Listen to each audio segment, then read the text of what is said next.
Thank you. This meeting is now resumed.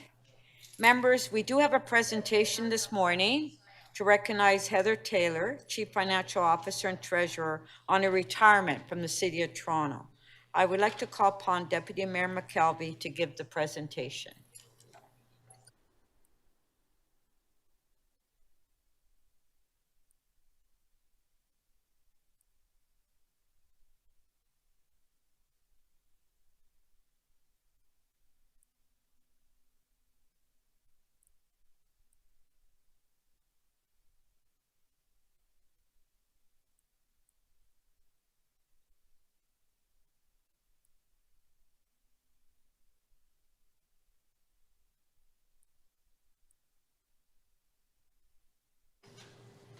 Maybe you should do it from your desk. Hello? Okay. Okay, thank you, Speaker Nunziata. It is my honor to stand here today and speak to the outstanding career and service of our colleague and my friend, Heather Taylor, the city's Chief Financial Officer and Treasurer, who sadly will be leaving the city as of July 5th. Heather joined the city in August 2018 and in just a few years brought about sweeping reforms to the way our city works and manages its budget. The City of Toronto budget includes an annual $16 billion operating budget and a $49 billion capital plan. And thanks to Heather's strategic vision, Toronto has moved towards an outcomes-based budget, one which is supported by the Financial Systems Transformation Project, an initiative designed to strengthen our city's financial systems. But Heather has played an important role shaping our city beyond its finances. While her precision and providence are rivaled by few, Heather is an undeniable champion for the environment, a force of nature, if you will. It has been my esteemed pleasure to work alongside Heather as co-champion for the city's Women for Climate TO mentorship program. The passion and commitment Heather brings to this initiative is undeniable. She is a woman who walks the talk, sharing her C-suite acuity to mentors and empowering Toronto's future climate leaders. Heather's drive has ensured the city follows through on its commitment to climate action and equity, work which is shaping a more sustainable city. As someone who leads by example, Heather's groundbreaking effort to incorporate an ESG lens into the city's financial processes, investments, procurement, and budgeting is just one of the many, many firsts for Toronto under her leadership. Thanks to Heather, Toronto became the first Canadian government to incorporate climate-related disclosures in our audited financial reports, to issue an annual ESG performance report, and to build in a sustainability framework within our debt and borrowing program, which includes the issuance of green and social bonds. This drive and tenacity have not gone unnoticed. She has earned the city several awards and has enhanced Toronto's reputation countrywide as a forward-thinking, ESG-focused municipality. In the past few months, Heather has also led the long-term financial plan staff report, one which will be presented during the July council meeting. Heather, we thank you for your resilience, leadership, and unfailing kindness that has touched more people than you can imagine. I now invite you to please come and accept this commemorative scroll, because that's what we do here, as a token of our city's heartfelt appreciation for your many contributions. And again, limited time only, 11 days.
I didn't know how to make this microphone work. Okay, Madam Speaker, I promise my words will be very brief. No, I promise. Thank you, Deputy Mayor, for the very, very kind words. I will say I have been completely overwhelmed over the last few days with wonderful and kind notes and emails and texts and phone calls.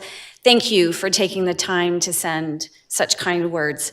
While I am super excited about my next chapter, I will say that when you leave an organization where you have developed amazing relationships, you've created friendships, and you have built and supported wonderful teams, it makes the decision bittersweet. But I will tell you that leaving the city with an amazing SLT, with an amazing corporate leadership team, and I can tell you a finance team that is respected and committed beyond words. I know that I say this, and people have heard me say it several times. I say it in every meeting that I'm in. I love, and when I say I love the finance team that I work with. So I am leaving you in fantastic hands. I will be cheering from the sidelines. My team knows I'm on speed dial, and I wish you all the very best and continued success. Take care.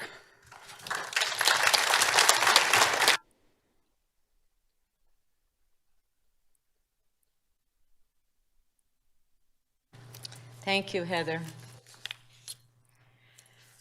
Members, we will now review and confirm the order paper. Once the order paper has been approved by council, any change will need a 2/3 vote. The city clerk has posted today's order paper online with agenda item RM 7.7 review of the order paper. There are 51 items left on the agenda, including 39 members' motions. The Deputy Mayor has timed her second key matter, item EX 5.2 Smart Track Stations Program, as the first item of business this morning. I will now take the release of holds. The clerk will open the speakers list in CMP, and you can place your name on the list if you have an item to release.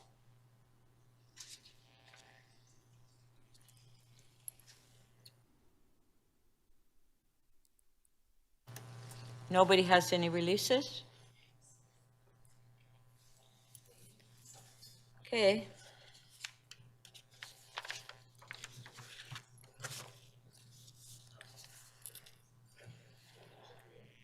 All those in favor of adopting the order paper? Carry. Members, the city clerk staff have investigated the issues we were experiencing with CMP yesterday. Issues have been diagnosed, and we may experience delays again today. I ask for your patience, and staff at center table can assist you as the clerk's ITT staff who will be in the chambers. If you do need assistance, please indicate that you do need assistance. We do have the staff that will be here. Clerk staff have also placed a tip sheet at every desk to remind you how to refresh your screens. Okay.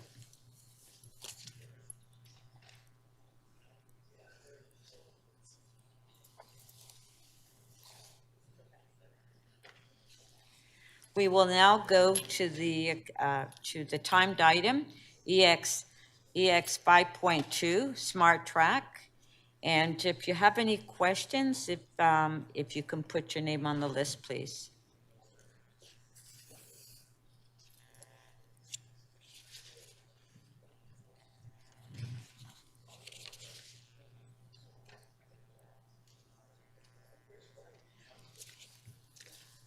Are there any questions? We're at Smart Track. Oh, you can't. Okay. If you have a question, if you can just put your hand up if your computer's not working. If you can put your hand up, members, if you do have a question. Okay.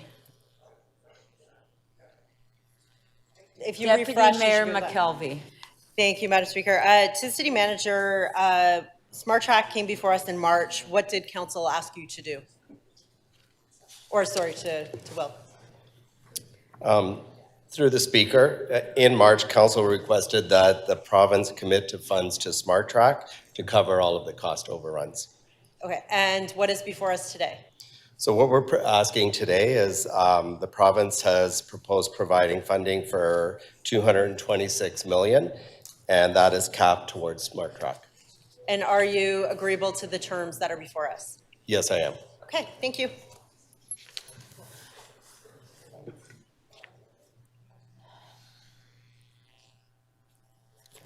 Are there any further questions? If you do, if you can please put your hand up. Oh. Pardon? Okay, because I don't have it on my screen. Yeah. Councillor Perks. Yes, thank you. I'm sorry, I'm trying to get some relative numbers clear in my head. What is under this current arrangement that's in front of us today, how much money is the City of Toronto putting into GO RER stations? Through the Speaker, the amount of money that is going into the stations as a result of this for the City of Toronto has not changed. The city is contributing $878 million. $878 million. What is the most recent estimate that the TTC has for necessary unfunded capital like state of good repair, rolling stock? Through the Speaker, I don't know what that number is. Would I be correct that it's in the tens of billions, like 10 to 20, 30 billion, something like that? I believe you're in the right ballpark. Okay. Do we have funding commitments from the province of Ontario for that 10 to 20 or 30 billion dollars worth of stuff that is just to keep the system we've got going? Through the Speaker to you, Councillor, as part of the upload agreement, the province had agreed to allow the city to redirect its contribution, what would have been contributed to the program towards safe good repair. Contribution towards the subway program towards the TTC's state of good repair. Right. So after we did that, we're still short something north of $10 billion just to keep the system we currently have going, that we can't fund, the federal government isn't funding, and the province isn't funding. At this point, you are correct. Okay. Can I ask, when the City of Toronto is negotiating with the province of Ontario on funding arrangements, how are the priorities set? Okay, thanks.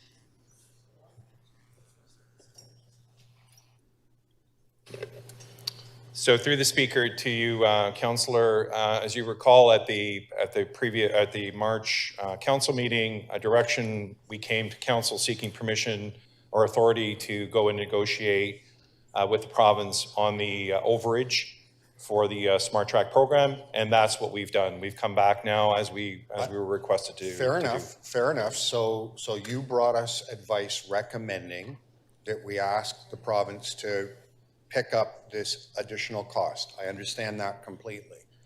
What I'm curious about is when you were sitting down thinking about coming to council to ask for that overage, how is it that you chose that instead of saying, you know what, these GO RER stations are not as important to us as having a bus fleet, a streetcar fleet, and a subway car fleet sufficient to carry the passengers we need, and maintaining the existing vehicles and track in a state of good repair?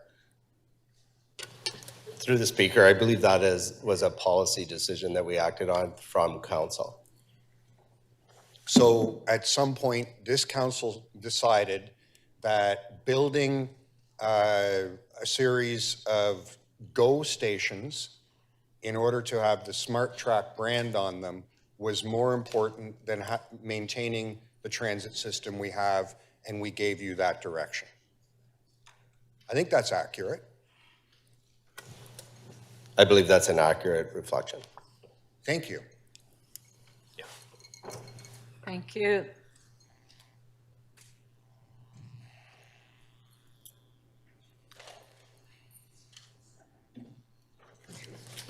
Councillor Pasternak.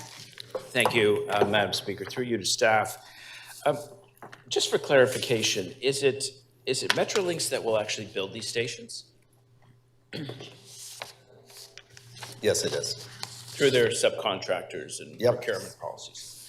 And I'm working this out to about 300 million a station. Is that 5 stations, and we're about a little under 1.5 billion? So through the speaker to you, Councillor, I mean, it's not, you can't just simply average the cost of these stations. Certain stations are more difficult to construct, have much more technical in nature, so they cost more. And some of the other ones may not cost as much because they're a simpler station to construct. Okay.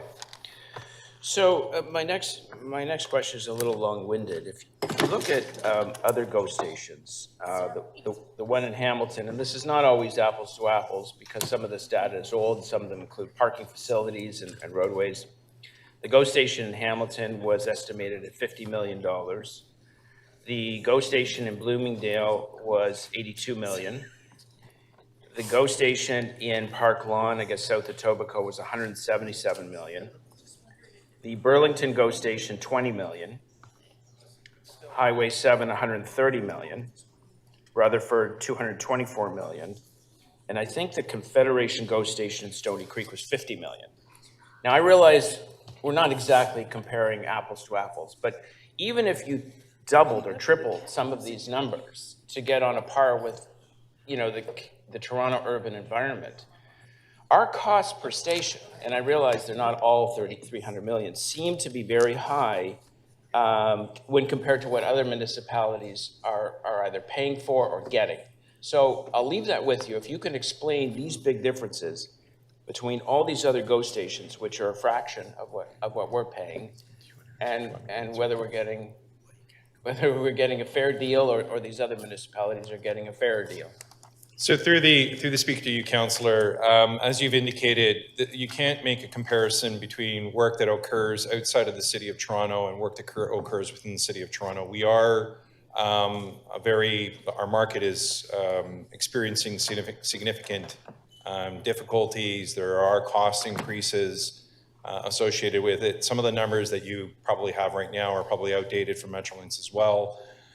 So what you're seeing with the costs associated with the stations within Toronto is what it would cost to actually construct a station of the type that's being proposed in the Smart Track program within the City of Toronto. Okay, we'll leave it at that. Thank you very much. Thank you.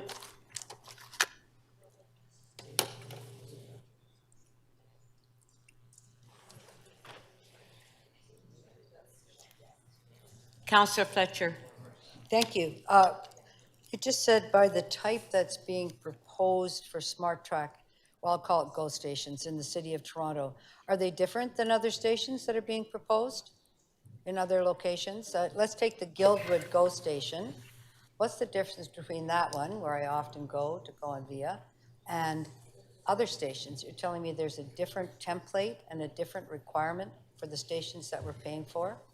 So through the speaker to you, Councillor, yes, they are different.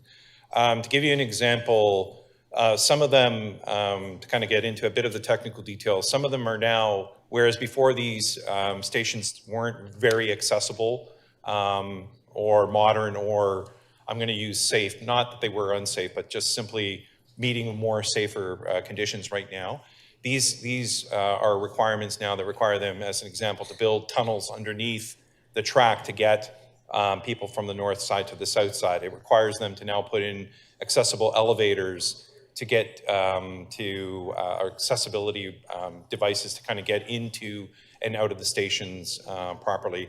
It's creating covered platforms that allow for people to be in a safe environment. So there is a significant amount They're of all different. at grade stations. Yeah, they are. Every single one is at grade. They are at Thank grade. You are correct. Thank you very much. So East Harbor, why is that so expensive? It's at grade. There's nothing around it.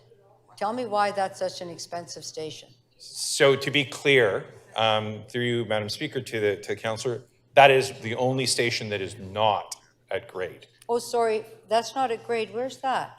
Sorry? How, Why is that? the Ontario line is at grade. No, the Ontario line in that location is going across the joint corridor, the railway berm. Correct. And that railway berm is probably about, I would say, 20 meters above the level. Oh, so you're grade going for the up wall. to get in the station. Yes, you are. This is because it's not underground, of course, so we don't want to go there again. Yes. So it does sound like the standards, and why they aren't province-wide is another matter to me, but that the stations are at-grade stations. Look at Guildwood, what's the difference there? You come in, you go in one door, you go down. But nonetheless, the other thing is the fare. So the fare to change from a TTC to a GO fare, a Metrolinx fare, has that been decided that that will be the same fare?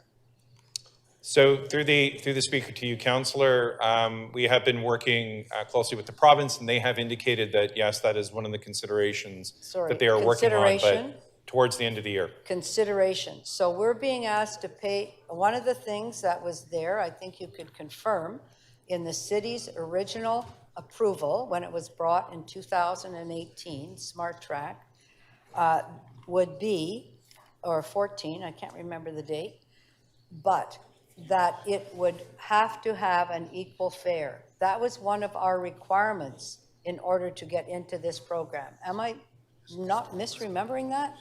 You are correct. I'm correct. So our position was not going into the program, great idea. We'd like to have stations on the GO line, but we can't have them unless you can seamlessly transfer for the same cost from the TTC to the provincial system or back and forth. I've got that right. You are correct. So why are we advancing?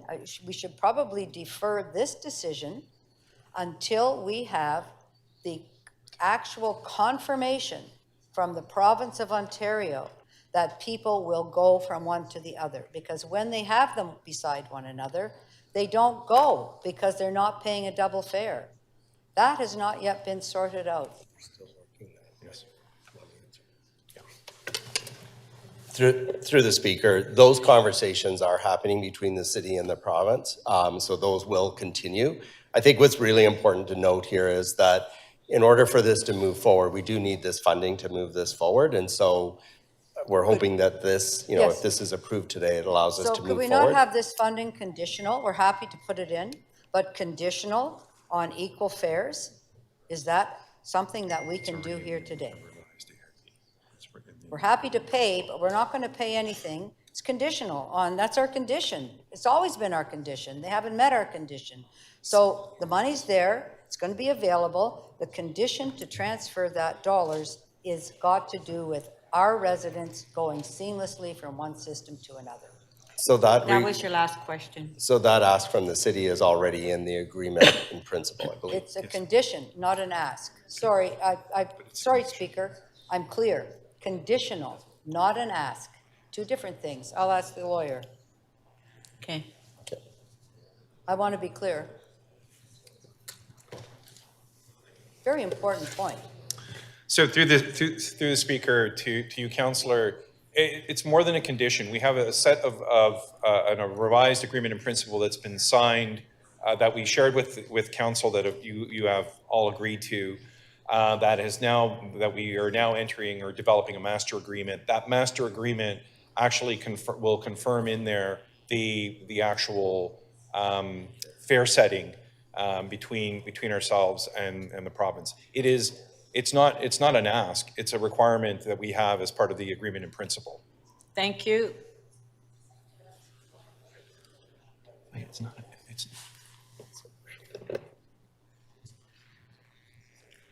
Councillor Moyes?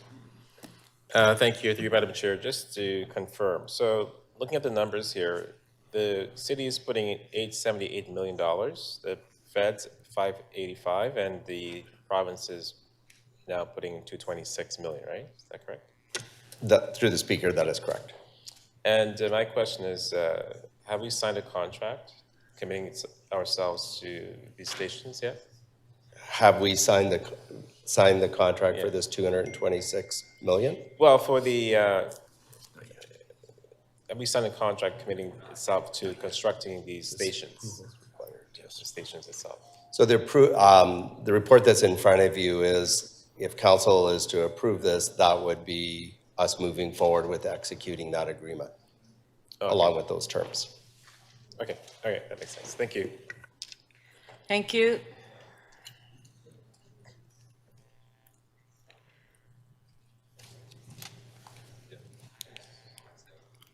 Councillor Thompson. Thank you very much, Madam Speaker. Through you to staff, Mr. Johnson, could you maybe just, the line of questioning that Councillor Fletcher was asking around the fair agreement and this discussion with respect to the province. I heard it's been stated that this has been part of the discussion that's been ongoing, and you have the authority to ensure that those principles are in place prior to moving forward. Could you explain that, please? So what we were trying to explain there is we have an agreement in principle, and in that agreement in principle, it is a requirement that that fair integration happens. Right, so Mr. Tiago was saying, so there isn't a need to provide you and staff with additional instructions that would be conditional on the funding that we're getting from the province. That's correct. Okay, great. So can you then help me to understand, and this is a question that I really need to clarify. Prior to the decision with respect to SmartTrack and our investment and our need to create better access to transit, what is the city's contribution to GO in general? My understanding was that we provided some amounts of payments to GO. I don't know what those numbers are. Most people taking GO into the city, and sometimes residents of Toronto are taking GO outside the city. But prior to SmartTrack, we made a sizable contribution, and I guess we still do. Does anyone have that number? I'm just curious. Through the speaker, that's 20 million. 20 million annual, and this is over and above the conversation that we're having right now with respect to SmartTrack. So we've always made a contribution. Through the speaker, that is correct. All right. Can you then help me to understand, given the fact that we are asking the province for 234 million, we're getting 226, it's an $8 million differential that we have to contribute in. But can you help me to understand what are the ultimate benefits to Torontonians from a perspective of facilitation of easier access to transit, higher density in terms of development and so on? What is the horizon in, let's say, the next 5 years after all of this development has taken place?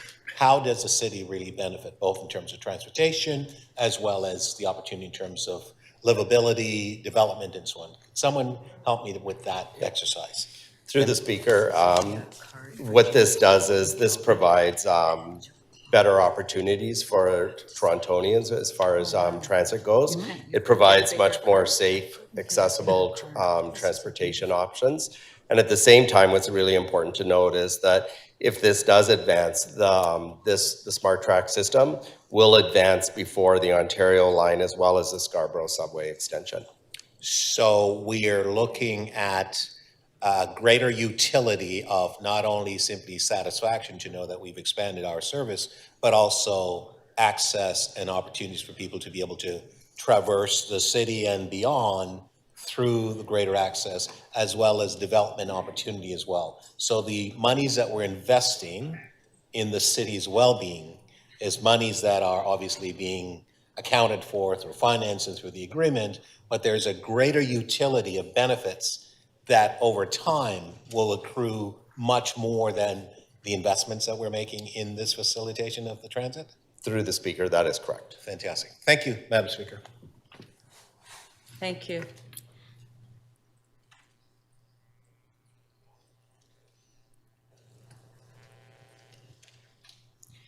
Councillor Bravo. Thank you, Speaker. Through you, so I heard, I believe, in answer to Councillor Perks' question, that we've used public money from Toronto taxpayers to brand provincial transit stations, which are part of a provincial plan, SmartTrack. And I just want to ask, for you to confirm that for it to be considered a service to the people of Toronto is at its core, we shouldn't be asking people to pay twice, correct? Through the speaker, I'm not quite understanding what the question is. I'm asking about where the guarantee is of a single fare, to continue the line of questioning from Councillor Fletcher, is where is that guarantee? Because I've heard agreement in principle, I've heard discussions. Please enlighten me. I wasn't here when those votes happened, and I want to understand where in writing and guarantee are we going to have the single fare that Councillor Fletcher asked about earlier? And I didn't get the answer for the definitive in writing guarantee as a condition, not as a discussion.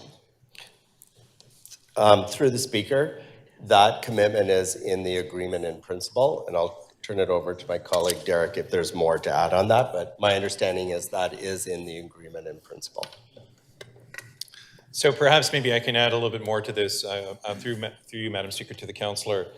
The amended agreement in principle spoke specifically to fare integration. We are now currently in discussions with the province negotiating out the Smart Track Master Agreement. That master agreement will actually be, if you would like, the contract between ourselves and the province and Metrolinx on the delivery of the Smart Track program, which includes also the fare integration. At this point in time, though, we are still working with the province to get their final commitment on that fare integration. So an agreement in principle, is there force of law there if it is broken? Or is it an agreement in principle to find a way to get to fare integration? The agreement in principle, through you, Madam Speaker, to the councillor, the agreement in principle is a broad set of terms that are being used to actually develop the actual Smart Track agreement between ourselves and the province and Metrolinx. Right, so at the point when the agreement is made, that's where the guarantee for fare integration would be triggered.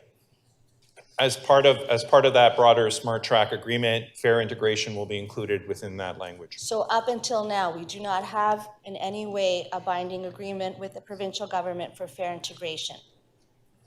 No, not at this point in time. Right, thank you. That's the answer that I think we were looking for. And I think it's crucial, and I want to also understand that there's existing transit infrastructure, vehicles to tracks. Are they in a state of crisis right now in the city of Toronto? Is our transit infrastructure currently in a state of disrepair and in need of capital investments? Through you, Madam Speaker, to the councillor, that's probably a question that's better suited to the TTC, but I think the message, I think the Councillor Perks mentioned it before, there is a state of good repair kind of requirement that the TTC has. So our property tax dollars, so anybody that's watching understands, are not going to solve the transit infrastructure problems that we have in the city of Toronto. They're going to fund a provincial GO expansion plan just so it could have been branded Smart Track. And we don't even have in a binding contract an agreement for fare integration. Thank you.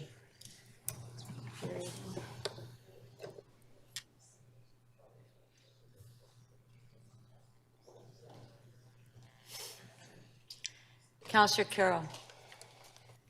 Thanks, Madam Speaker. So I just want to be clear.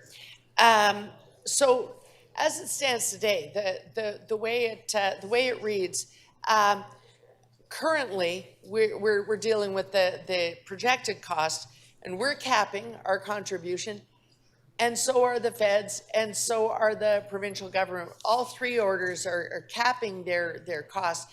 Does that then sort of imply that when we get to overruns, all three will have to sit down and negotiate that? Through the speaker, that is correct. And since they're all in and all equally decided to cap, the inference is we're all three of us going to have to work this out if we get into a massive overrun. That is correct. So if Okay. the costs end up being higher than the 226 million that we're asking for, we would need to come back and have a conversation around how we would address that. And there's a number of options that are actually in the terms that we would look at, like, you know, value engineering, that type of thing, looking at the scope while maintaining 5 subway stations though.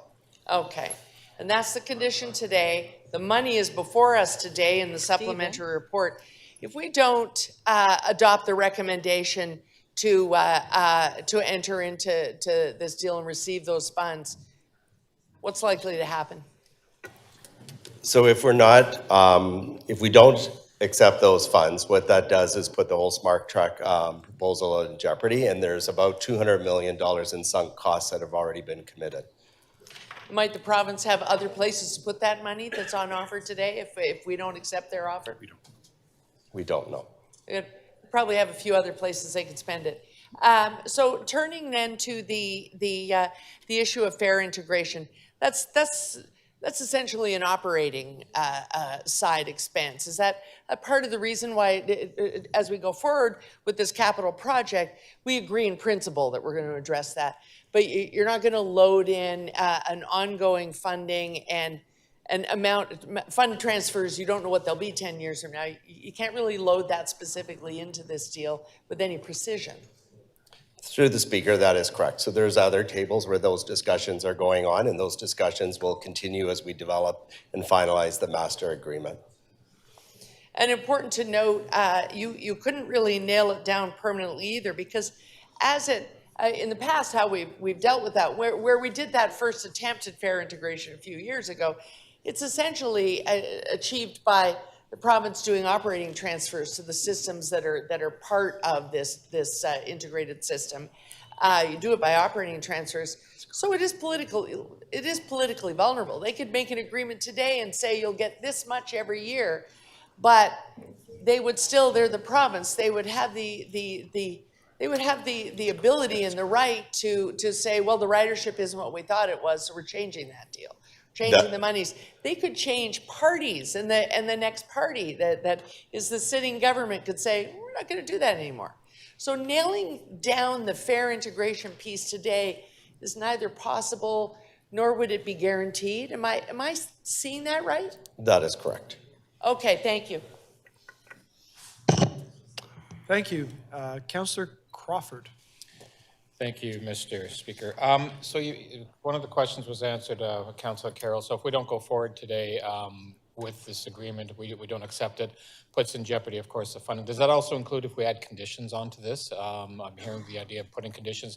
Does that put us back, to have to start talking about this again, negotiating? Or what happens if we put conditions on this agreement before us?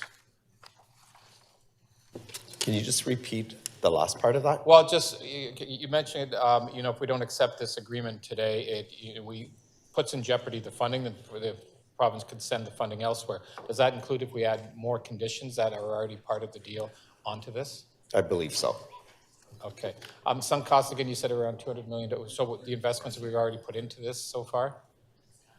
Yeah, roughly $200 million in some costs. Yeah, yes. So through the speaker, as I indicated earlier, that's about $200 million. Okay. And what happened, again, on the same thing with not accepting the deal, putting costs into it, on the federal funding, are there any contingencies on the federal funding? Do we have the potential of losing federal funding on this as well as provincial? Through the speaker, that is correct. There's $585 million that have been committed through the federal funding, so that would put that at risk as well. So that's also in jeopardy. Okay, thank you. Thank you. Councillor Nunziata. Yeah, thank you. So the station that's in my ward, that goes through my ward, we have one at Eglinton and Black Creek where we have to go in the up, and then we have one at St. Clair and Old Western Road. So we've, in the past couple of years, we have, through planning, we've done a planning study in that area, which was former Councillor Bylaws ward and my ward. And also there's a transportation plan on widening the roads and extending the roads. So that's, all those studies and all that money that we spent in that area is based on that, that station that's going to be located, correct? Through the speaker, that is correct. And we also have a number of development applications that are happening on the basis that the GO station, that station will be at that location.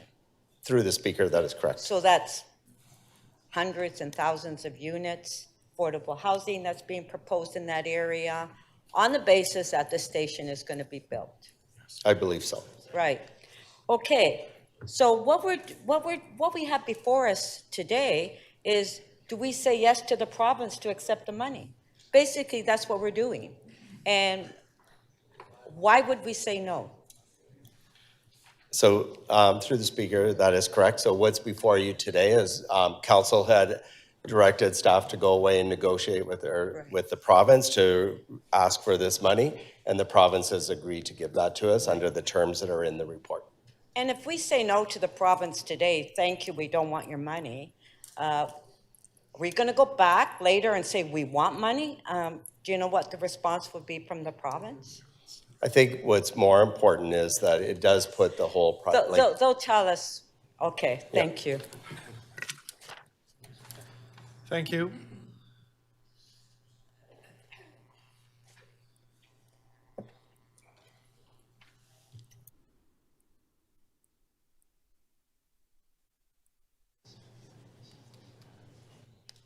No? No. Okay. Thank you. Clerk's reminded me there's, because of technical issues, are there any other members wishing to ask questions? No? Okay, we will go to speakers. The first speaker is Councillor Fletcher.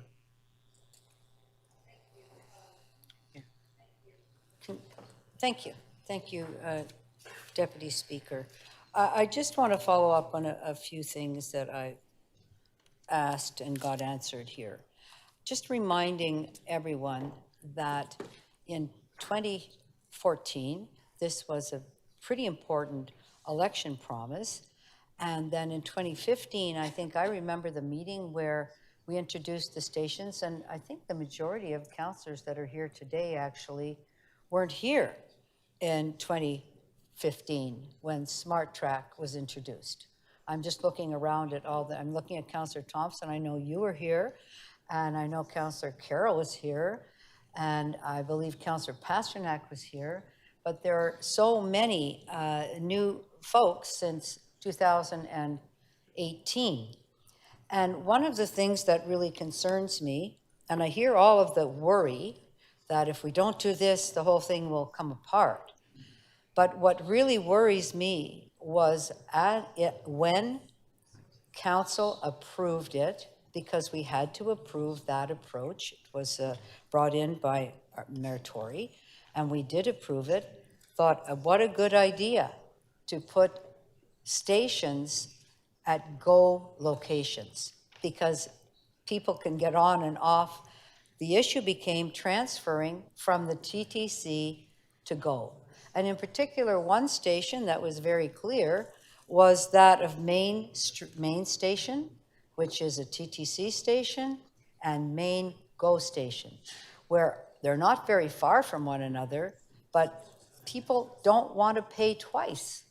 They don't want to pay twice to go on transit, so they just stick on one that might take longer. And the whole idea was to make it faster, easier, smoother for riders, no matter where you're riding from.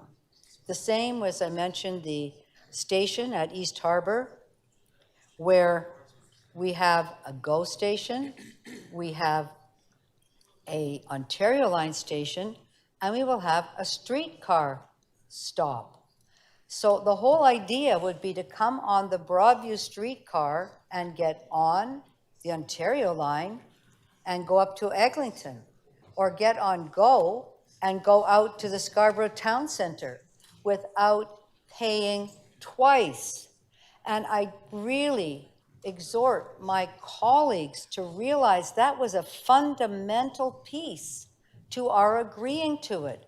Why would we build stations for the Ontario government's GO Transit if our riders, which are far more riders than GO, couldn't easily cross the street, cross whatever, and get on? Our TTC riders couldn't simply cross over and then use the stations we've built. that our riders, hundreds of thousands of them, that might want to transfer to a GO, can't do it. Because who wants to spend $7 when you don't have a lot of money, when you've just used your Presto, or you spent $3, or you used whatever. So here we are sitting here, 2015, 2023, I think it's 8 years later, and that hasn't been sorted out. Yet the stations are at 30% design, 60% design. We know that we need more money. It's going to cost more. You have to give us more money. Yet we don't have the basic thing that we all asked for. Those of us who were here and voted, I went through the list. There's probably a few more that I've missed. But that was what we committed to our TTC riders, that they could easily use the TTC and that get on the GO stations that we built. So I really am sorry to do this, because I know the staff are on a very different trajectory and think we can't do this, we can't, but I'm saying we have to. We have to have more clarity. I don't want to wake up and find that, oh, hey, there's no fair integration. Oh, we can't really do that. Or something's changed. I think it's a bedrock piece. And I don't believe that we're there yet. And I really believe it's time for us to speak up. We're going to be now adding more money that we hadn't promised earlier, that could come from capital dollars for our own TTC, and yet our riders of our system can't cross over from one system to the other in the seamless way that we promised them they would if we proceeded with this program. Thank you. Councillor Perks to speak. Thank you, Speaker. I have a motion. I move that City Council direct the City Manager to suspend negotiations on the funding of Smart Track stations until the Province of Ontario has negotiated a funding agreement with the Toronto Transit Commission for its unfunded capital program and for a single fare use of the entire system. Our job is to provide a transit network to the people of Toronto. That's our job. And that's the lens through which I look at every report that comes to us about transit. And I ask myself, are we doing that job? If you talk to a transit rider, and I'm one, I ride the transit system every day. I don't even have a driver's license, and probably not the attention span necessary to safely cycle until we built out a better bike network. So, myself and hundreds of thousands of Torontonians depend on a transit system which, as you heard from staff, is underfunded by something north of $10 billion. And if you talk to any transit rider, you will also know that the wait times have become longer and longer, that system breakdowns are more and more frequent, that the funding to do the necessary capital repairs and deal with construction projects is inadequate, and projects take too long or sit out there unfunded for years and years. The TTC tells us we don't have the purchase orders in necessary to have enough buses, streetcars, and subways over the next 10 years. We are presiding over a transit system that is in crisis. And yet, we are committing close to $1 billion of the money that we collect from Torontonians to expanding the number of stations on a regional system. I love commuter rail. I think it's a necessary part of a transit network. But if your transit system is falling apart, there is no value in having a regional commuter rail, because you can't get there because the TTC doesn't have enough buses, streetcars, and subway cars, and have the money to keep the tracks and the existing vehicles in a state of good repair for you to be able to connect to the regional system. I asked staff where these priorities came from.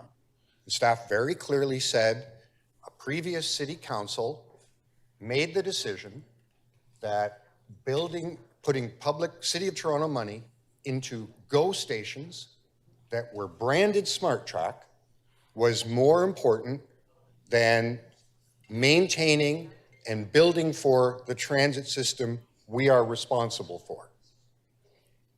And so, because the mayor of the day had invested his name in the word SmartTrack, we decided not to do our most important job, but to fund extra stations on the commuter rail network, which is the responsibility of the province of Ontario.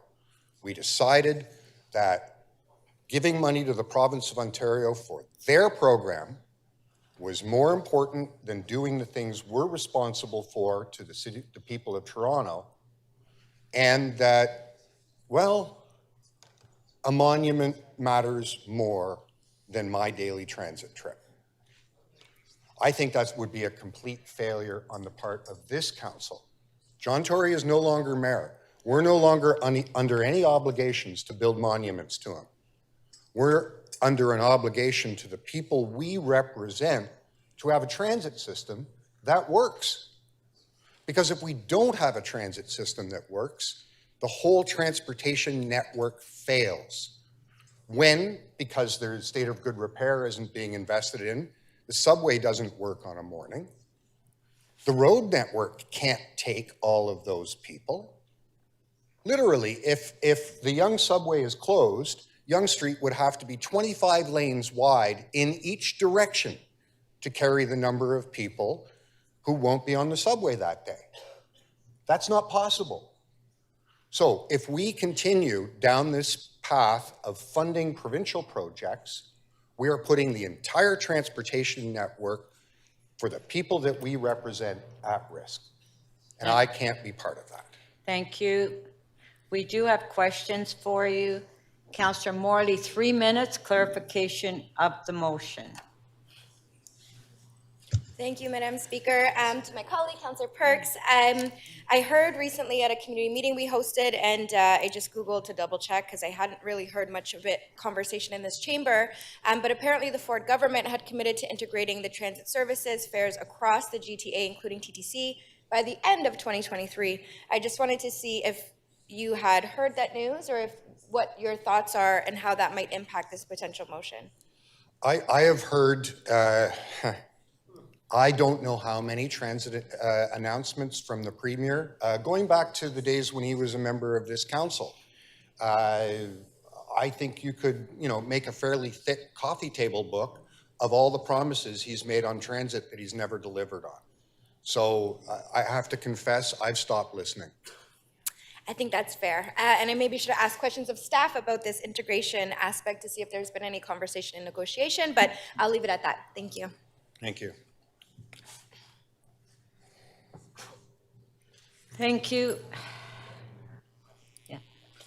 Deputy Mayor McKelvey, 3 minutes. Thank you. I just wanted to know, are you aware that in March, in the absence of having a mayor, this council voted 24-1 to ask the province to pay for this shortage that we have, and we asked staff to do that work and report back? Yeah? Why didn't we put conditions on it then? I got up and spoke at that meeting about the fundamental failure of this council to put the needs of Torontonians for transit first, and I moved a motion saying that we should stop talking about SmartTrack, which you and others voted down. We continue to make the fundamental error of building a monument to someone who isn't even mayor anymore and failing Torontonians in their duty. So here I am with a report saying, let's go further down that rabbit hole. Actual numbers, a real proposal, and I'm saying no.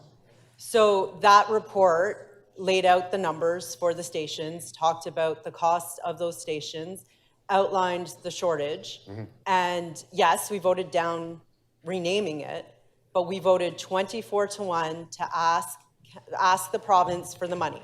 Do you remember that? Yeah, and a previous council also voted to direct staff to put the capital repair and rolling stock needs of the transit system behind building this monument. Correct. And when we So- asked so- staff so to do Councillor that work, McKelvey- did so we put Councillor- conditions Deputy on Mayor it? McKelvey, if I could finish answering the question. Sure. I believe it's not only within my rights, but a necessary part of my duty to move motions which put the needs of Torontonians first, which is what I am doing now. I just Council want to has make made sure you're mistakes in the fully past. aware of the vote we did in March, and Yeah. it sounds you're fully aware, and fully aware that we put no conditions on asking for that money. We asked them to negotiate. We did not say anything about fair integration or any of the things. We did discuss the naming. We voted down the naming. I just wanted to make sure you know, and there was no mayor at that time. Yeah, no, I'm fully aware So that this this council has council made gave mistakes, and I'm staff trying to that correct them. direction. I'm Okay, I just wanna fully make sure aware you're aware this of that. council has made mistakes, and I'm trying to correct them. Thank you. Councillor Pasternak, 3 minutes Yes, thank you. clarification of the motion. Thank you, Madam Speaker. Through you to the mover, I'm just doing some rough math here and reading your motion. Could you just, my calculation is that your motion will cost the city over $800 million in other levels of government support for transit. Is your objective of this motion to say no to $800 million in expanding transit in Toronto? I don't accept the premise of your question. The premise of your question is that the only way other orders of government will invest in public transit is that if we persist in the myth of branding something Smart Track. And I don't think other orders of government are that dumb. We may have been that dumb in the past, but I don't think other orders of government are. So your motion, which says to put a break on this whole thing, will not cost the city a little over $800 million in funding from other levels of government? No, I don't accept that premise. It's in the report. Have you read the reports? Yeah, I have many reports on You've added transit, up actually. what the loss would be if you stopped all No, negotiations. that's your assertion. That is not a fact. Your assertion is that other orders of government believe, as we did when John Tory was mayor, that it is more important to build a monument to a failed transit plan called Smart Track than it is to have buses, streetcars, and subway cars, and to maintain our tracks in a state of good repair, and to make sure that Torontonians can get around. I don't buy that premise. All right, well, I'll Thank you. I'll say that in my comments later. Yeah, thank you. Councillor Fletcher, 3 minutes clarification of the motion. Just wondering here that really the use was to make that, for me, a single fare condition for use. I'm wondering if we can vote on those two things separately when we vote. I mean, Full if funding you of would the like to do system that, I wouldn't and a object. I'd single have to work fare, with the clerk on how to which- change the wording. Pardon me? If you would like to do that, I wouldn't object. I'd have to work with the clerk on how to change the Yes, wording. I would like to object because you are aware that when this came to city council and in 2015, that the one proviso that was very clearly established was the single fare. And we did not have the full funding of the TTC. I do not believe that was part of the requirements to accept and move Smart Track GO stations ahead. That Well, was the majority view of the council at that time, yes. the majority view was single fare use was critical in order to make this work. So I would ask if you would please, I'm happy to work with the clerk to see if there's a way to split those. I don't know. It's up to them. Okay, yeah, I we'll see look at them that. nodding. yes, it looks like, thank you. Okay, thank you. Councillor Crawford, 3 minutes clarification of the motion. Thank you, Madam Speaker. Councillor Perks, in March, when we did the vote, I think the Deputy Mayor mentioned it was 24-1. I think only Mike Cole voted to ask the province for these funds. Did you vote yes in March to ask the province for these funds? It's a simple answer. Councillor Crawford, It's a I simple answered- answer, yes or no. Actually, under the rules, I choose how I answer a question. So this is how I choose to answer that question. I have been saying for 8 years now, for 8 years, I have been saying that we are throwing away the transit future of this city for a branding exercise for someone who isn't even mayor anymore.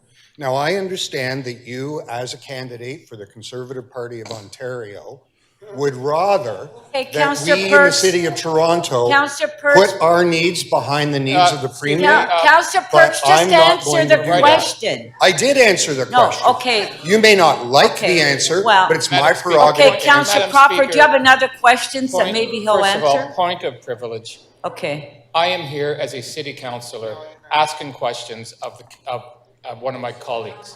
Okay, I just want to be very clear. That is the role I'm playing right now. That's right. Thank you. Again, let me just reiterate one more Sorry, time, Councillor. am I expected to respond to that? That was you made just, a I point didn't of ask, privilege. I didn't ask you to Okay, respond, Councillor Councillor. Crawford, can you just please ask a question? Okay, the question again, the vote, I believe, was 24-1. Councillor Cole said no. Every other member of this chamber said yes to asking the province for the funds to put what is before us. Are you telling me that you said yes to this? And I could bring up the record if we want to. Yeah, You said I said yes, to this. write us a report. Go Thank talk you, to them and write Councillor. us a report. And you know what? They did. And what the report says, like all of the other things that you voted for, is that the needs of Torontonians should be subsidiary to building a monument to one of our greatest failures, which was this idea called Smart Track. And further, that we should subsume the needs of Torontonians to have a transportation system that works to the province's desire to have somebody else pay for their commuter rail network. Thank you. Thank you. Thank you. Councillor Pasternak to speak.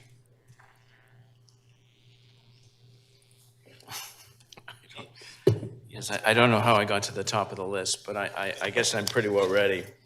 I'll be supporting the staff report. I am supportive of the will of council that acted in March to ask the provincial government for funding to complete this crucial project. The government has said yes, they will fund it.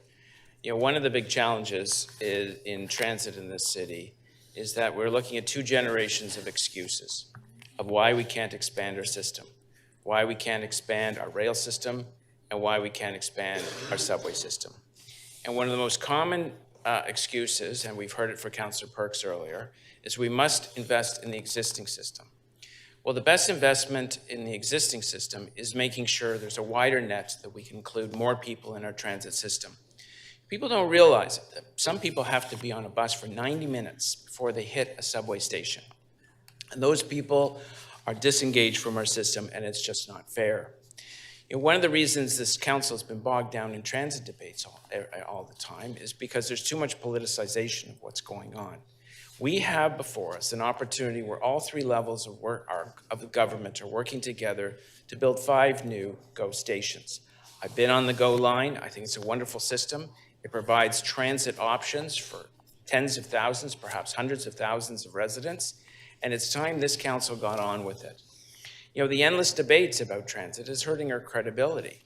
Many of the people in this chamber are not standing at bus stations for half an hour in the bus stops at half an hour in the pouring rain or the freezing cold, waiting for a bus to take them to a station. It's very important to realize that they're waiting for us to get on with it, to build the system. One of the things that was most common back in when I first got elected, people would ask me, why aren't you building 1 station a year? Why aren't you digging 1 station a year? And for 30 years, we basically did not. And the reason used, we have to invest in our current system. That is a philosophy and ideology of bygone eras, and I've heard it from the back rows here. We cannot continue to use every excuse possible not to expand our transit system. On Councillor Perks' motion, it's quite clear if you do the math in the report and what he's written here, it will cost the city over $800 million in investments from other levels of government into expanding the GO transit line. And I don't think we're in any position to turn down $800 million. Finally, I would say that the people of Toronto are looking at us to make a decision today to get on with it. In every other transit line in this city, all 3 levels of government, when they came together on a funding formula and a master agreement, transit got built. That is the opportunity before us. When all 3 governments work together, great things happen in our transit system. Thank you very much. Thank you.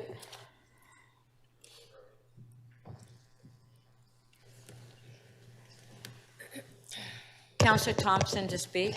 Yes, thank you very much, Speaker. Speaker, I rise to speak on this item and to urge my colleagues to accept the report that's in front of us and to not play chicken transit as we often do in this chamber.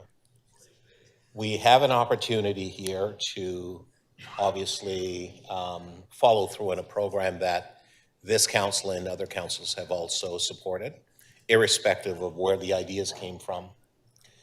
I draw our attention to a report by the TTC that looks at their priority projects with respect to capital funding, period of 2022 to 2031.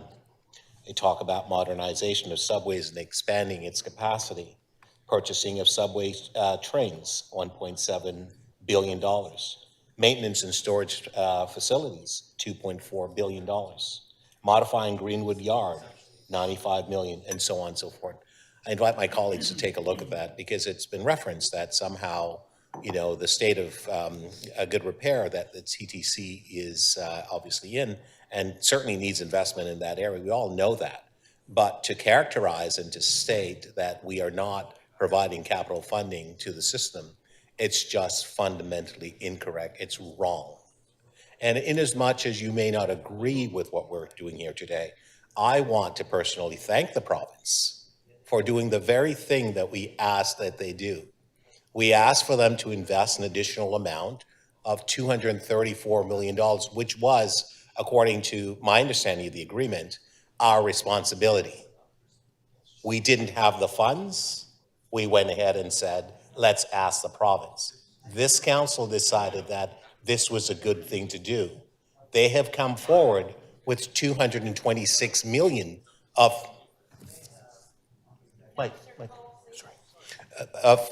the 226 of the 234 that we needed. So it's an $8 million shortfall, I guess, which obviously we are going to take on because we have a responsibility to do that. We've heard through the questioning, Speaker, that you've asked about what are the benefits. There are going to be development along the transit line. There's going to be more facilitations of our residents being able to have greater access to transit, part of the GO aspect. You may not like the last mayor, and I personally liked the last mayor. And I may not have liked Smart Track at the outset because I didn't, because I had concerns about the impact in my area in Scarborough, and I see that. However, we have decided to take this exercise on, and it's more than an exercise because we have basically put our money where our mouth is. Additionally, both the provincial and federal governments are also contributing funds as well. Councillor Pasternak has just spoken about that. And so we ought not to look at that and then say, by the way, we have other challenges. We know we have other challenges. That's the very basis of this chamber, to deal with all the many challenges that this city faces. But to suggest here that we suspend the negotiation and delay this, it's not on. It's again plain chicken transit that we have a really, really great time playing that game here. Who's the loser? The very people that were responsible for helping. The people who need transit, the people who need it built quickly, faster.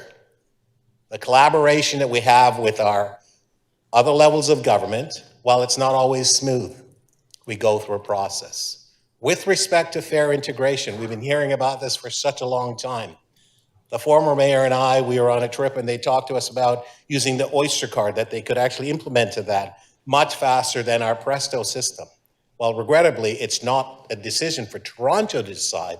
It is a provincial decision in collaboration, obviously, with the partners. What we've heard from our staff, and some people have a problem with the term in principle, every negotiation that you go into, there is the in principle aspect. I do agree that our staff are taking the approach that needs to be taken with respect to negotiating with the province. That's how we've always achieved success. That's how we're going to do it. And I do agree that we need to ensure that that's in place, but we have the mechanism in place in order to arrive at that decision. So let's not support that. Let's not play chicken transit at the expense of our own needs and our residents. Thank you, Speaker. Thank you.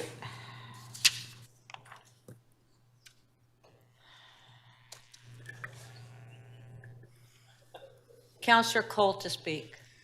Thank you. I'm going to say something that's not very fashionable to start off with, is that I made a big mistake today. I drove to work down here. It took me 3 times longer than the day before when I took the TTC. Just to remind people that I know it's very fashionable to bash the TTC every day and talk about how bad it is, and we need to build super Ontario lines and smart tracks, but we have fundamentally a very comprehensive system, a lot of imperfections, but it works. Doesn't work all the time, but what works all the time? Go to any transit system in the world. But anyways, I just want to say that I shared Councillor Perks' frustrations. I mean, he's right about this is a real dog's breakfast, what we've gotten into here with the Smart Track. It is a dog's breakfast. I mean, I remember when the media salivated over former Mayor Tory's announcement about this Smart Track. And I had a bit of history with TTC myself. And I remember looking at it and I said, what the hell is this? This is a paper napkin transit system they're trying to integrate into the TTC. And anyways, but the public bought it. They loved it. They voted Mayor Tory in, and the media loved it, Smart Track. So we've got Smart Track. But this is a reflection of transit and how the public perceives transit. The public now is in love with mega projects. There was no public questioning of the Ontario line, $32, $36, $38 billion. They loved it. Oh yeah, Ontario line, good. What about the little cost-effective relief line? Oh, no, this is bigger and better. Where's the money coming from? Oh, it doesn't matter, we love this. We're going to bury the western section of the Eglinton Crosstown to Etobicoke, another $6-8 billion. Oh, go ahead, bury it. Well, you've got a right-of-way in the old Richview Side Road. Why not build it on the right-of-way? Oh, no, bury it, makes noise. I can't make left-hand turns, whatever the argument was. So this is the dilemma we're in. You don't see too many people in the public get excited when there's an improvement of a bus line.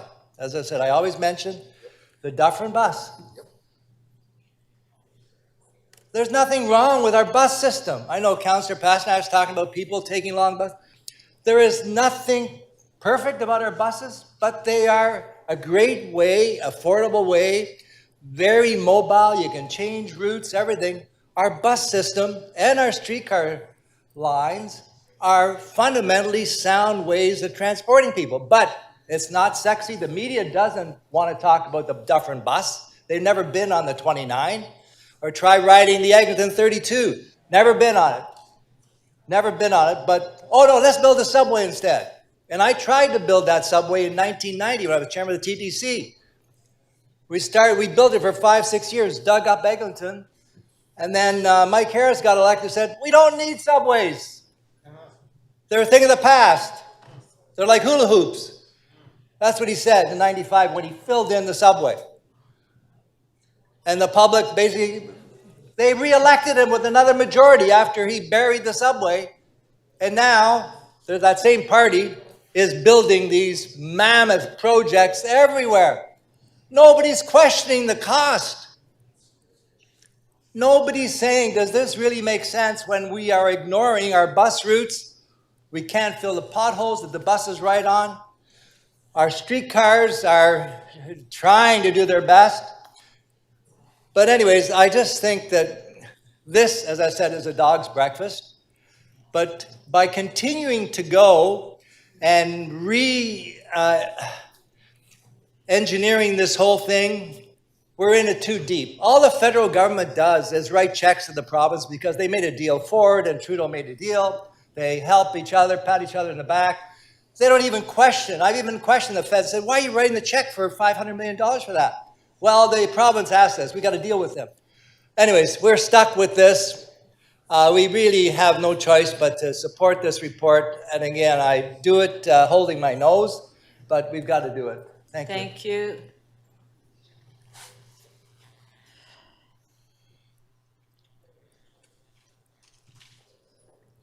Councillor Bradford to speak.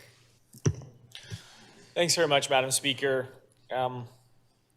I'm weighing in on this because of the motion that is in front of us, directing this council to suspend negotiations.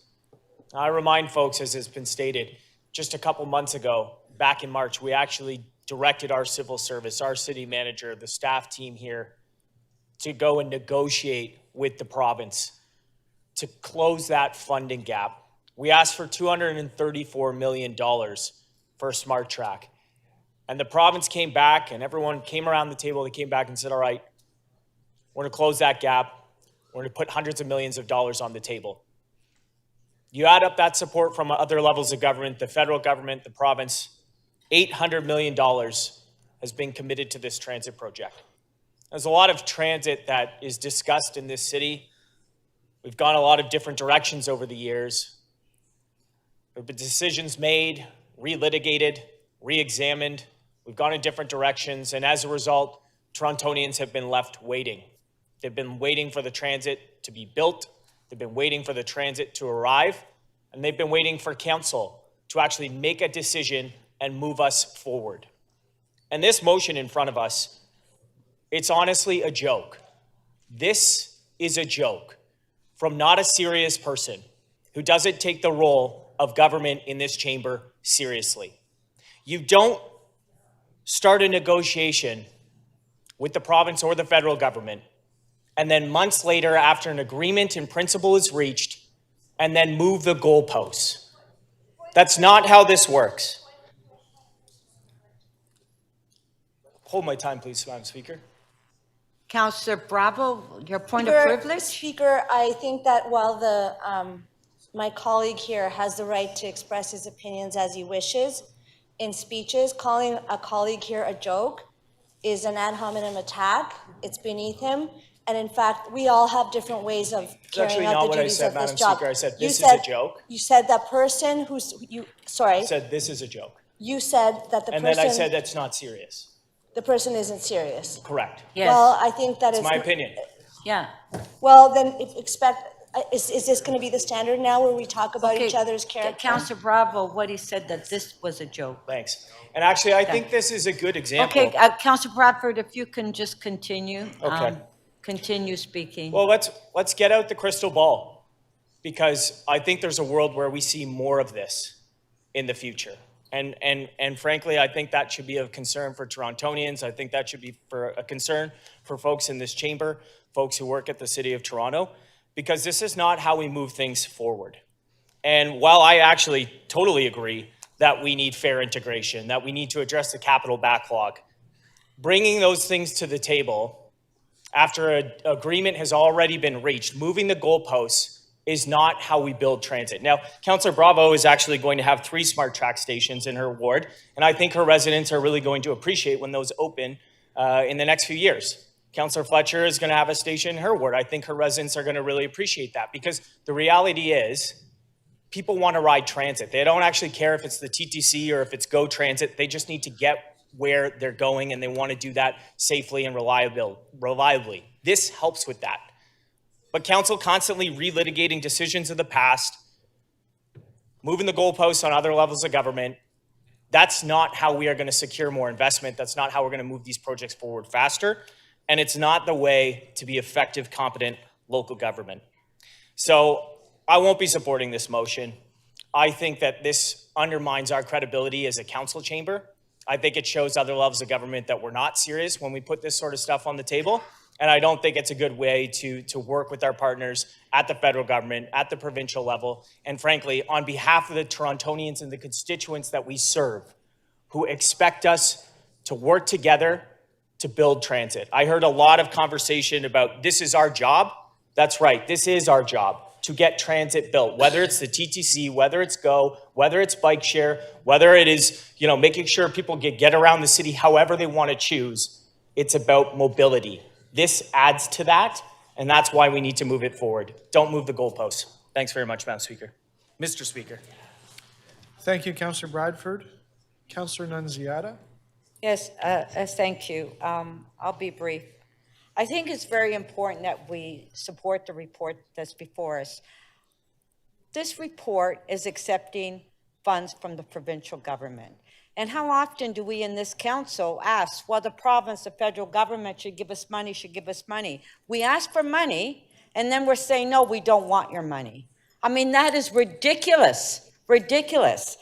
Don't dare ask the province or the federal government for any future funding, because they're not going to be happy. They're going to tell us where to go. Councillor Cole mentioned in 1995 when the Mike Harris government canceled the subway, and I was the mayor at the time in '94. And what Councillor Cole said is that we spent millions of dollars on that line, and then the provincial government came and canceled it. What we're doing today is exactly the same thing. We spend all this money, and we're going to cancel it. We're going to waste millions of dollars that we've already invested. So we're doing exactly what happened in 1995, Councillor Cole, if we don't accept these funds. And as it was mentioned, that in March, we directed staff to go out and negotiate with the province. And thank you very much. You negotiated. This is amazing. We have the funds. And we can't say no once we've made a commitment and negotiated these funds. I think this whole debate is ridiculous. I think we're wasting time on this. We need to move this, accept the funds, say thank you, and let's move on. Thank you. Due to the system issues, are there any other councillors wishing to speak before the final speaker? Deputy Mayor McKelvey. Thank you, Mr. Speaker. I have two motions. The first is to receive the supporting report. And so City Council approve acceptance of provincial funding, $226 million towards cost of Smart Track stations. And the second is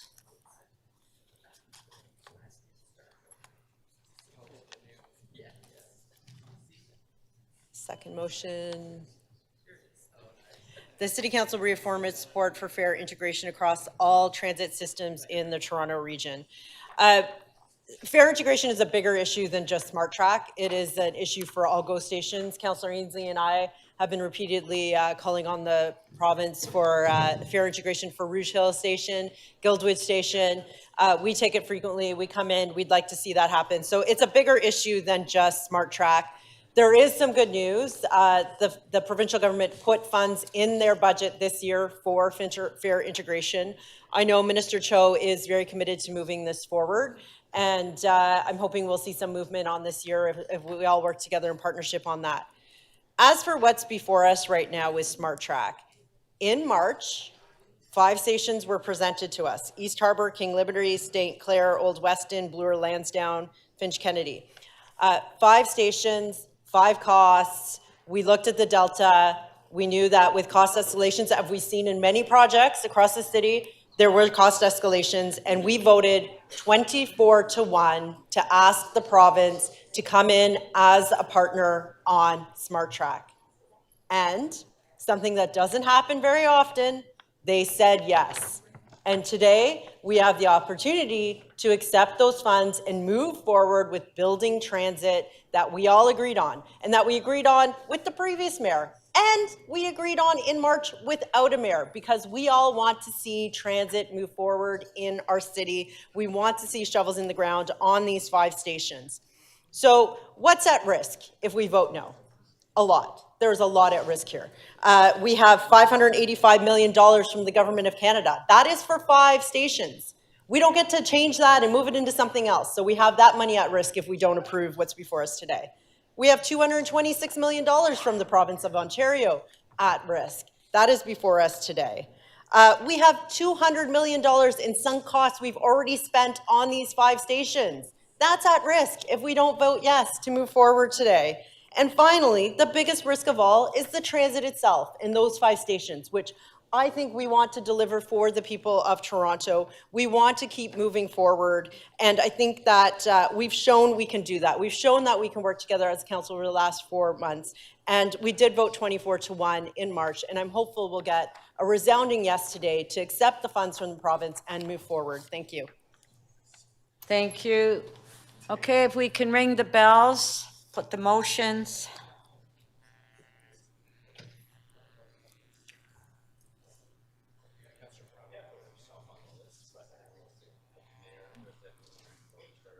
No, the deputy mayor was the last speaker.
Members, we haven't started the vote yet, so you don't need to refresh. We're just making a quick update.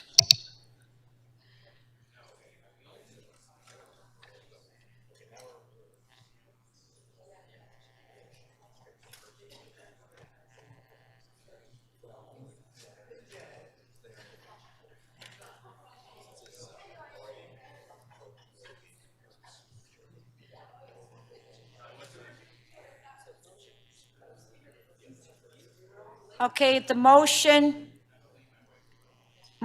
by Councillor Perks is on the screen, recorded vote.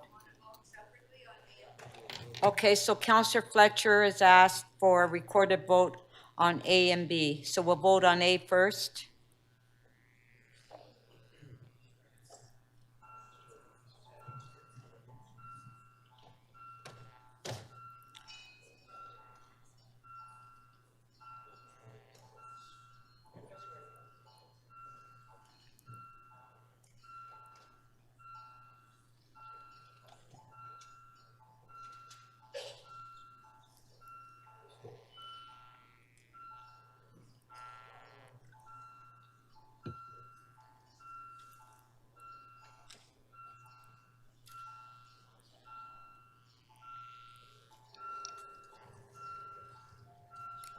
Councillor Robinson, are you able to vote?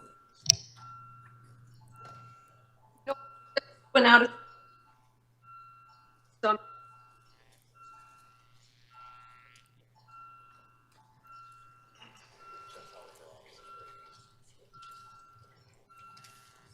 I'm sorry, Councillor Robinson, we didn't hear that. I'm trying to CMP.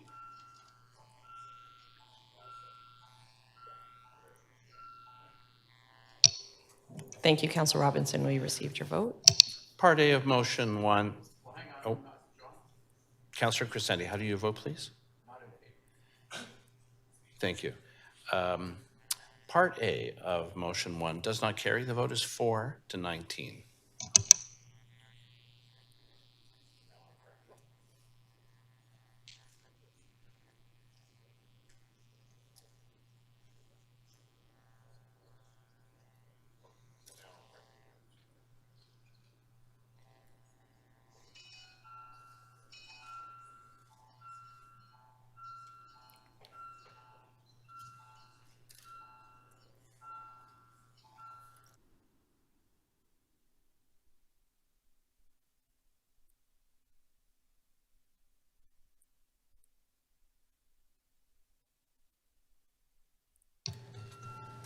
Councillor Cole, thank you.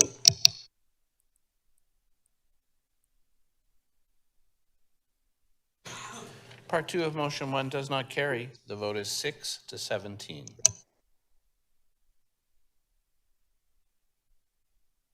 Motion we'll put on the screen. Motion by Deputy Mayor McKelvey. Did we want a recorded vote on this one? Recorded vote. No.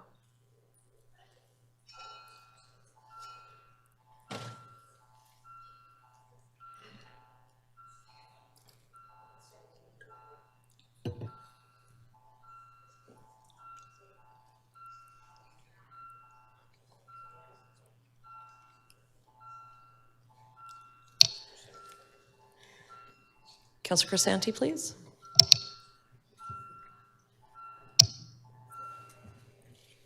Motion 2A carries. The vote is 22 to 1. Okay, next motion.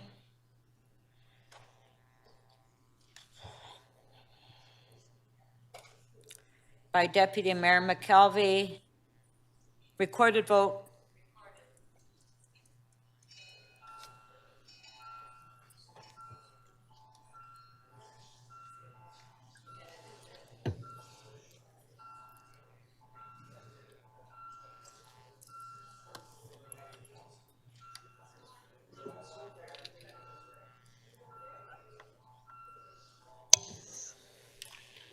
Motion 2B carries unanimously, 23 in favor. Okay. Item as amended. On favor. Show of hands carried. Thank you, members. Now, is everyone ready? Councillor Carroll, Councillor Holiday, Councillor Perks? Is everyone ready to do the vote on the temporary signs? So, Was a speakers list. I think the deputy mayor was planning on speaking to it at the very least.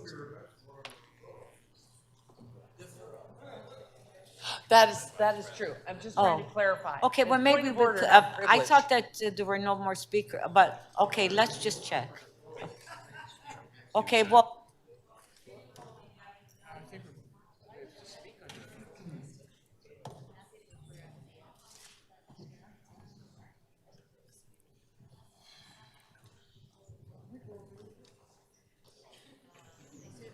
We are okay. It's just.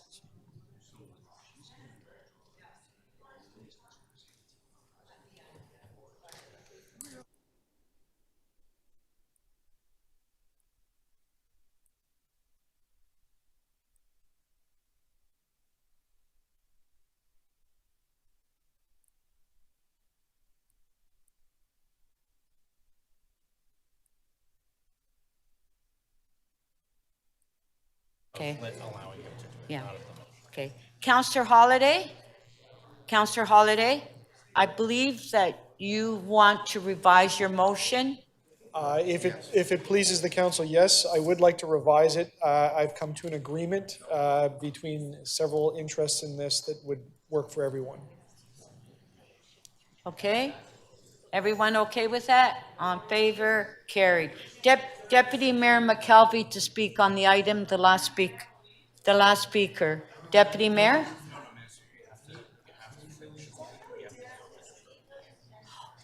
No, but she wants to speak, oh, okay. Okay. Okay, everyone. So what we're doing is we're voting on the deferral first. Recorded vote.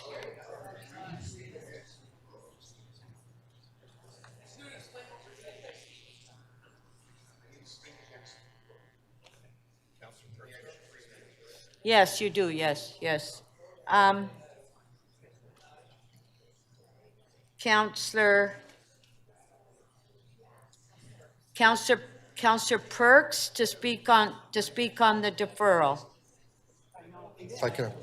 Thank you very much, Speaker.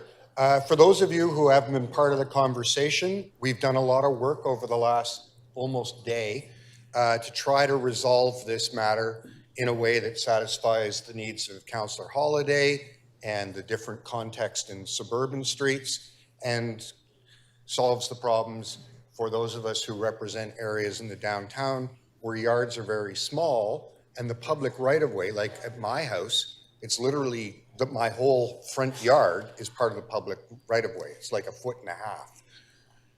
The language that Mr. Grant has provided to Councillor Holyday makes the distinction between those two circumstances. So those of us in the downtown will have somewhere to put a sign if we choose. But those big public boulevards in wider streets that were built principally in the suburban parts of the city will not have third-party signs permitted. So we've solved that problem. Also, you'll remember there was some concern about the language in Councillor Sachs's motion, which would have given staff the right on, without any technical guidance, to decide what constituted a graphic image. And as the city solicitor told me personally, you can't go to court and say, this guy thinks so. So there will be an amendment to it, either Councillor Chang or Councillor McKelvey, Deputy Mayor McKelvey, I'm not sure, saying ask staff to report on that if there's a solution. So the outstanding issues that we were all struggling with are now resolved. So we're in a position to make a decision and put this behind us. So voting to defer this doesn't solve, would actually be a mistake. I ask you instead to take the work that we've all been doing together with city staff to resolve these issues and vote for that package. Thank you very much. Thank you. No, we're Oh, we're speaking on the deferral, Councillor Cole. We're speaking. people can vote for it. We're speaking on the deferral. Okay, Councillor Sachs, do you want to speak? 2 minutes on the deferral. Okay. Could you put my microphone off? Concerns of, let's try again. Thank you to Councillor Perks and other councillors who have worked on this. My concerns have not been addressed. What has been addressed by the work with Councillor Holyday is where to put signs, but we have not got anything like a resolution for allowing any one occupant of shared premises to put advocacy signs on common premises without the consent of everybody else, nor do we have any protections on the content. So Councillor Chang is going to make a motion that we at least refer that section because it is not ready for prime time. The advocacy sign section is, in my view, going to make the current situation quite a bit worse than it is now. And so I'm going to support the referral motion in general. That piece isn't ready. The other pieces I'm fine with. Keeping signs off the pedestrian clearway, all of that sort of thing is useful. Clarifying the language of it is useful. But if the only thing we can do is refer the whole thing, then I think we should refer the whole thing because the section on advocacy signs, again, having discussed it with the city solicitor, we do not have in this current bylaw a solution for either multiple parties or for offensive and dangerous content. Thank you. Thank you.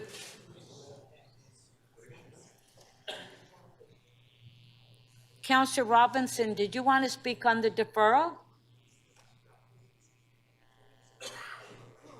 No, I did not, but I'm not supporting it.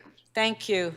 Not supporting it. Councillor Pasternak, 2 minutes on the deferral. Yes, thank you. Thank you, Madam Speaker. I am going to support a deferral because I think we're going down a dangerous and irresponsible path here.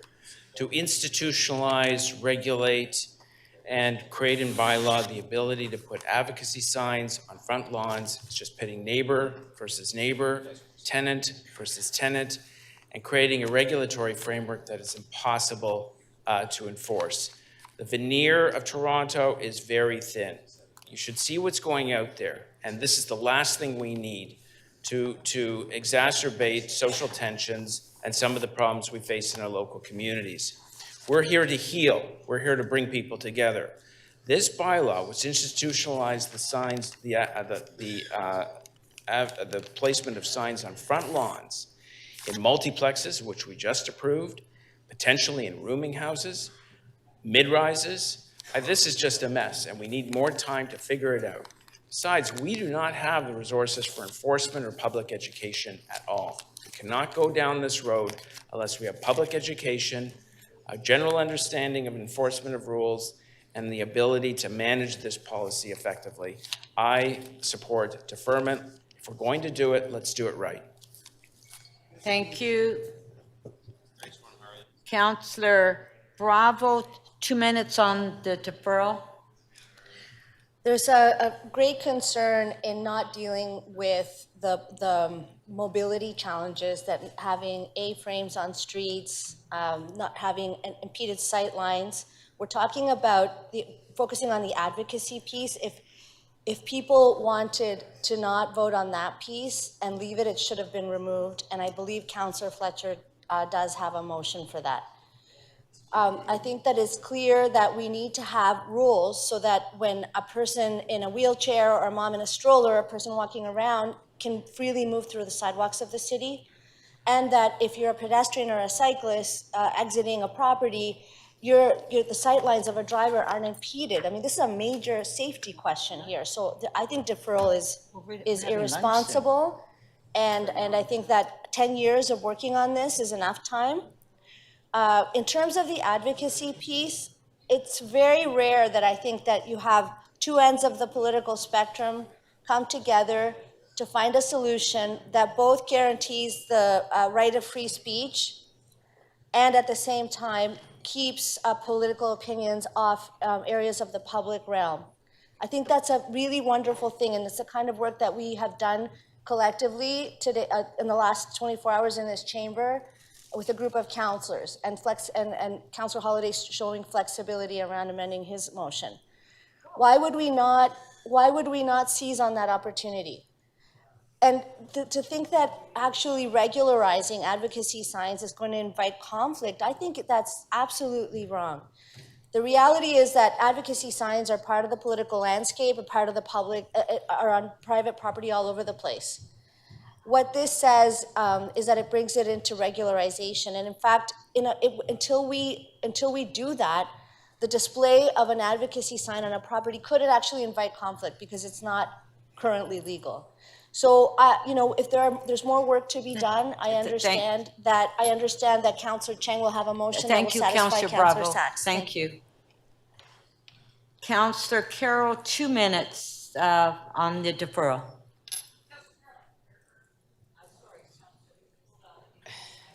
Councillor Bravo is absolutely right. Why would we defer?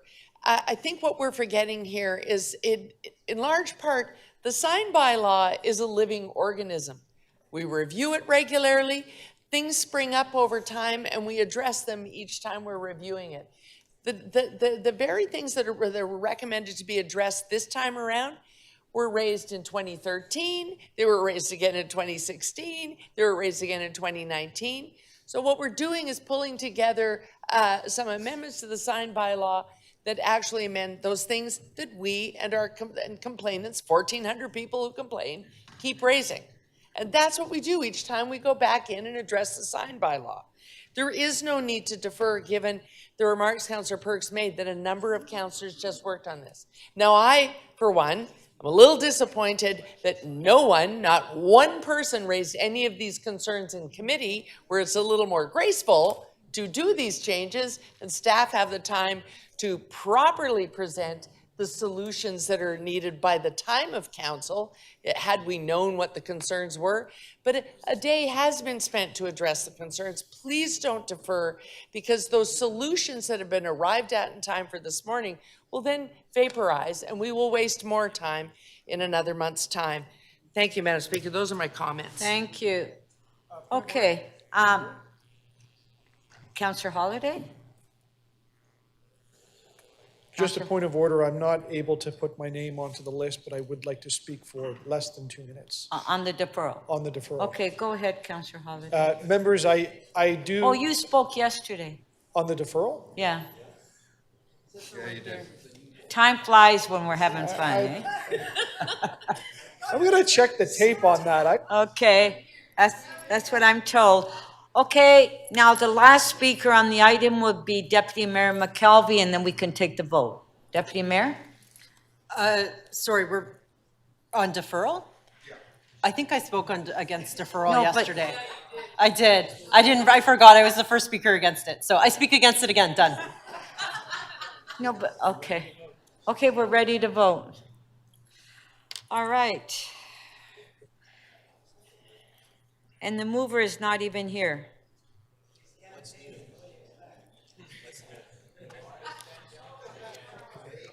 Okay, the motion's on the screen, recorded vote.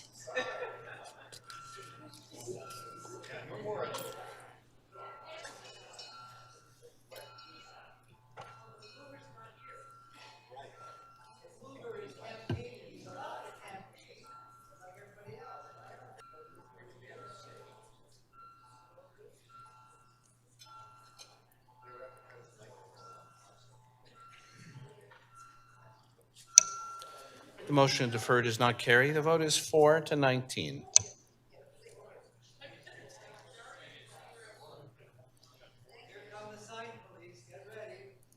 Okay, next motion we'll put on the screen.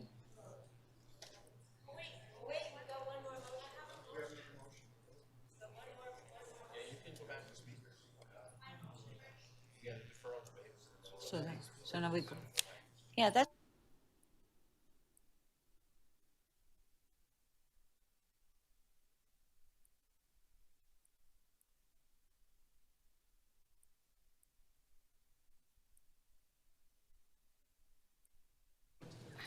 Is my thing ready? To speak. Is my motion ready? I have a motion.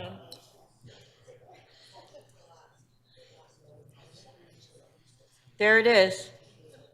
There it is. So my motion is that we refer advocacy signs back to Executive Director, Municipal Licensing and Standards for consideration with a report back on the fourth quarter of 2023.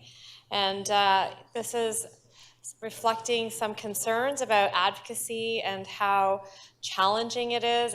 It's much more nuanced, and we're just afraid that without the... Well, it's not what we agreed to. Okay. Not what we agreed to. So... Okay, can we have some Okay. quiet, please? Okay, so this is just a motion to refer the advocacy so we get clear definitions to protect our community. That's all I have to say. Thank you. Okay.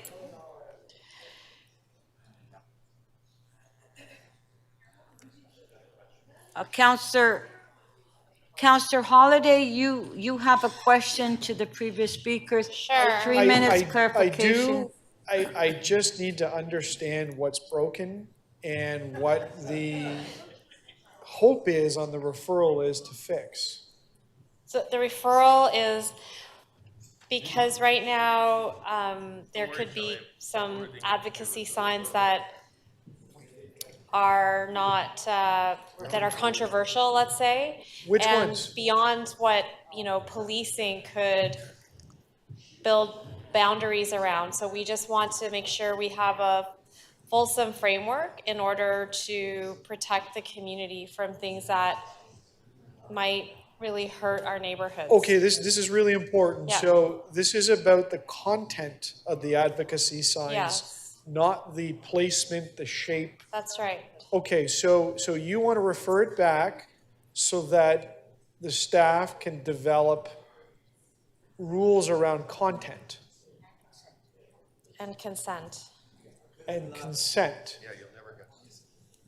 Okay, that's really important to clarify for council. Yep. Okay, thank you. Okay, Counselor Perks, did you have a question? Counselor Perks? Do you have I a don't. question to the previous speaker? No, after conferring with the clerk, I don't. Huh? You're fine with her second part, but it's to, you can take the sign off if someone puts their. No, I don't like that. Why?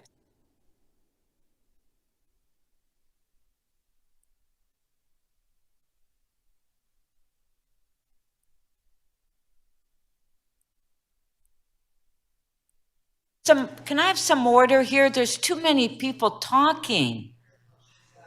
Okay, so that is it for the speakers. except Deputy Mayor McKelvey will be the last speaker on this item, and this way we can take our vote. Okay,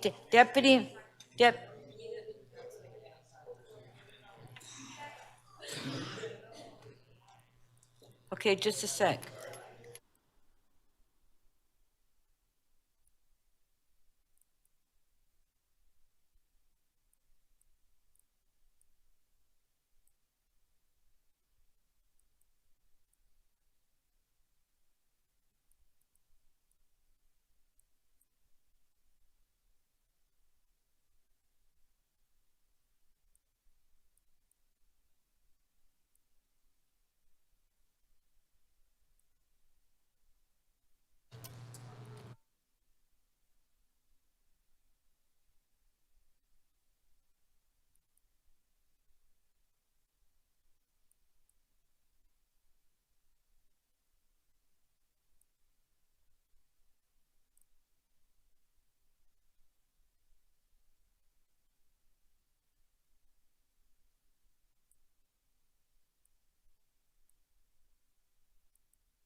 Okay, members of council, we have to sort this out now because Councillor Cheng moved that motion. We're trying to straighten this out. So we're going to go to the next item. PH 4.1, Councillor Holiday, creation of a Woodbine Special Sign District. Councillor Holiday, do you have questions? Okay, Councillor Holiday, questions to staff. Yep, I see Mr. Van Vliet over there. Mr. Van Vliet, could you help me understand, this is a really large package that's brought before council. My understanding is that it's granting a variety of permissions. And if I may, Speaker, it's really noisy in here. Could you tell council about the variety of things that this package proposes? First party, third party, electronic signs, what's in there? Certainly. Madam Speaker, what's in the package is a special sign district. Just to give a bit of background, a special sign district is an area of the city that is identified where the absence or presence of signs of a certain type, certain size, are a contributing factor to that area. In the case of Woodbine, because it is a unique use, it's a hotel, it's a casino, doesn't exist anywhere else in the city, it was appropriate to have a special sign district. We felt for that. The applicant made their application, we agreed with that. As part of that, there will be first-party signs to identify the casino and any new businesses, hotels that may be on the property. And it's a very large property. There will be third-party signs that they have requested as well that would be around the periphery of the property. They would provide advertising, but they would also create a link between the casino, which is sort of in the middle of a field currently, but will soon be built up, for that. So there would be third-party digital signs. There would also be directional signs, which would be electronic throughout the site that would guide people to different things. Again, it's a very large site, so. So help me break it down. First-party signs are related to the business that is on premise. Correct. Casino, woodbine, horse racing, tourist attraction, hotel, whatever it is. It's to the benefit of the operations on the site. That's right. They identify or advertise what's on site. Now, a third-party sign, if I recall, can you confirm that's a sign that is purely advertising, purely revenue generating, could refer to anything? I think there was a beer ad or something in the Yes. report. That would be the purpose of it, yes. It could advertise, they could put any message on there. And sometimes companies or locations put, their moniker around, and then they have a screen in the center where they put the third-party advertising, so it's kind of a hybrid. And how That's do you right. classify those signs? Third-party signs. Okay. This particular site has a history of all sorts of signs, including electronic ones, if I recall. Not electronic, but there are third-party signs and there are first-party signs. And there are first-party signs. And so there's it sounds like it's a detailed proposal for the first-party signs.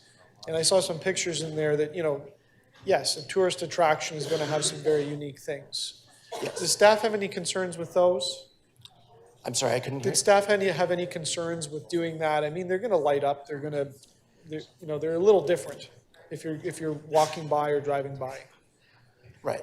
So, Any concerns from staff on having those first-party signs? It's more than you'd see anywhere else, like a shopping mall. it is. No, through the speaker, we have no concerns. We're recommending approval. Okay. What value, other than to the applicant, purely of revenue, does the third-party signs provide generally? So the third-party signs, in some cases, can create a sense of place. If you think of Dundas Square, it's all third-party signs at Dundas Square. But it adds a vibrancy, it adds a sense of place, it makes it a unique site. Around Exhibition Place, the same. There are a lot of large electronic signs that are not necessarily forming part. Some of them do specifically mention Exhibition Place, but they create, again, that sense of place, that dynamic, active, vibrant community. Woodbine, we believe, is that same type of, very similar to Exhibition Place, would be the only one that we could really compare it to, where it is primarily an entertainment destination. It's got different types of facilities, and the signs add, again, that sense of place. So by sense of place, am I interpreting right here that if I'm motoring along the 427, that I would see a third-party sign that would somehow contribute to a sense of place? That would, through the speaker, that would be the idea, yes. That it would, you would know, because there aren't a lot of third-party electronic signs along the highways, that as you were getting close to That was your Woodbine, you would last start question? to see these electronic signs, and it would look different. Thank you. Okay, thank you. To speak. Okay.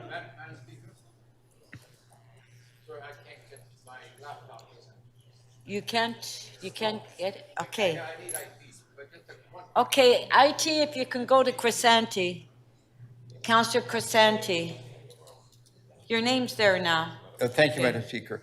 No, I just wanted to pick up where Councillor Holiday left off on third-party signs. And I agree with you, they add to the vibrancy. This is definitely an entertainment destination that'll draw people worldwide into this destination.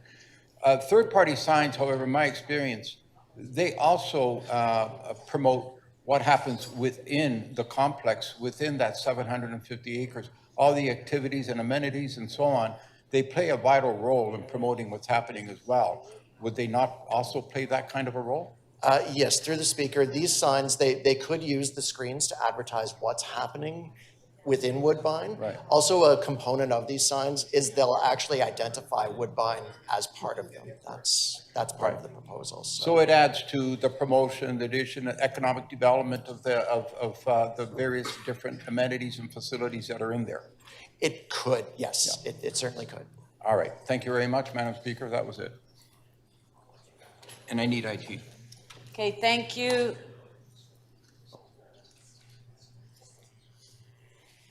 Okay, Councillor Holiday, you just, do you want to speak? You ready? I am. I'll be very brief, Speaker. I read the report and I talked to staff about it. Look, there's a lot going on, and we know through past council debates that this site is very unique. There's horse racing on there, which is a really important industry in the city and in the province and in the country, really. And that this is a unique site, which is a tourist attraction, and it contains a casino and all sorts of related activities as it develops in the future. But I am going to ask for a recorded vote, and I'm going to vote against it. And the reason is the following. I do appreciate a lot of the work that was done, especially to create first-party signs, which I think this site is very much deserving of and some special consideration. What I'm really struggling with is the concept of how third-party signs can create a unique destination location here. People have mixed feelings about Yonge Dundas Square. And I think I tolerate that as a place. It's kind of interesting. It's got these billboards. It's quite concentrated.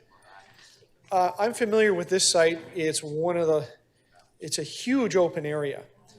And I just don't see that same vision.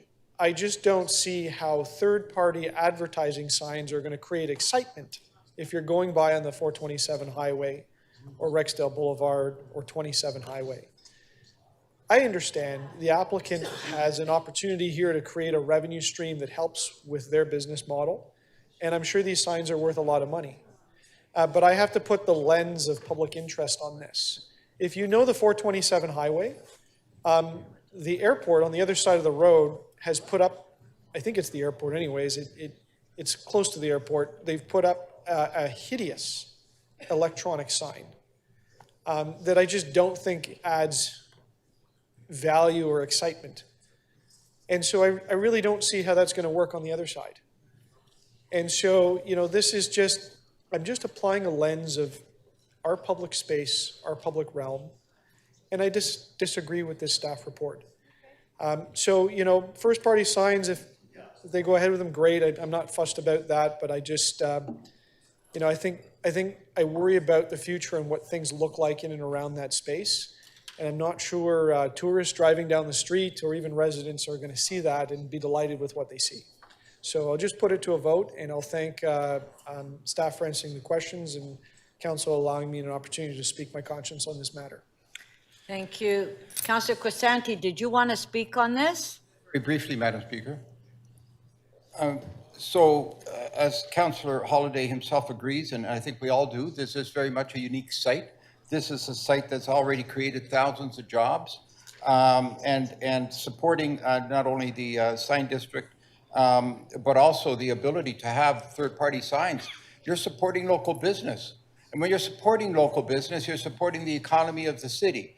And when you support the economy of the city, you're creating more and more jobs. So I think this is an excellent opportunity to do just that. And I'm hoping between now and the vote that Councillor Holiday does change his mind. Okay, thank you. Thanks very much. Okay, let's have a recorded vote on the item. Yes, after this, we'll do your...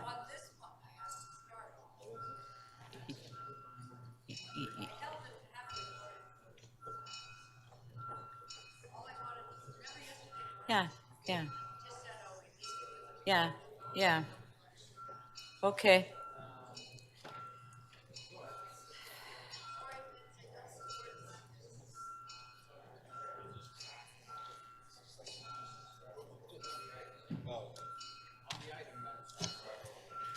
Councillor Bradford and Councillor Cheng, please. This is on the item from Planning and Housing. I voted. Oh, I can't leave. Okay, sorry.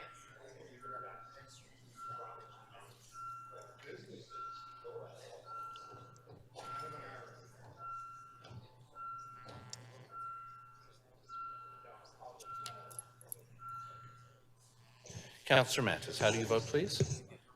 In the affirmative, thank you. Councillor Thompson, how do you vote, please? In the affirmative. In the affirmative, thank you. Speaker, the item is adopted. The vote is 15-7. Okay.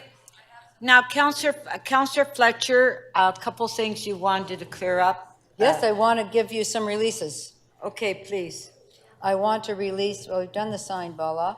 I want to release, Toronto and East York, 5.11, 3339 Davies.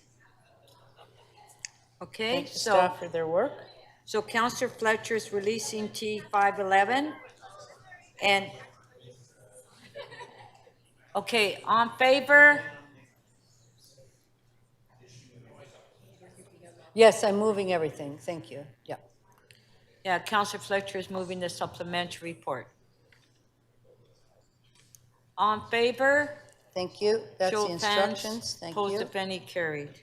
And then I have a very quick amendment on, oh my God, I just got locked out. T 5.25? The Portlands one, Yeah. which is, I have a motion there, an amendment, that just to the MOU, a recommendation 12 is getting amended. I believe the clerks have that. With that, I can move it, pass it. Okay, so on T 5.25, Councillor Fletcher, his amendment's on the screen. On favor, show of hands. Opposed, if any, carried. Thank you. Thank you. Item is amended. On favor, carried. And then on CC 7.1, which is the Ombudsman's report on Toronto Community Housing, I would ask that it be deferred to July so the Board of Toronto Community Housing could look at this report. We were unable to see it prior to it becoming public. Okay, so on CC 7.1, which is the Ombudsman report, Councillor Fletcher is moving to defer into the July council meeting for an opportunity for the board to review the report. On favor, show of hands, opposed if any, carried. And Councillor Fletcher, you do have one more, PH 4.8. You're going to wait to do that later? City comments on the proposed provincial planning statement? Yes, I have some questions and Okay, that's I'd fine. like to hear from staff on that. Okay, one, thank please. you. Thank you. Councillor Holiday? Okay, just one sec. Councillor Perks, a quick item? Yes, CC 7.7, appointment of public member to the Toronto Hydro Board. I can release that. Okay, I'll give the hold to Councillor Fletcher. Okay, Councillor Fletcher wants to continue holding But that. I don't need to hold it. She can have it. Yeah. All right,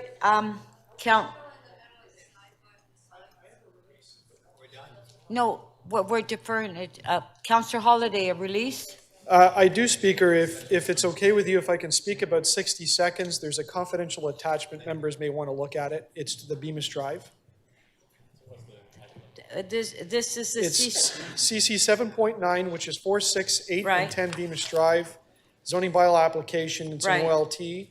If you'd allow me about 60 seconds to speak on it, there's a confidential motion that I'd also like to move that'll Okay, give members a go moment ahead. to look at it. Go ahead, Councillor Holiday, the motion's So on I the am, screen. I am moving a motion, but I do want to express disappointment with where this report has ended up. I want to make sure that I represent the community immediately to the north of this development, where throughout the development's evolution, there has been repeated concerns of height and parking overflow that affects the neighborhood to the north. And it's on the border of the wards 2 and 3.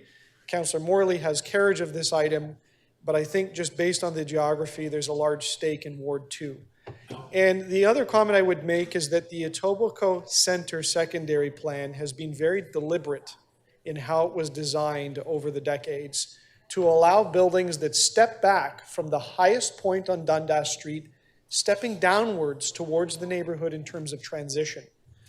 The proposal that is in its public form does not conform with that, in my opinion.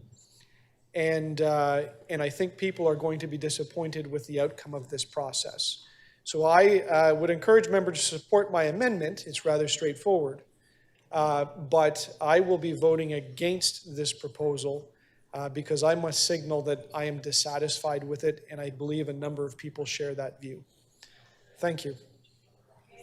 So on CC 7.9, we'll have a recorded vote. I can, if you can shut off the microphone, I can maybe help Councillor Perks.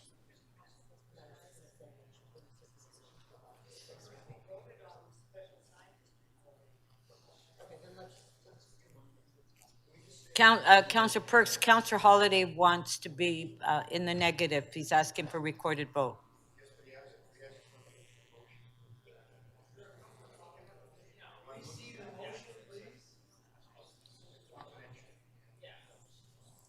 If we can put the confidential motion on the screen, please. No, okay, what the confidential, okay, guys. What the because this is a confidential report settlement on, so what is on the screen, if we just, can we just show it on the screen, please, what Councillor Holiday is moving?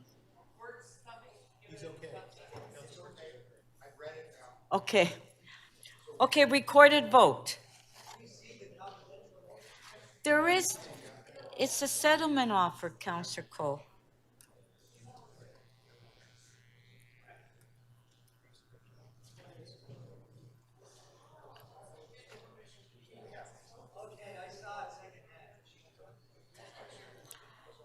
Okay, recorded vote.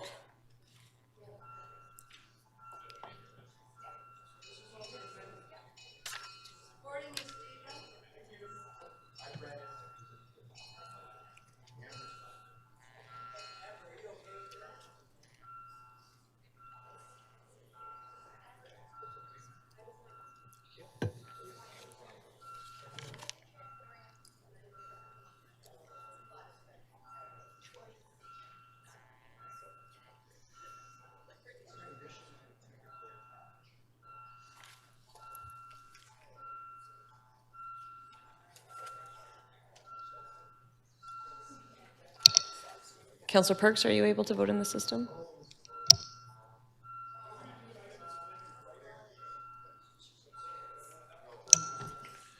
Councillor Mantis, how do you vote, sir? Oh, I'm sorry, Speaker, I didn't realize Councillor Mantis wasn't here. Okay. The motion carries unanimously, 22 in favor.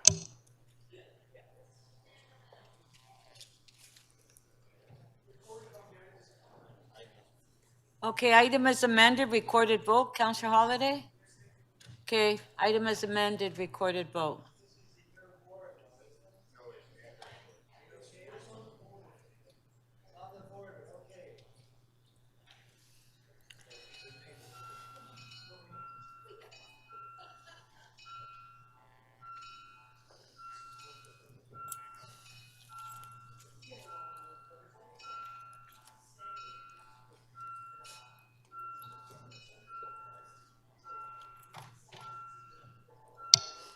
Councillor Carroll, can we have your vote, please? And Councillor Malik, please.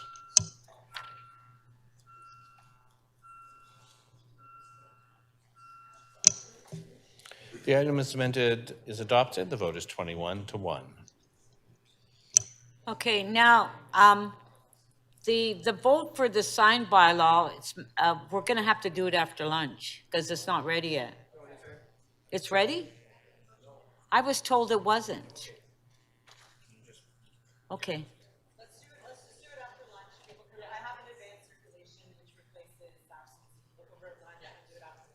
Because I know that Councillor Fletcher and Councillor Pasternak has to leave now.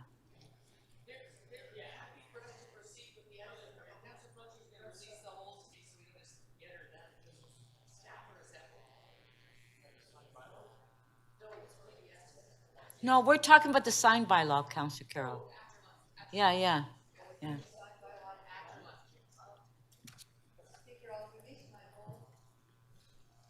Okay, Councillor Fletcher. I'll release my hold to Councillor Carroll because I have to go on PH 4.8. I'll release that, and I think Councillor Carroll, you'll take that as the first speaker, correct? Oh, I You distracted her on the sign bylaw. Okay. Thank you. But And I would ask- Councillor Carroll, we're at that item now. Yes. Yeah. So I'm sorry, I'm going to have to leave, but in Okay. case we weren't. And I would just ask that we leave CC point 7 until when I get back this afternoon, please, Speaker. Thank you. That's the bylaw. I'm holding Yeah. the sign bylaw. Yes, and the also CC the hydro. 7.7 will do, this is the Toronto Hydro Board, we'll do that after lunch. Thank you. Thank you so much. Okay, Councillor Carroll, PH Questions of staff. 4.8. Yeah, I'm waiting for the list to come up so I can put questions of staff down. You have questions of staff? I do indeed. Okay, so if you can put your name on the list, maybe we can get this done before lunch. Yeah, waiting for the list to show itself.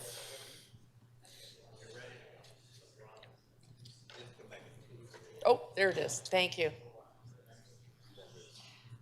So, Madam Speaker, questions by way of setting the scene. In case people are completely confused now about what stood down and what's stood up, this is the city comments on the proposed provincial planning statement. And in particular, this contains our various concerns about erosion of employment lands. And so I'm wondering if staff can tell us if we were to proceed to adopt these recommendations that express our concern, but then make individual choices to relieve some of the conversion requests that we currently have on the books that we're recommending that we oppose the conversion request. If we make the statements we see in the recommendations, but then we proceed to relieve some from opposition and allow conversions, what message does that send to the province? Through the Speaker, Councillor, the impact of the changes that are outlined in the item before you are multifaceted. To focus for a moment, as you have on the employment lands conversion, we essentially have a system now called the Municipal Comprehensive Review, where every 5 years Council considers the matter comprehensively, and across the city, the economic viability of our employment lands. I like to say that the employment lands are the city's green belt in a way. Once they're gone, they're gone. It's hard to put them back from a land value and a viability point of view when residential can clearly outbid those land uses. Mm-hmm. And from a land use strategy point of view, and I'll turn it over to economic development in a second, from a land use strategy point of view, there are so many benefits to having 400,000 jobs in our employment lands across the city. There are transit benefits, for example. 20% of the people who work in our employment lands travel by transit. There are social equity benefits. I think it's 47% of the jobs, or 57% of the jobs, I'm sorry, are in essential industries in our employment lands. 45% of the jobs are low barrier jobs. Newcomers to Canada can more easily find work in our employment areas than in our other sectors. Just the overall land use ecosystem of the city is so importantly tied to sustaining the diversity of our land use. And if economic development just wants to comment specifically on the economic value. Sure. Through the chair to you, Councillor Carroll. As my colleague in planning states, the employment lands are of critical economic importance to the City of Toronto. Not only do we have to hold the current footprint, but intensify their use. To comment critically on the provincial planning statement, but allow a high number of conversions does, as you suggest, provide a bit of a mixed message to the province. Just some other figures in addition to what my colleague has cited. These are critical in a broad way to the city's economy. $1 billion in construction permits have been issued since 2016 in these lands. They're integral to the resilience and integrity of our supply chains. Currently, we are at 1% industrial land vacancy in this city, creating a high level of competition and rising prices, which is limiting the ability of Toronto businesses in these lands to expand right now and create jobs. Right, right. And we need we need that expansion. If we're going to deal with the people who currently can't even afford their own homes, they need their jobs. But what if there is what if there is a site that makes sense to exempt? Is the only avenue lobbying a councillor on the second floor? Or if you've got a good case for a conversion, how do you make that case? And has that opportunity already been provided in the case of these?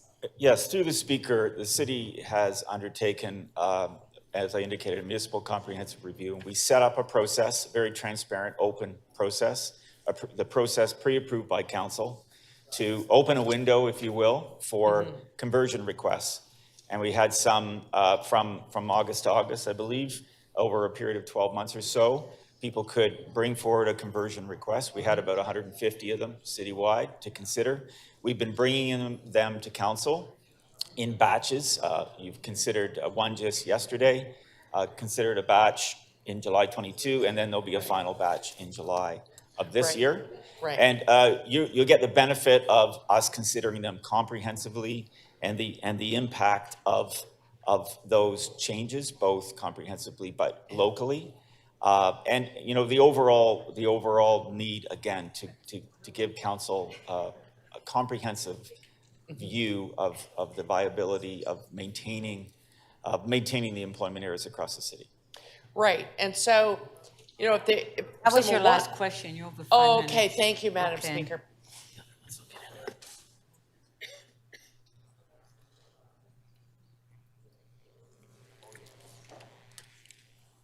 Councillor Morley? Thank you, Madam Speaker. Just a few questions to staff on this item, and thank you for the great work. We're very proud in Etobicoke Lakeshore to host many employment lands and obviously experiencing tons of growth down in our neck of the woods. My questions are twofold. One is specific to the inclusion in the item before us around film studios and that kind of use within employment lands, and I just wondered if staff could take a moment to speak to that inclusion and how that really is an important industry for Toronto and is taking up a lot of important space on our employment lands. Through the chair to you, Councillor Morley, thanks for the question. Yes, the film industry in Toronto is of critical importance. It employs 35,000 people. These are frequently low barrier to entry jobs, but highly remunerative, high rates of unionization. Equates to $2.5 billion to the overall economy of Toronto. With the current provincial planning statement, it is not clear if film studios will be scoped in to manufacturing or other industrial use. If not, they will put it into competition for land with many other uses, rising costs and driving investment in the film sector out of the city and compromising our competitive position as a jurisdiction. Absolutely. And just with respect to that competitive position, can you give us a little bit more insights into the impact and value of that industry to our city and to our larger economic output? Absolutely.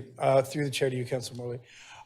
Currently, the film sector employs 35,000 Torontonians. Again, these are jobs with a high rate of unionization. We are expecting, with the current level of planned studio expansion, to see that number rise by as much as 10,000 over the next 5 years. We hope over that course that we see the current production value go from $2.5 billion to close to $3 billion. We are currently navigating some labor disruption in the broader sector, so we'll keep our eye on that. But this is an incredibly important and growing industry for Toronto. Absolutely, and we're really proud to host it and proud to be part of that growth, so thank you for those comments. My other question is more specific to affordability and housing, and to our chief planner. I wonder here if there's an opportunity to be a little bit more prescriptive around the definition of affordability, as that has been a back and forth with the province. And so we're looking here to ensure that we're able to secure that in major transit station areas, et cetera. But we know that that continues to be a bit of a challenge. And so can you speak to us a little bit about that opportunity? Yes, thank you for the question. Through the Deputy Speaker, the proposed provincial planning statement has removed the definition of affordable housing. And that's a great concern to us because we're driving both policy and program based on definitions. The city's preferred definition approach is, and what's been previously approved by council, is an income-based approach, matching income to housing. And simply put, it matters because removing the targets are going to really challenge our ability to include our program through inclusionary zoning, for example, and other programs delivered by the Housing Secretariat to meaningfully address affordability. The lack of specific reference to housing challenge that we have in the city, the housing crisis, is a great concern. Thank you. And just to dig into that piece a little bit more, appreciating the very dire need for real affordable units. As you mentioned, we know that that is tied to income and not necessarily to our market, which is obviously in a influx often. Can you speak to us about the purpose-built rental aspect of the province's proposal and how that's an important part of the housing mix and what the recommendations are here today specific to purpose-built rental? Through the speaker, there is an aspect of the previous legislation, I believe, with rental replacement that suggests a regulation for rental replacement approach. The city already has a rental replacement policy in its official plan that we operationalize through applications that council approves. It works quite well, we believe. And the province has not issued any regulations yet that might, they've suggested some approaches, but not issued any regulations yet that might deviate from that. But we would be concerned that the specific approaches that we take that address issues here in the city would be diminished or diluted by an approach that doesn't take into account the challenges that we have in Toronto. Very helpful, thank you. Thank you. Councillor Bravo. Thank you, Speaker. I wanted to ask about the local economy dimensions. Specifically, when we talk about a local economy, we're obviously talking about jobs. What's the range of jobs that we see on employment lands in the City of Toronto? What kinds of jobs are we talking about? Through the Speaker to you, Councillor Bravo. The number of jobs first is significant, 27% of the overall employment footprint of the city, which is 1.5 million, so roughly 400K jobs. Of those, as my colleague cited, 45% are low barrier entry. You do not need an advanced degree. 57% are fully in industries identified as essential.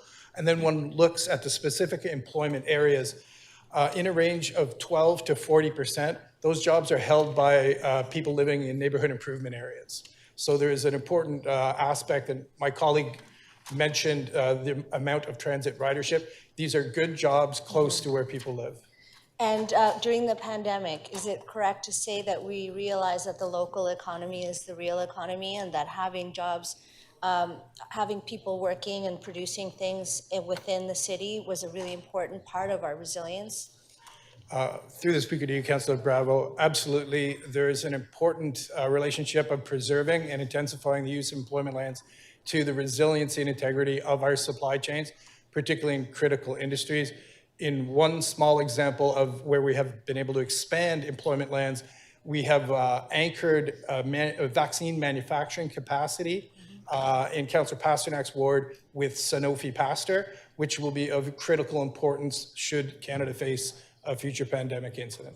Right. So in fact, we need to do more. And in terms of the argument that conversions produce, for example, retail jobs at grade level, is the kind of work that we're talking about in producing things and making things a better job, the prospects for a better job, a better paid job with low barrier entry?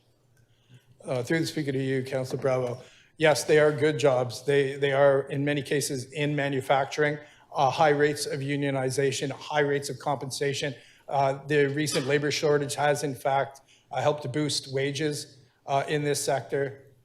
And that would be in film and other sectors as well. So what we're talking about is an avenue into a good life, resiliency for the local economy.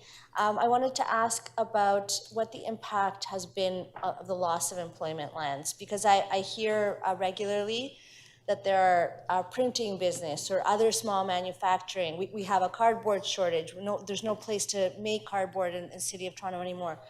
What happens when we reduce the amount of employment lands to the viability of good local businesses in the city of Toronto? Through the chair to you, Councillor Bravo. Absolutely. The scarcity of employment lands, 30% of our current land base, were we to approve all of the conversion requests that my colleague has identified, that would drop by 8.5% to 12.3% of our land base. You would see a compression of these jobs.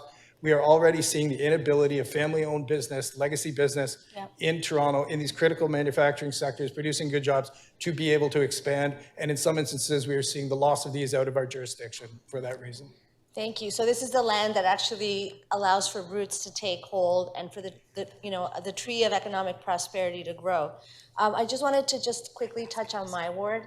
I understand that Ward 9 Davenport has one of the higher instances of people both living and working in the same ward. Is that correct? Through the speaker, that's correct.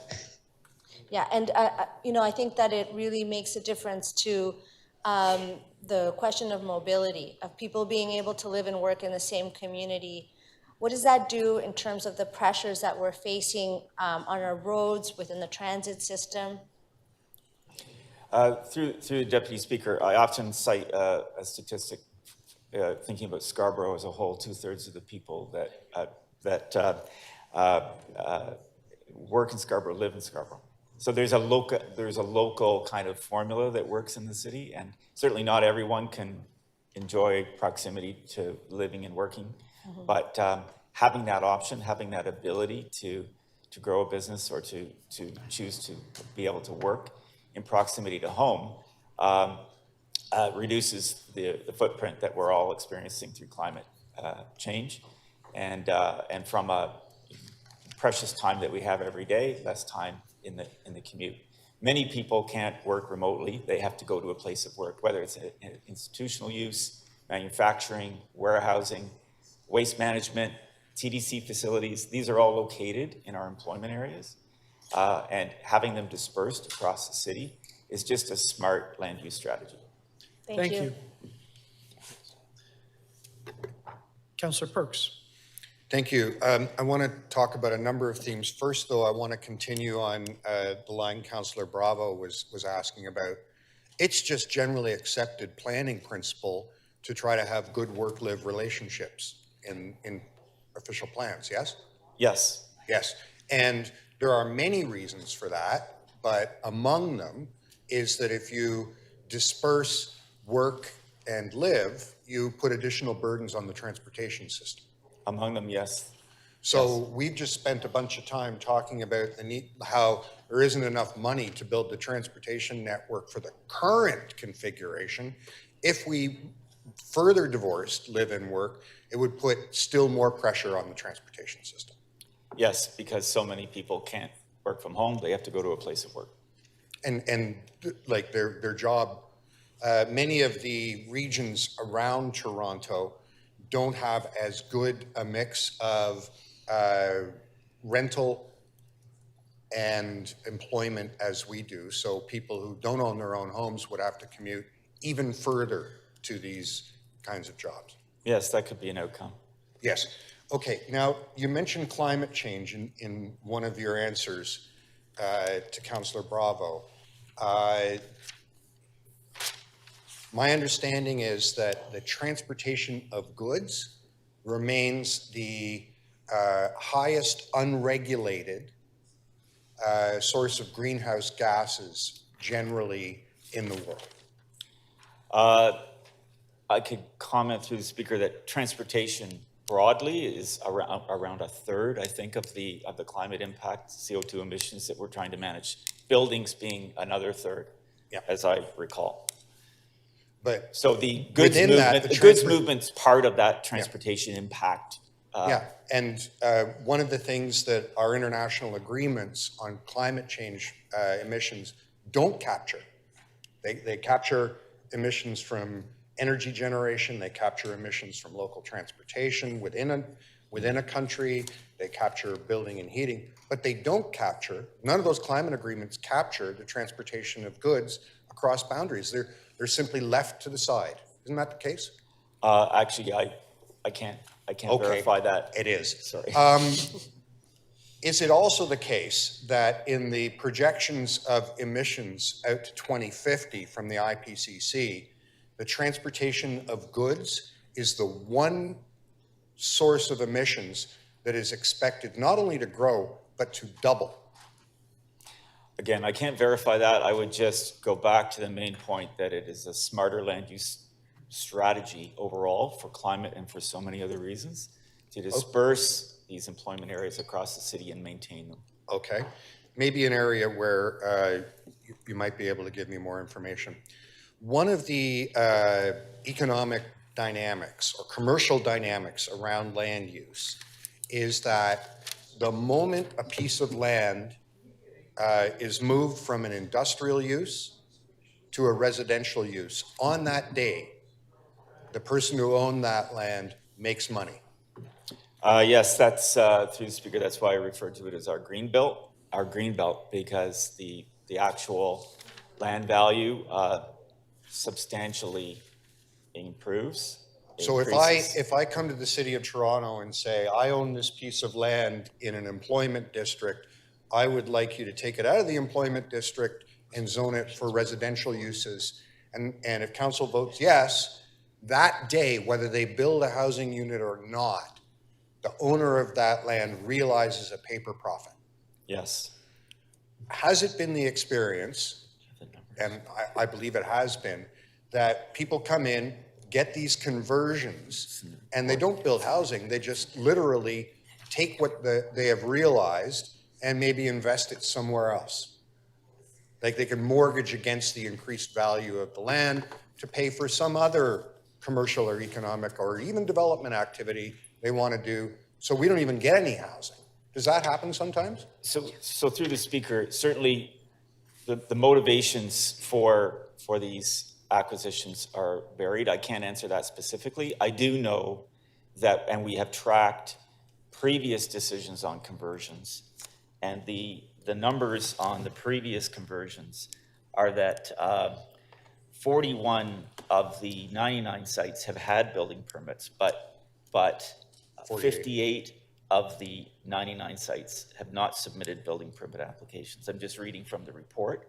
But the point we were trying to do with that research is that it doesn't always manifest housing, right, which is one of the drivers for some of these requests. So in effect, if we convert the land, in more than half the cases, we don't get any housing, but the owner of the land walks away with a tidy profit that they can invest elsewhere in the economy. That was your last question.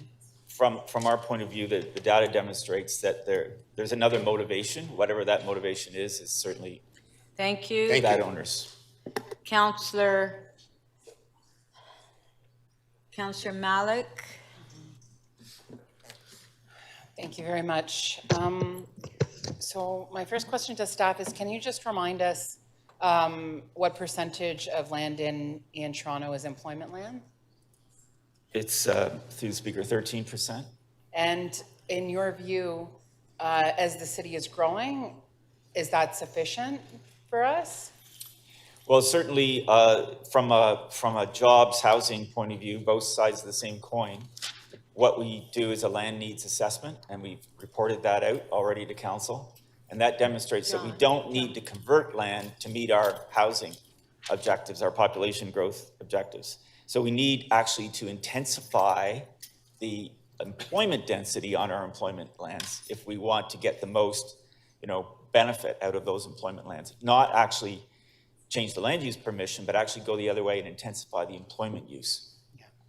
Thank you very much for that. That's really helpful. And I guess that my next question is, building on Councillor Bravo and Councillor Perks, the importance of living and working within our communities, is really important for all the reasons that were mentioned, right, in terms of a quality of life. But we're also in the midst of a climate crisis, and the importance of being able to have that relationship between where we live and where we work. But I specifically want to ask about the impact of intensifying employment lands when it comes to climate regulations, and the fact that, you know, we're all experiencing, and I know that we've heard it in our communities with development, with other things that are happening, that imports are more expensive because of everything that is shifting in terms of our global supply chain. In the context of that, can you share a little bit more about how the intensification of our employment lands should be looking so that we can actually be building the city in every way possible through strengthening our capability to be a manufacturer and a good employer within the boundaries of the city of Toronto? Through the chair to you, Councillor Malik, as my colleague in planning said, the retention intensification of the current footprint of employment lands in the city is smart overall land use planning. In terms of how we intensify, there are a variety of tools that the city can use. Preserving them and intensifying is our first step. We also have incentive programs such as the IMIT program that does allow for certain Sorry, uses. do you mind just saying that Sure. acronym again? Sure. The IMIT program is the Imagination Manufacturing Innovation Technology program that provides an incentive for the investment in specific industries to intensify the use on our land. To your point also, the employment lands are frequently adjacent to rail corridors or shipping channels, which also provide an ability to help reduce the overall footprint of the transfer of goods. And finally, we continue through other programs. We have a Gold Star program in the city, which provides concierge service for potential investors looking to relocate business into Toronto. Toronto as a jurisdiction does not have a lot of financial incentives as other competing jurisdictions may have to put on the table, but this concierge service in combination with preservation of the land and some targeted programs like IMIT do allow us to be competitive in securing mandate expansion and attracting in new mandates. Thank you, that's really helpful. And I don't want to single anyone out, but can you share with us, you know, kind of one of the best examples of how some of those programs and some of those approaches to intensifying our employment lands have been successful? Is there one that comes to mind that should kind of be a model for how we're moving forward? Through the chair to you, Councillor Malik, I cited just before the expansion of Sanofi Pasteur. So I'll just take a moment to expand on that example. Sanofi, French-owned international conglomerate with roots in Canada in terms of its R&D, faces fierce now international competition for other sites, most recently Connecticut and Singapore. It was at risk of losing its research and development function, which would begin to unwind various manufacturing mandates, working with the city in order to expand, in an exceptional case, the footprint of the employment lands there to have the space to expand. They were able to create a new business model, go to Sanofi corporate in France and make the case and pull that manufacturing mandate back from Connecticut. And they are now in the course of expanding, adding hundreds of very well-paid jobs, many of them held by local residents in that area of Northwest Toronto. Thank you. Okay, last, Councillor Thompson. Thank you very much, Madam Speaker. Through you to staff, can you help me to understand what percentage of land or landowners and or requests with respect to conversion through the MCR process, what percentage is successful at the varying intervals, the 5-year intervals? Through the speaker, the percent that have been, quote, successful, it either recommended by staff or determined by council, is less than 1% of 8.5% of the requests or the acreage, sorry. Of all the land. Of all the land, less than 1%. So we are not fast tracking and moving down this roadway to convert our employment lands rapidly. I think it's important that, through the speaker, that we give very careful consideration given all of the issues that we've just presented to you, yes. Right, so it's not neglected, it's something you factor in considerably. Yeah.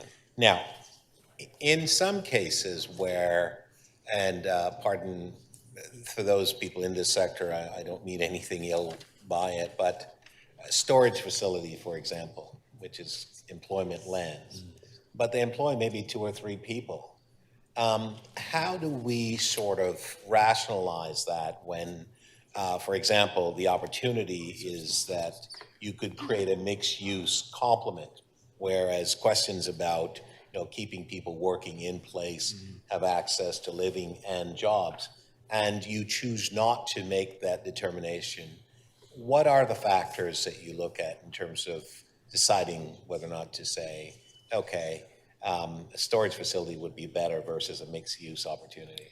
Well, through the speaker, I wouldn't necessarily put a storage facility in competition with a mixed-use facility. I think But we seem to.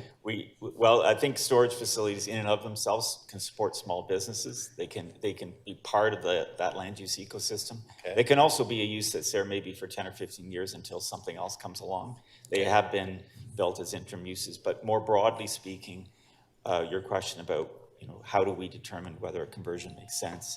Yeah. Is around the viability of that employment area as a whole. It's around whether or not we actually need that land to achieve our other land use goals. So then, help me to understand, how do you analyze with respect to conflicts? So for example, I'll draw attention to my ward, Kennedy Commons, for example, and you have other areas around, but are not necessarily within the proximity, what I would say, whether or not it's a sound effect that would occur if there were a mixed use component on that land in terms of the change of designation. How do you determine that, well, we won't approve something like that request through the MCR process, but you may approve something else? So through the speaker, we've looked at that question broadly as through compatibility assessments. And oftentimes these land use conflicts, and you cited noise and odor and other adjacencies, are one of the big drivers as to why we get objections from other nearby industries, because their environmental operating certificate is their ticket to staying in business. And if they're in violation of that certificate because of a residence nearby complaining, you're creating an inherent conflict. So we try to manage that through these assessments that we've done and and understand in advance, are we setting up a conflict or not? So we've actually undertaken those assessments. So this report that's in front of us, you're responding to the direction that the province is actually going, and we want to reflect to demonstrate what would be the potential impacts for some of those provincial decisions on the city and our potential to grow our industrial sector. Is that we're responding to that? Yes, this report that's in front of you, because you dealt with the conversion report yesterday, this report is about our comments on the PPS, and they have taken out the MCR process and put us really back in time to a one-off decision-making process, which we had years ago, which we feel doesn't allow us to adequately assess the overall economic viability, and also creates a lot of uncertainty for business, because these requests could come at any time. And if companies are making long-term investments for their businesses, involving, as we heard, millions and millions of dollars, the certainty of being on a 5-year cycle is preferable to the one-off system that we used to have more than 10 years ago. Super, thank you. Thank you. Okay, we'll recess to 2 o'clock.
Members of council, if I can please have you take your seats.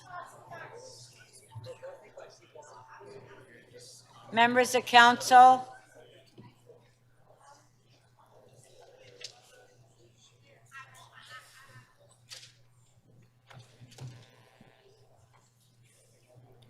Okay, members, this meeting is now resumed. I would like to ask members of council if you can please rise, if you're able, and to observe a moment of silence in memory of Robert Kemp.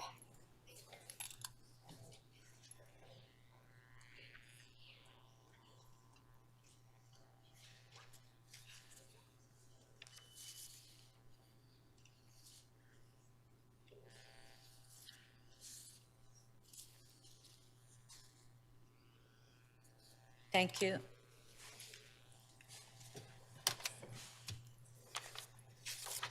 Okay, members, before we start the member motion run through, I would just like to remind members that we are still experiencing some issues with the CMP and that members should remember to refresh your browsers.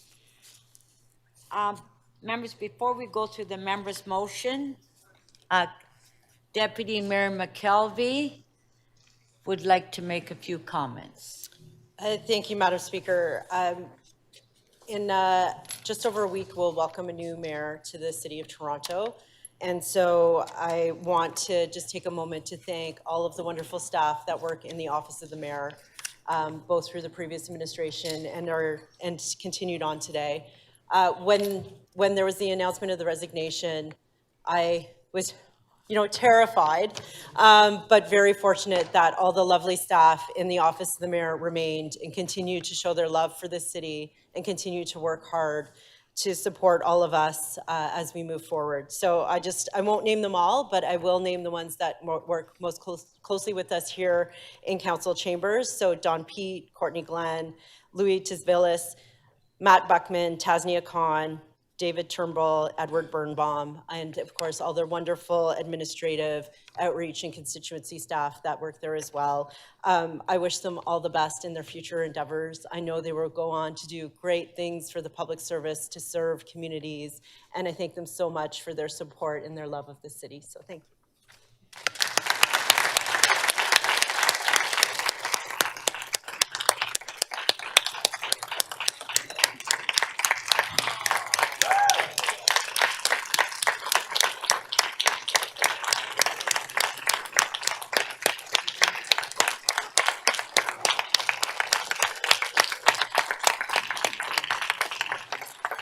And they thought that I desperately needed support to craft a motion and all came to the rescue, but it was just a trick to get them here, so thank you.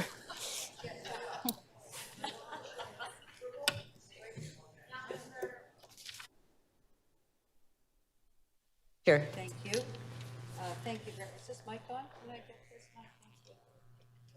Thank you. Thank you. Okay, I'm not going to use the mic. Okay, I'm going to use the mic. Jennifer, you've thanked everybody, and now we think it's our time to thank you for stepping into a difficult situation.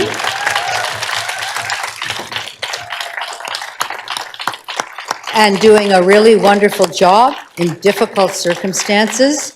You've done a phenomenal job. We have a card for you signed by all the councillors.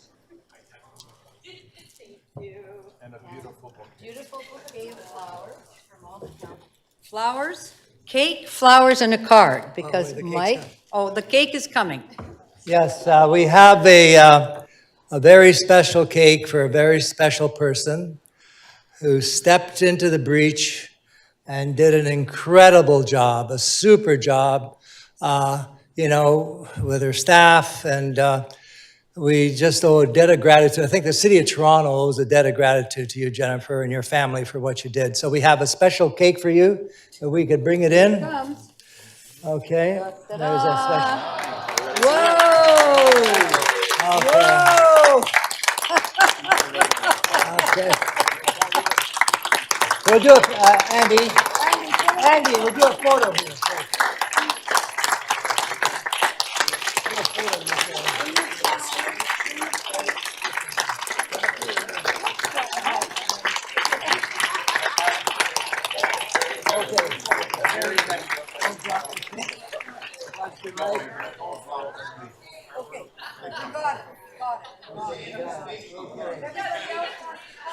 If anybody, let's all get around. If you all want to get around, you're welcome.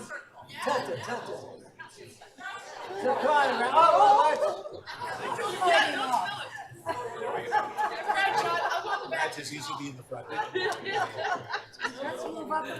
You gotta get down in front, Francis.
Okay, members, let's go.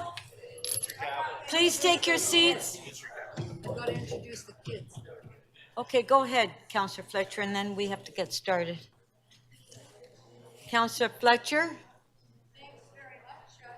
Much, Speaker. We are so happy here to have the students of the grade 4 and 5 class and teacher Joanne Pace from Holy Cross Catholic School on Don Lands Avenue with us today.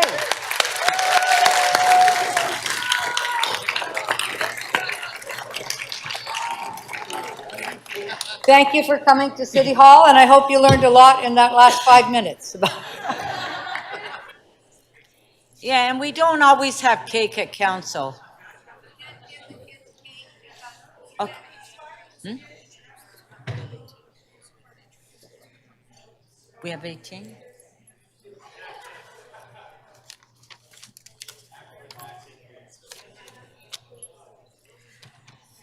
Okay, we do have 18 members, so we do have some members' motions to be introduced. Councillor Matlow.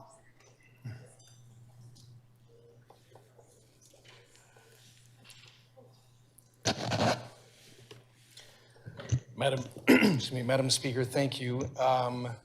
I'm adding this to the agenda. It's urgent because there are many refugee claimants who are currently experiencing homelessness and may soon need to be relocated. On favor? Carried. Counselor Malik?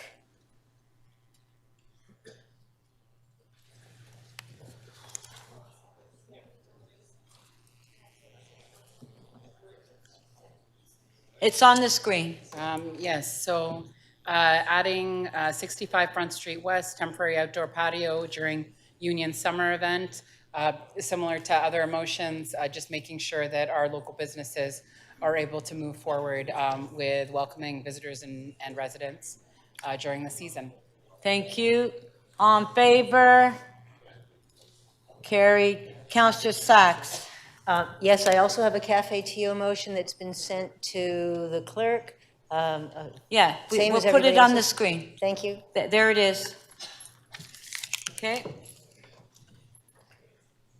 Okay, Also, a Cafe TO problem where a restaurant that's had a cafe for years is now being unable to get the permit, and they urgently need it so they can open. Thank you. Okay, on favor? Carried. Okay, members, we're now going to go through the run-through for members' motion. MM 7.1, we'll put it on the screen.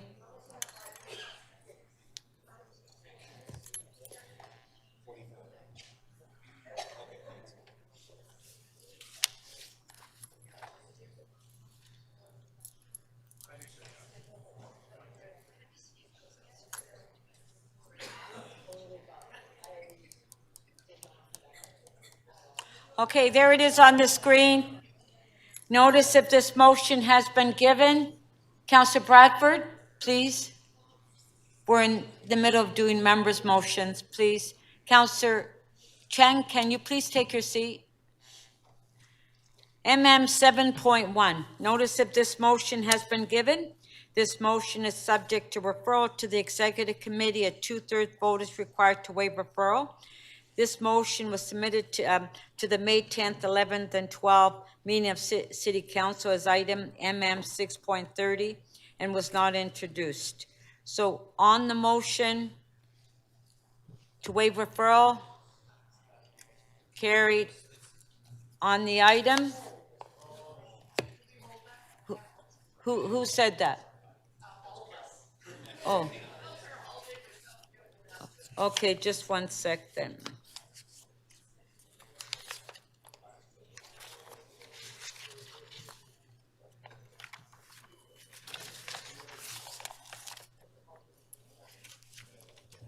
So I'll put, Councillor Carroll, I'll put your name down. Okay. MM 7.2. Notice if this motion has been given. This motion is subject to referral to the Toronto and East York Community Council. A 2/3 vote is required to waive referral. This motion relates to an Alcohol and Gaming Commission of Ontario hearing and has been deemed urgent. All in favor of waiving referral? Carried. On the item, all in favor? Carried. MM 7.3. Notice that this motion has been given. This motion is subject to referral to the Etobicoke York Community Council. A 2/3 vote is required to waive referral. This motion relates to a Toronto local appeal body hearing and has been deemed urgent. All in favor of waiving referral? Carried. On the item, all in favor? Carried. MM 7.4. Notice if this motion has been given. This motion is subject to referral to the Executive Committee. A 2/3 vote is required to waive referral. All in favor of waiving referral? Carried. On the item, all in favor? Carried. MM 7.5. Notice if this motion has been given. This motion is subject to referral to the Executive Committee. A 2/3 vote is required to waive referral. All in favor of waiving referral? Okay, recorded on the waiving referral. Yes, on number 5. Recorded vote.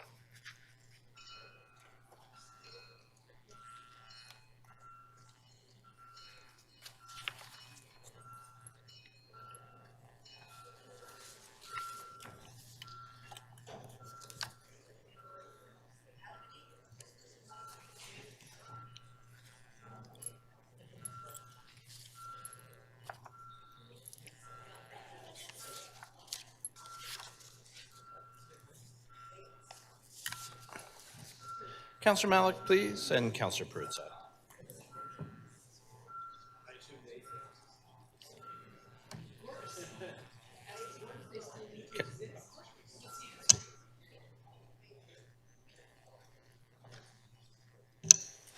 The motion to waive referral carries. The vote is 19-4. Okay, on the item. Oh, Councillor Holiday is holding? Okay, thank you.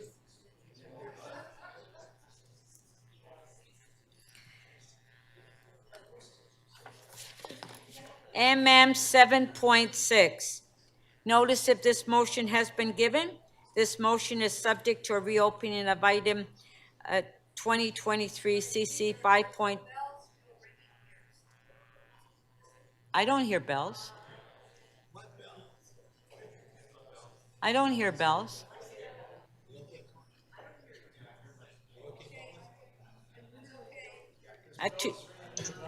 Madam Speaker, those bells are probably, someone is probably watching the meeting on YouTube in the room, and if that's the case, maybe. A two-thirds vote is required to reopen that item. If reopened, the previous council decision remains in force unless council decides otherwise. All in favor of reopening? Carried. MM 7.6. On the item, all in favor? Carried.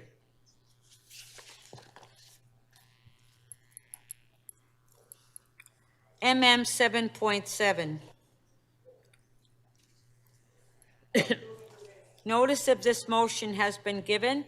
This motion is subject to referral to the Economic and Community Development Committee. A two-thirds vote is required to waive referral. All in favor of waiving referral? Carried. On the item,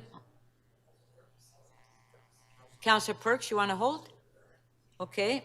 Councillor Perks is holding the item.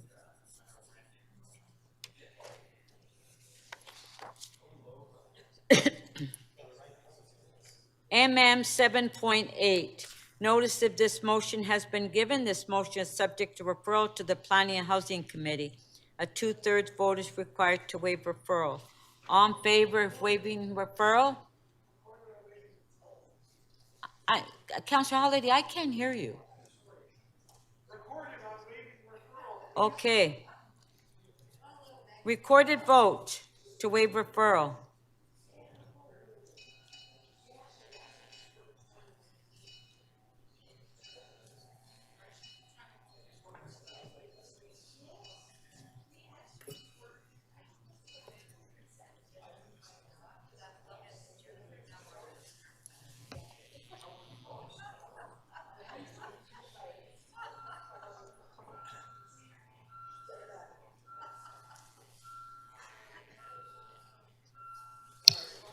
Councillor Carroll, can we have your vote, please? Councillor Pasternak.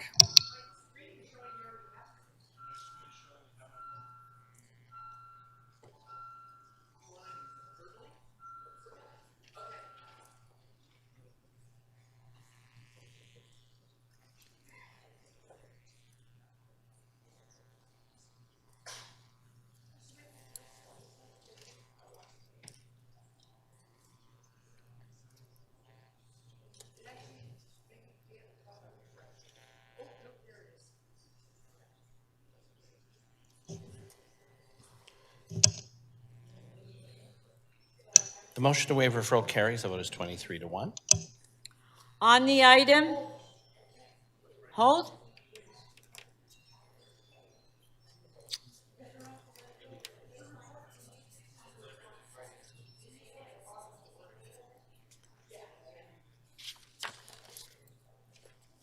MM 7.9. Notice if this motion has been given. This motion is subject to referral to the General Government Committee. A two-thirds vote is required to waive referral. All in favor of waiving referral? On the item, all in favor? Carry.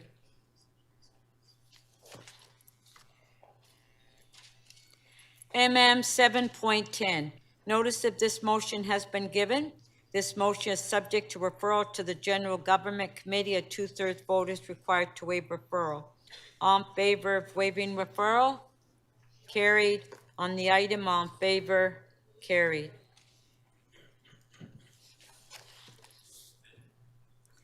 MM 711. Notice if this motion has been given. This motion is subject to referral to the Executive Committee. A 2/3 vote is required to waive referral. All in favor of waiving referral? Carried.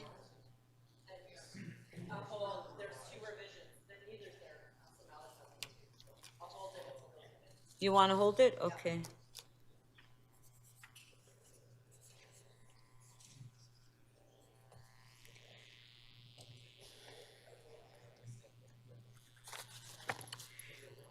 MM 712. Notice if this motion has been given.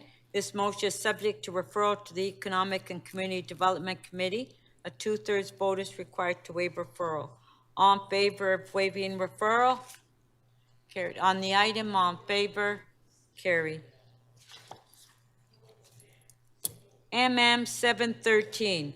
Notice if this motion has been given. This motion is subject to referral to the Executive Committee. A 2/3 vote is required to waive referral. All in favor of waiving referral? Carried. On the item, all in favor? Carried.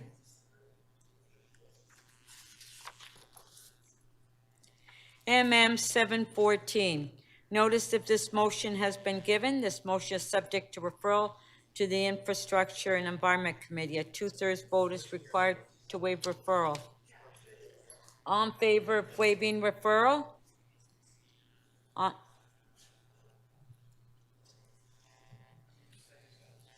Okay, on MM 714. On the item?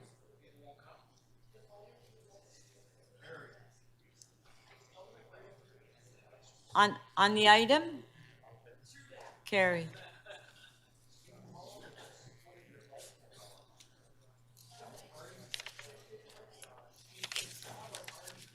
Why is there so much noise when we're trying to get through the members' motions?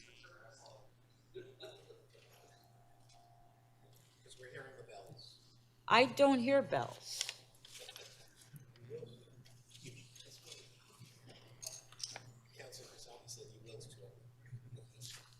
Okay. MM 715. Notice if this motion has been given. This motion is subject to referral to the Infrastructure and Environment Committee. A 2/3 vote is required to waive referral. All in favor of waiving referral? Carried.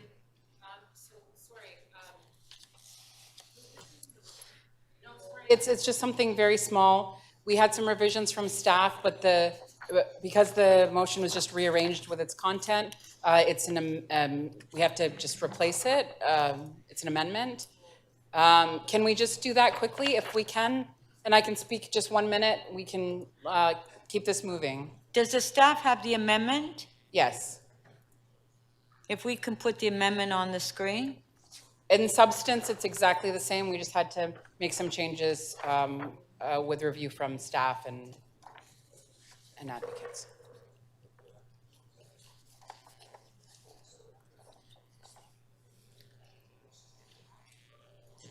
Yeah, I think they're putting it up on the screen. Okay, there it is.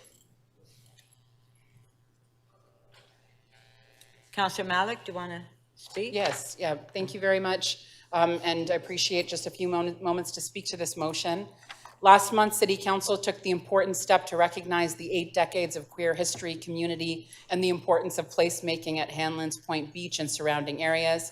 From that declaration, community advocates and city staff have advanced work on the actions that will preserve this history, protect the ecological significance of the area, and improve safety for users of this public space. City staff have recommended a number of actions that will be implemented this season and others that will begin review and reporting back later this year. Especially during Pride Month, these important steps show the commitment we all have to creating a safe, public, and queer-friendly space at Hanlan's. And I want to acknowledge the continued work of Friends of Hanlan's to support these initiatives, for their expertise and their care, and our park staff who continue to provide their expertise and their care on the enhancements of Hanlan's Point Beach and the broader Toronto Island Park Master Plan. Thank you so much. Thank you. On the amendment, on favor, carried. Can I have a recorded vote? On the amendment? No, on the item. Yeah, item is amended, recorded vote.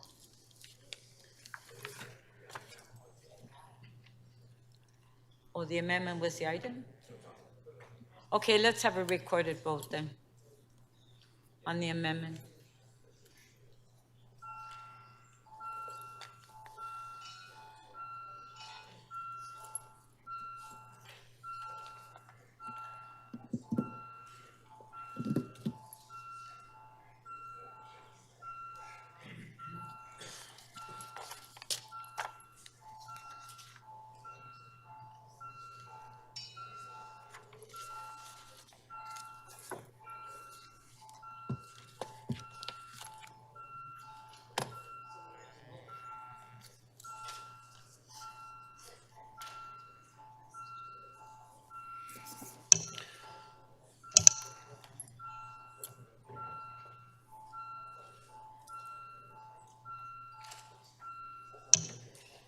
Madam Speaker, I'm going to call three members who appear not to receive the vote. Councillor Thompson, how do you vote, please? Thank you. Councillor Cole? Thank you. Councillor Mallow, please.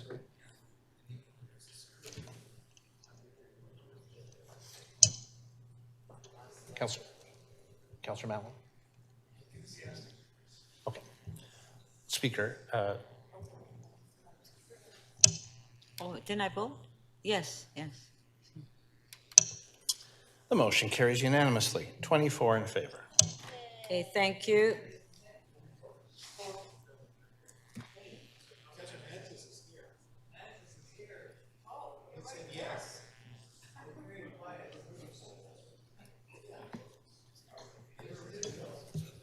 Speaker, revision on the announcement of that vote. It's unanimous, 25 in favor. Okay. MM 7.16. Notice if this motion has been given, this motion is subject to referral to the Executive Committee. A 2/3 vote is required to waive referral. All in favor of waiving referral? Carried. Okay, Councillor Matlow asked to be held.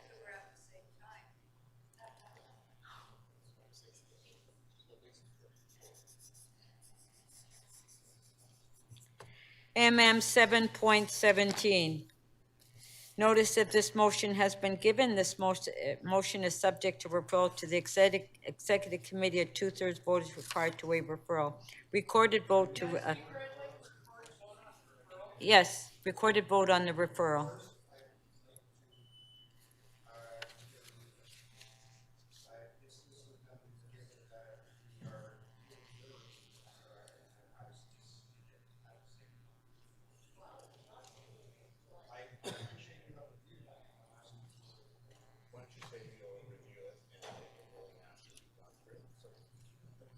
Yeah. Okay. Okay, we'll study the, okay, we're voting, recorded vote on referring. Oh, okay, sorry, Councillor Perks, I didn't hear you. Let me put your mic on, sorry. Yes, Councillor Speaker, Perks? I would like a ruling as to whether this is in order. I believe it's redundant, given that we have motions on the floor currently dealing with exactly the same issue.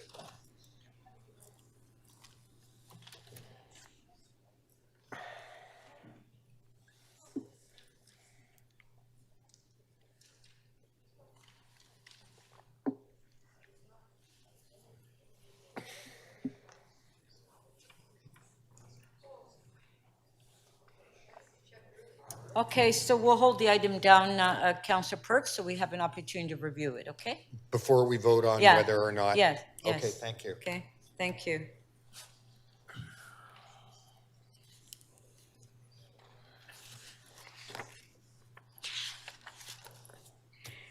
MM 718, notice of this motion has been given. This motion is subject to referral to the General Government Committee.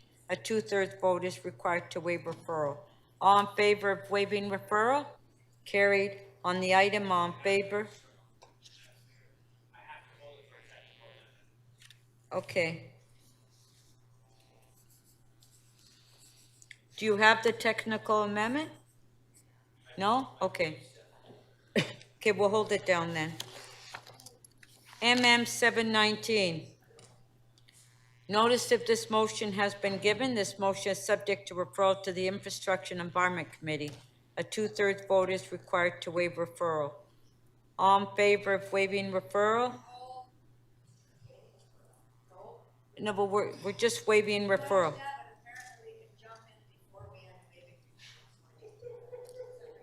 Okay. Oh. That's not what happened, Paula. Can you turn my microphone off, please? All in favor of waiving referral? Carried. Councillor Fletcher is holding the item down.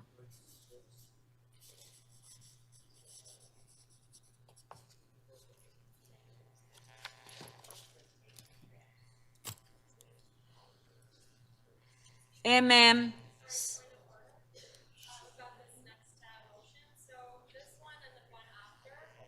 Sorry. Pardon? This motion and the one after are about the same issue, but actually I'm going to be withdrawing 7.21, and instead I've worked with staff on a motion that is still being finalized. Okay, but we haven't introduced it yet, Councillor Chang. Right, but oh, okay. I was just trying to say, like, can we talk about them together, or? I'm not withdrawing the 21, but the one that's coming. So I'm talking about MM 2.7.20, but then there will be another one that's coming in replacement of 7.21. Okay, so are you withdrawing 721? Yes. Okay, so let's wait till we get to it. We're right at 720 right now. Yeah, so, okay. Okay, MM 7.20, notice of this motion has been given. This motion is subject to referral to the Planning and Housing Committee. A 2/3 vote is required to waive referral. All in favor of waiving referral? Okay, and we'll hold the item down. Thank you.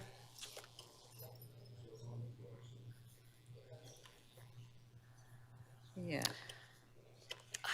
And MM 721, you're withdrawing? Yes, yes, I am. Okay, motion for Councillor Chang to withdraw 721. All in favor? Carried.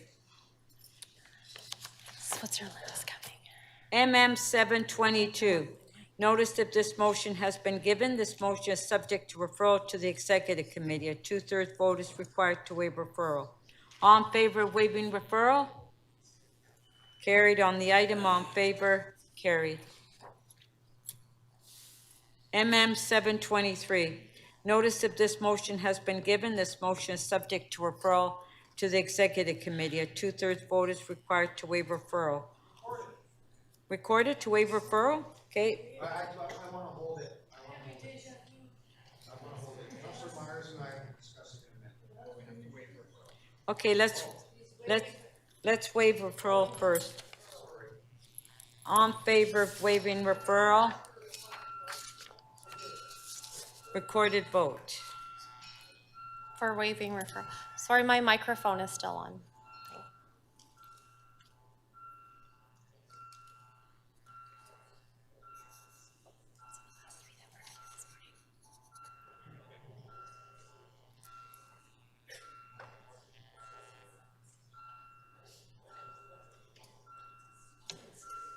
Councillor Malik, please.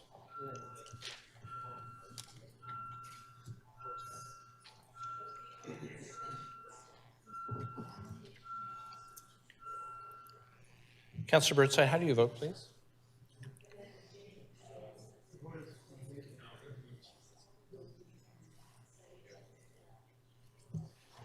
I'm sorry, Councillor Birdside. In favor? Thank you. Motion to waive referral carries. The vote is 19-5. Yeah, Councillor Perks, I already put your name down to hold.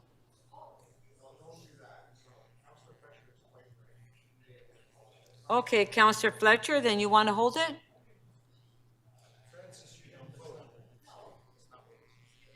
I would like to hold it.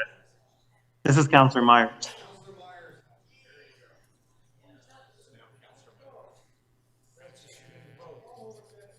Pardon? Yes, I did. I didn't vote on that one, Clerk? Okay. So can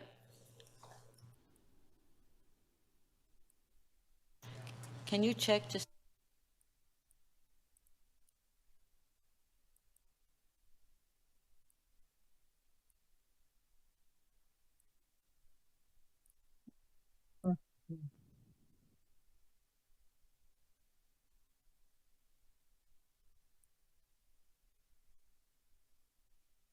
MM 7-24.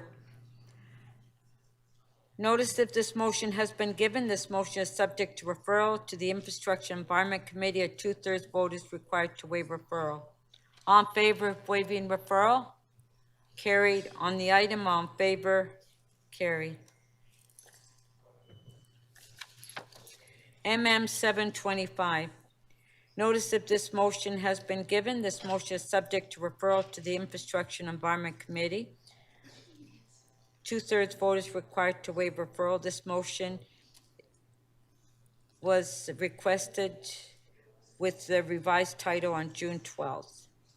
All in favor of waiving referral? Recorded vote.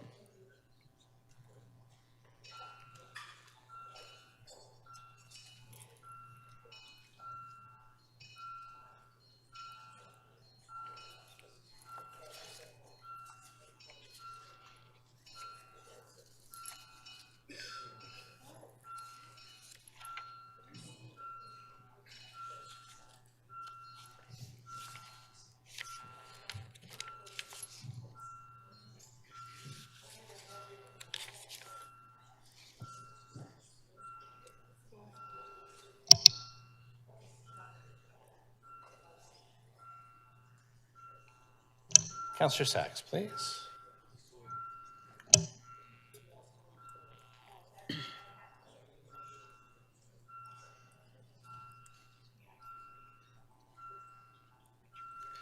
Councillor Sachs, are you able to vote? Affirmative. The motion to waive referral carries. The vote is 22-3.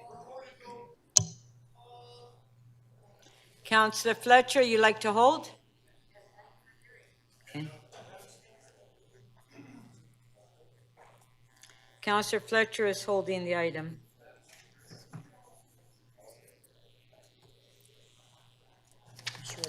Yes? Madam Speaker, just a point of either privilege or order, whichever you choose.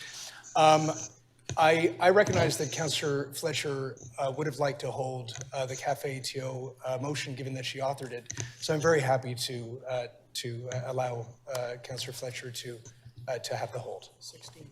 16, yeah, number 16. Oh, thank you. Yeah, that's.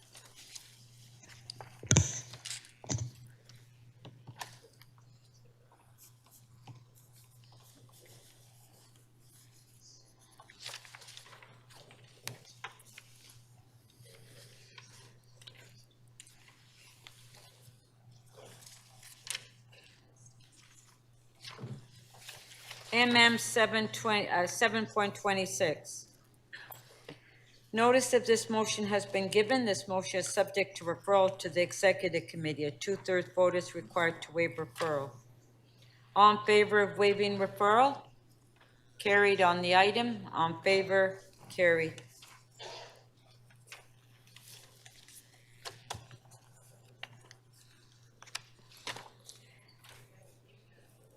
MM 727. Notice if this motion has not been given, a 2/3 vote is required to waive notice. This motion is subject to the referral to the Executive Committee. A 2/3 vote is required to waive referral. This motion has been deemed urgent by the chair.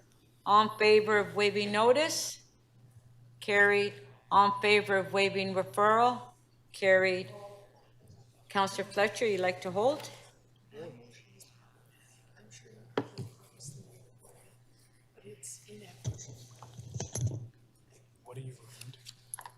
MM 728.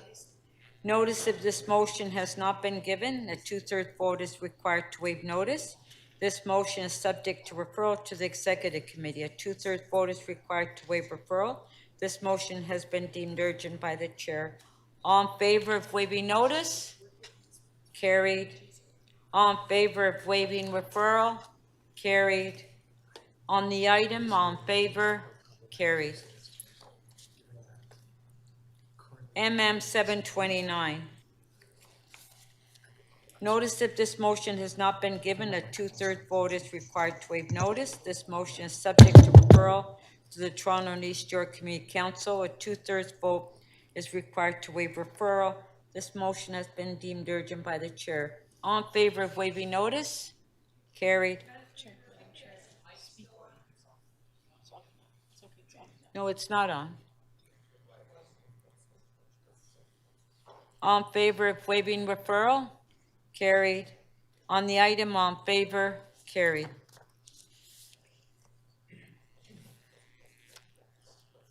MM 730. Notice of this motion has not been given. A two-thirds vote is required to waive notice. This motion is subject to referral to the Etobicoke York Community Council. A two-thirds vote is required to waive referral. This motion has been deemed urgent by the Chair. All in favor of waiving notice? Carried. All in favor of waiving referral? Carried. On the item, all in favor? Carried. MM 731. Notice if this motion has not been given, a two-thirds vote is required to waive notice. This motion is subject to referral to the Toronto and East York Community Council. A two-thirds vote is required to waive referral. This motion has been deemed urgent by the Chair. All in favor of waiving notice? Carried. All in favor of waiving referral? Carried. On the item, all in favor? Carried. MM 732. This motion has been deemed urgent by the Chair. This motion is not subject to a vote to waive referral. This motion has been added to the agendas before Council for debate. On the item, on favor? Carried. MM 733. This motion has been deemed urgent by the Chair. This motion is not subject to a vote to waive referral. This motion has been added to the agendas before Council for debate. On the item, all in favor? Carried. MM 734. This motion has been deemed urgent by the Chair. This motion is not subject to a vote to waive referral. This motion has been added to the agendas before Council for debate. On the item, all in favor? Carried. MM 735. This motion has been deemed urgent by the Chair. This motion is not subject to a vote to waive referral. This motion has been added to the agendas before Council for debate. On the item, on favor? Carried. MM 736. This motion has been deemed urgent by the Chair. This motion is not subject to a vote to waive referral. This motion has been added to the agendas before Council for debate. On the item, all in favor? Carried.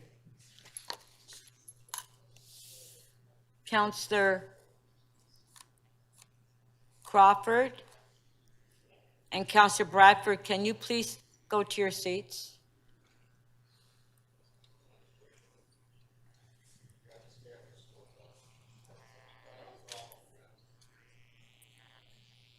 MM 737. This motion has been deemed urgent by the Chair. This motion is not subject to a vote to waive referral. This motion has been added to the agendas before Council for debate.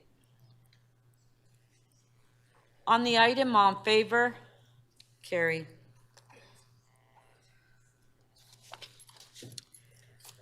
MM 738. This motion has been deemed urgent by the Chair. This motion is not subject to a vote to waive referral. This motion has been added to the agenda and is before council for debate. On the item, on favor, carried.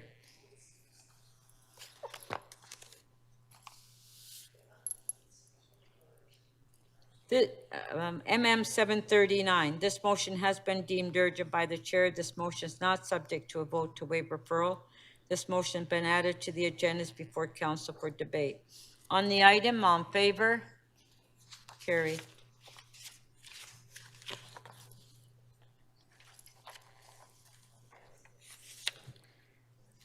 MM 740.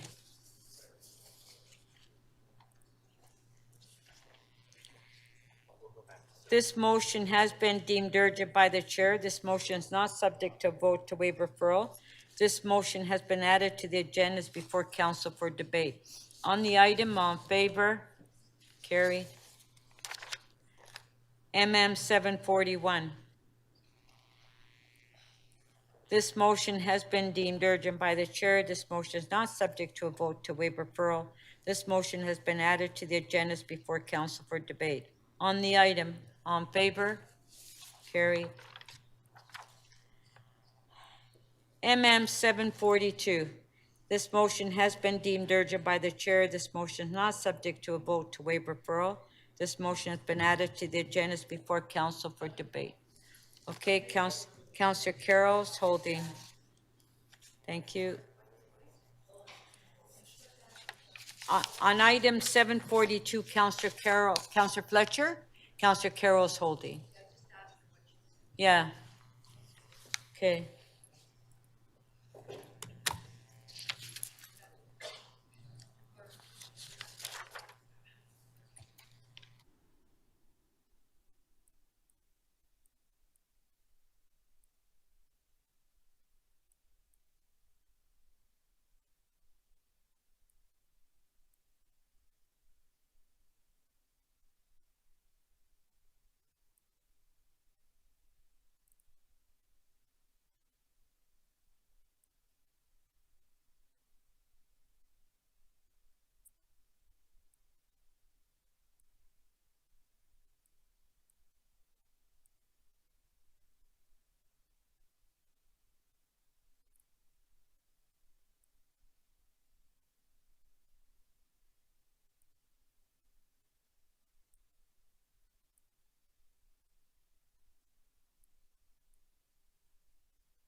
Councillor Fletcher.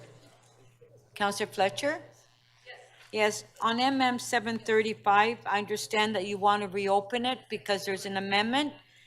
So on just one sec, I'll turn your mic on. So on MM 735, Councillor Fletcher would like permission to reopen the item. On favor? Carried. Okay, Councillor Fletcher? Yes, I just want to move the amendment. This is one of those cafes that actually has an issue. It's got related to the AGCO, not to the technical requirements to move it. So I'd like to, adopt instead that recommendation. Thank you. Okay, so we have the amendment by Councillor Fletcher on the screen. On favor? Thank you. Carried. Item is amended. On favor? Carried. Thank you. Thank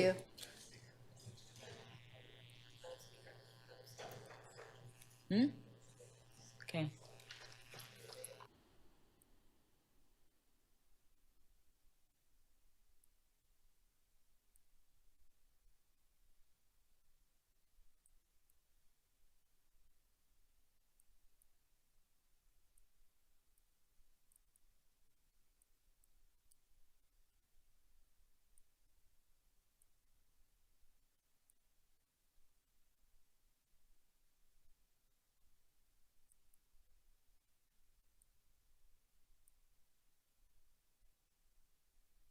Councillor Perks?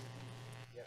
Okay, I have a ruling on that motion. Please, thank you. Yeah. So early in the meeting, Councillor Perks rose on a point of order to ask whether the motion MM 7.17 was in order, considering that council also has before it an amendment to item EC 4.6 in the temporary sign bylaw. I've consulted with the clerk, and I'm ruling that the notice of motion is in order. One matter pertains to temporary signs, and the other matter pertains to flyers, which are different matters. So let's go to the vote for a recorded vote to waive referral. That's on MM 7.17, recorded vote. Deputy Mayor, we're voting on MM 7.17 to, on the referral. Recorded vote on the referral. Yeah, waiving referral.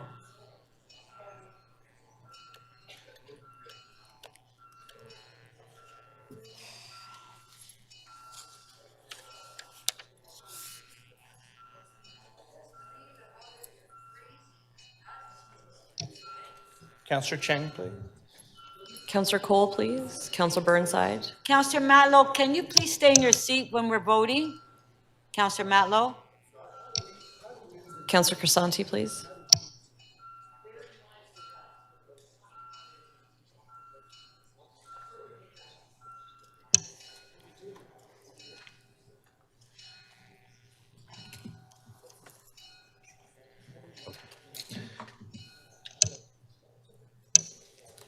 The motion to waive referral does not carry. The vote is 4-19. Okay, thank you.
Deputy Mayor? Yes, ma'am. Okay, we're going back to the sign, and you're the last speaker, so would you like to speak?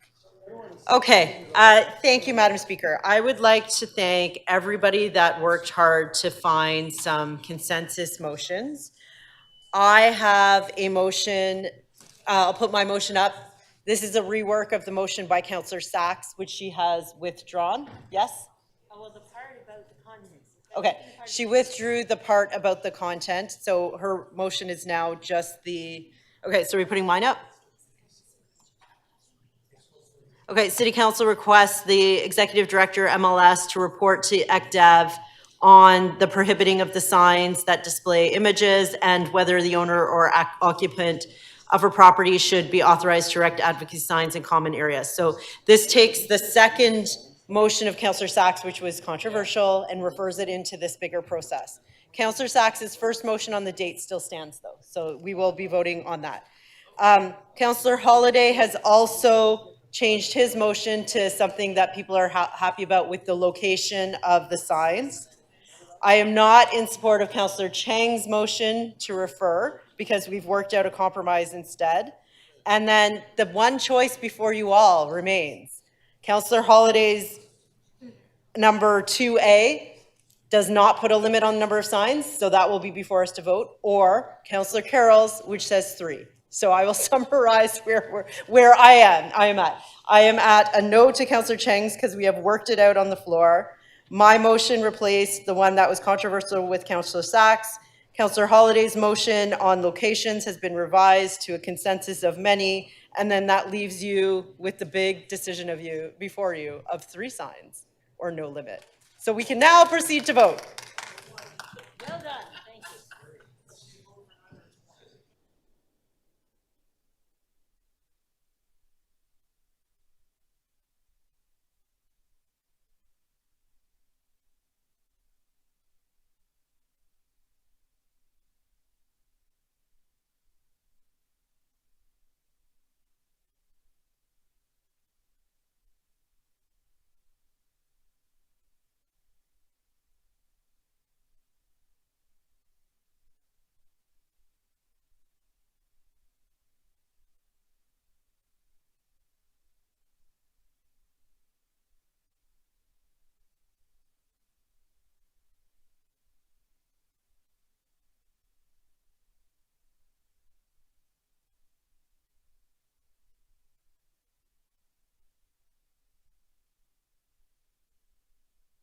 We're ready to vote. And members, members of council, I just want to remind you that when we're going through when we go through members' motions and we go through the agenda, you know, it's very difficult for me to hear who's holding the item down. So try to be loud, and you have to understand there's a lot of noise, and when there's a lot of noise, it's hard to hear members of council. So, you know, when we're voting or when someone is speaking, I ask that if everyone could please not speak, so this way we can hear the member of council speaking, because it's very difficult in here, as you know, sometimes to hear each other. Okay, so let's put the motions on the screen.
Councillor Chang wishes to withdraw her motion. For referral?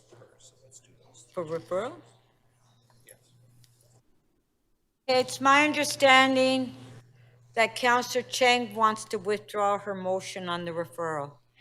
All in favor? Carried. All right.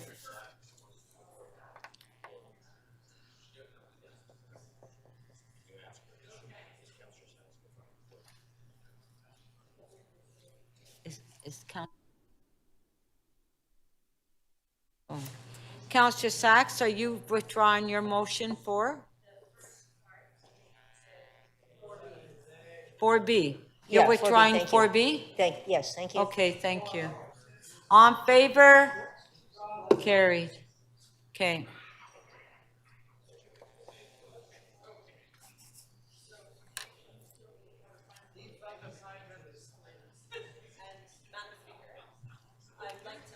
The vote on Councillor Holidays so that the number of signs is separate from the location of signs.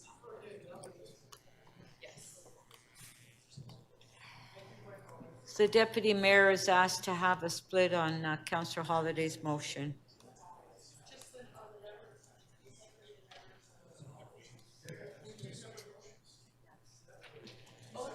Oh, good. Okay, so good. They're two separate motions. Perfect, perfect. Sorry.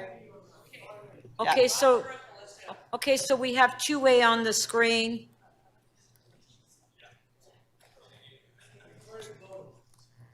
Recorded vote. This is on 2A. Okay,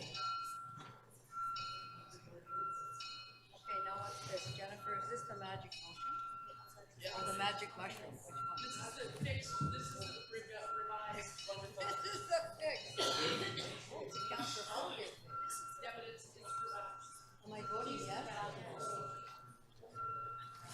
That was the easiest thing we've done in a long time. I just did.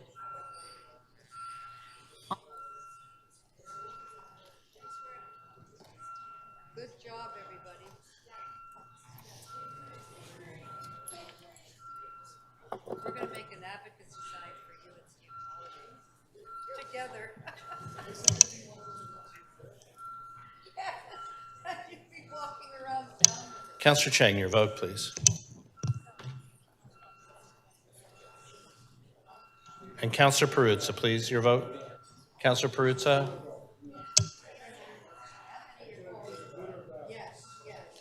Okay, members, please, we're in the middle of a vote and it's hard for us to hear. Please. Councillor Mallow, how do you vote, please? Speaker, motion 2A carries. The vote is 24-1. Okay. Our next motion.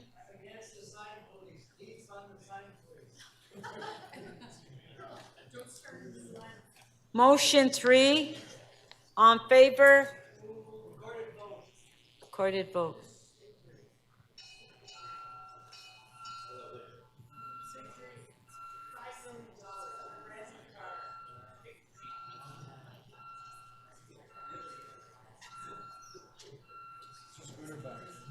Do you want 3 signs or unlimited signs? How many signs somebody can put on their lawn?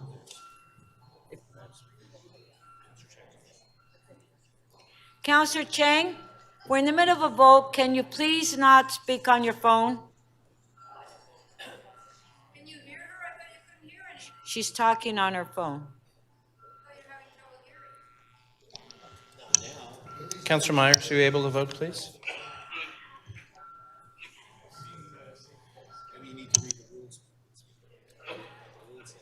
I tried. Motion 3 carries. The vote is 17-8.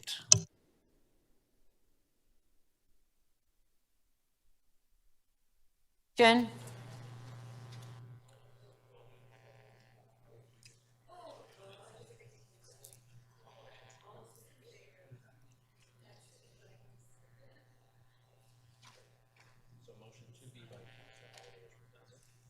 Okay, motion 2B by Councillor Holiday is redundant.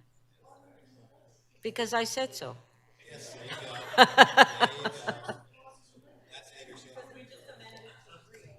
We just amended it. Yeah. Okay. What's the next motion?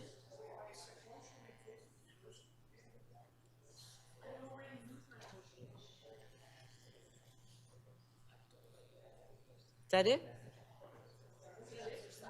Huh? Okay, motion by Councillor Sachs is on the screen 4A.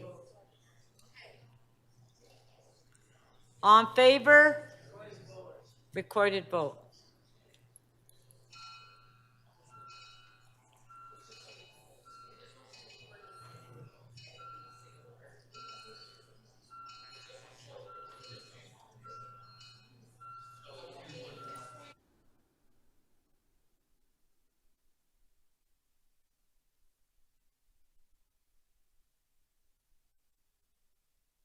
Councillor Perruzza, please.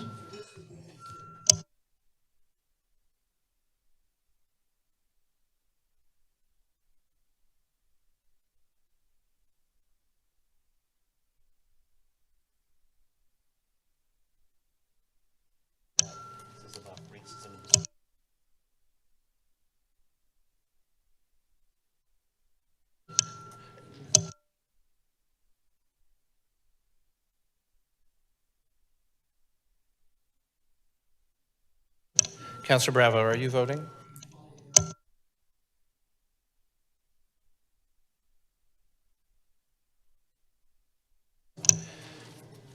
Motion 4A carries. The vote is 21-3.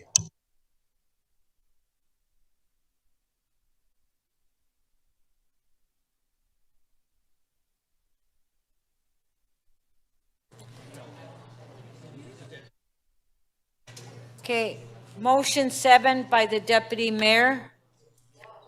On favor? Show of hands. Okay, recorded vote.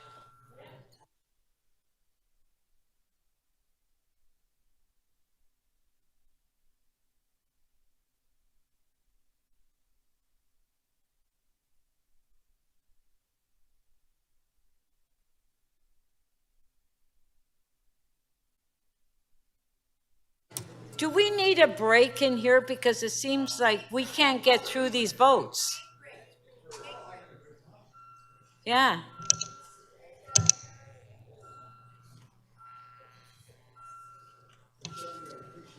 Councillor Chang, please, and Councillor Perruzza.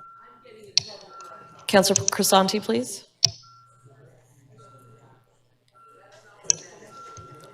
Councillor Perruzza, please.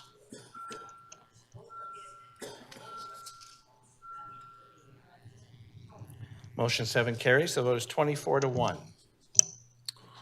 On the, that's it, right?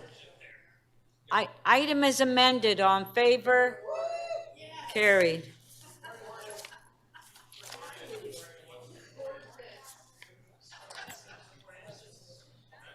Okay, Councillor Cole has asked for a recorded vote on the item as amended. Okay, recorded vote on item as amended. I really thought that we were going to finish this agenda today. Yeah. But at this rate, I think everybody seems to be very irritable after lunch. I don't know what happened during the lunch break, but something happened.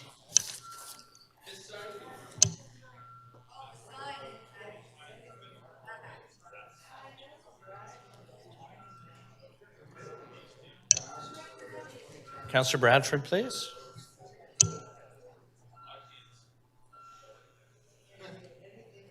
The item is amended, carries. The vote is 20-4.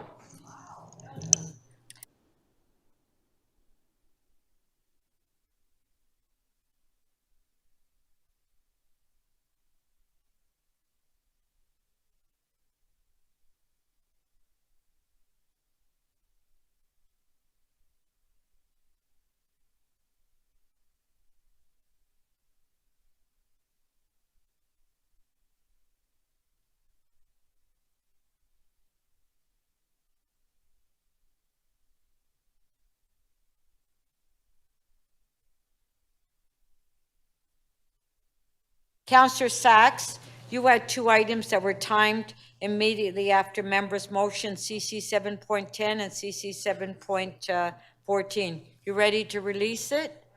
Thank you. 7.10, I have a motion. The clerk has it.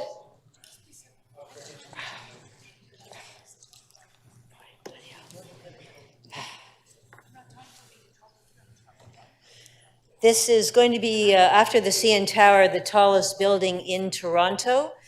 Developers agreed today to create a gallery at approximately the 7th and 9th floor where the public... Councillor Sachs, apparently staff don't have your members, your motion ready. I got a message back. Yeah, that's what I'm saying. They don't have it ready for you. Oh, for sorry. now. Thank you. They Okay. have it, but they don't have it ready. Then I will wait. Thank you. Okay, so we'll hold on to it. What about 14? And 14, can you release? Yes, I can release 14. Okay, CC 714, Councillor Sachs is releasing. On favor, carried. Thank you. All right, so we will now go back to the planning and housing item. And we were asking questions at the time, and I believe Councillor Crescenti, you had your name on to ask a question. Well, I seen your name up there. Did you withdraw? Well, hold on, we'll put the, put it on the screen.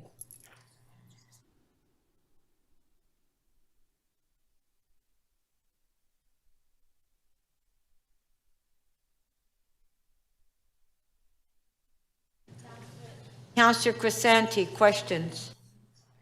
Yes, thank you, Madam Speaker. Mr. Lintern, you're here. Okay, so earlier I heard you respond to a question asked by Councillor,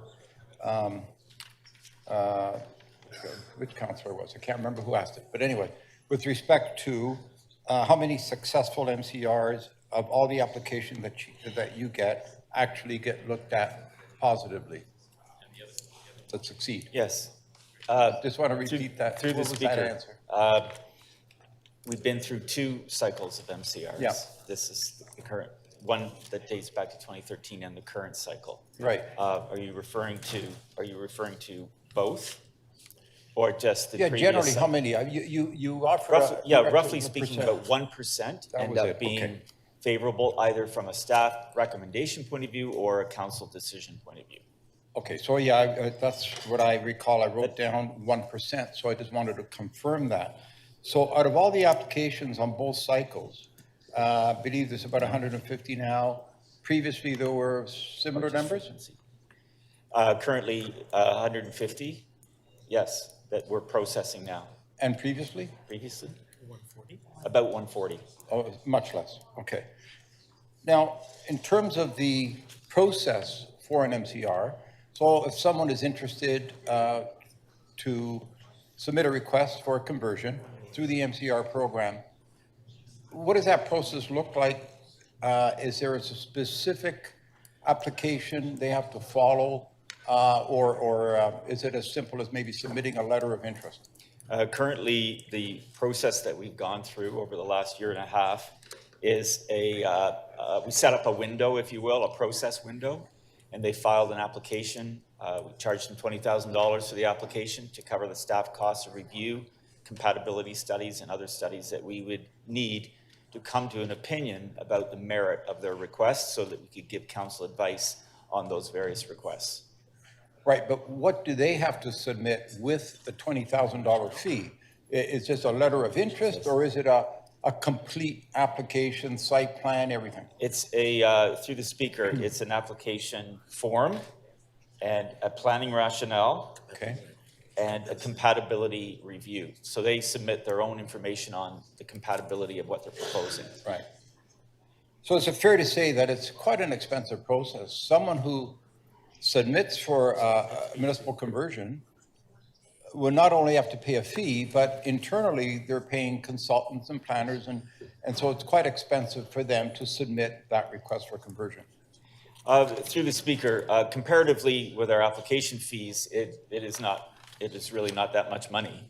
Okay. But when we engage in a back and forth with many of them, and right. We review the compatibility work that they've done. We meet and discuss it with their planners or their lawyers, and that work has been undertaken over the last year and a half with all of them. Okay. Well, no, I just wanted to clarify, because I thought that some requests that come in are fairly simple requests. They don't submit a lot of backup paper, planning studies, any of that. Just a letter indicating that they're interested. Through the speaker, yes, the planning rationale, and some of them are quite much more basic. Simple. Some of them are a lot more complicated. So for the ones that are more complicated and the ones that invest the time, we have to conclude that those are serious applications, people who seriously want to convert, with arguments maybe that suggest that they could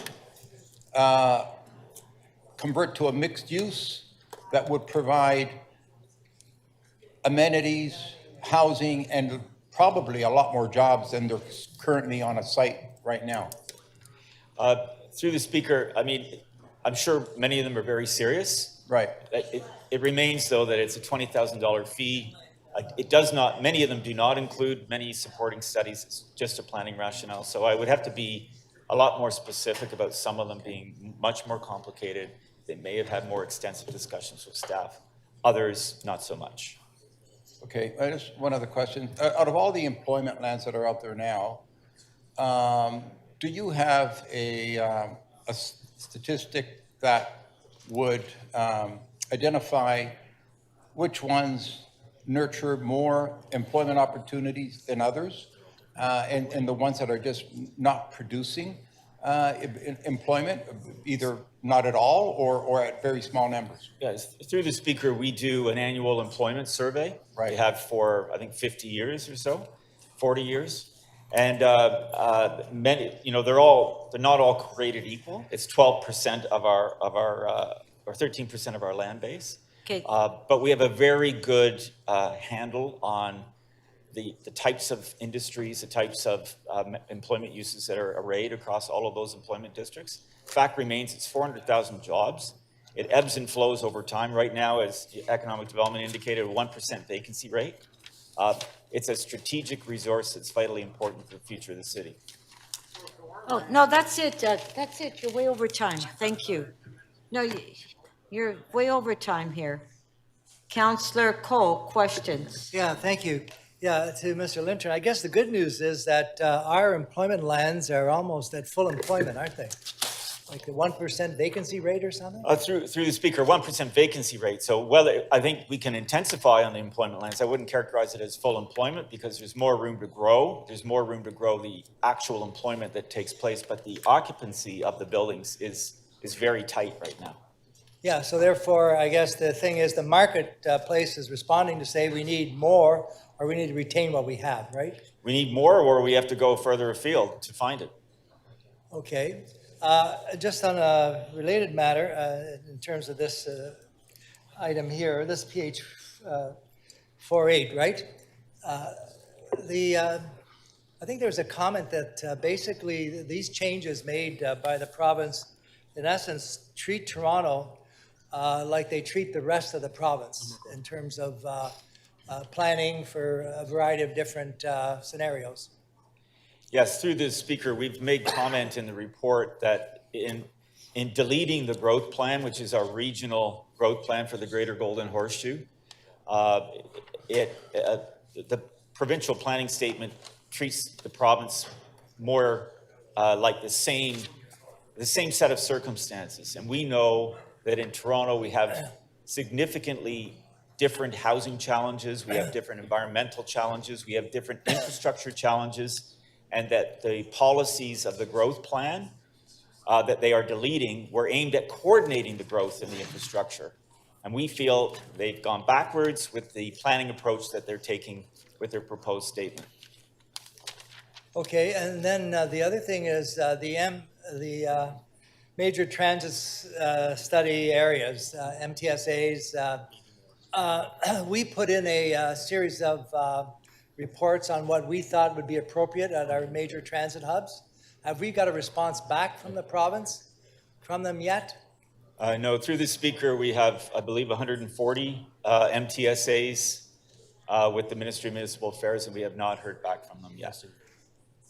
So how there, I probably have more transit stations in my ward than anybody else in the city. And as you know, I've got a lot of development activity and interest. So how do we assess these applications that are coming in, given the province has not responded to our request to delineate the MTSAs? Well, through the speaker, we'd be reviewing applications that come in based on the existing planning framework, but we would not be reviewing them against the MTSA policies because they are not in effect until they are approved by the minister. So for example, the PMTSAs that allow us to use inclusionary zoning, we can't use that tool because it's not in effect. Yeah, and they haven't responded to the inclusionary zoning request that we've made, right? No, they have not. Have you heard, like I have heard, that the province is coming up with a whole series of new legislation the end of this month to further delineate their policies over MTSAs, inclusionary zoning, and other things? Through the speaker, the province has indicated that it will be regularly updating planning policy and planning legislation, and I would fully expect another round of changes to come forward probably in the next few months. Yeah. I don't know specifically what they might be. Yeah, no, I'm hearing that they're coming down with another hammer at the end of the month. But anyways, the other thing about inclusionary zoning. So, I mean, what was our request? We would ask that up to 20 or 15% of a new build be affordable market inclusionary zoning? The policy that was approved by City Council had a ladder increase of affordable housing rates over time, starting in the 3 to 5% range, I believe, up to close to 20% over time. But all of that was deleted, if you will, not approved by the province, and instead replaced by a flat 5% province-wide. So we took a market area approach. We had, you know, a much more sophisticated land value-based proposal. They've taken a 5% flat rate approach province-wide, and that is what's in the legislation currently. Okay. But still awaiting PMTSA approval, so we can't use the tool. Okay, thank you. Okay. If we want to get through this today,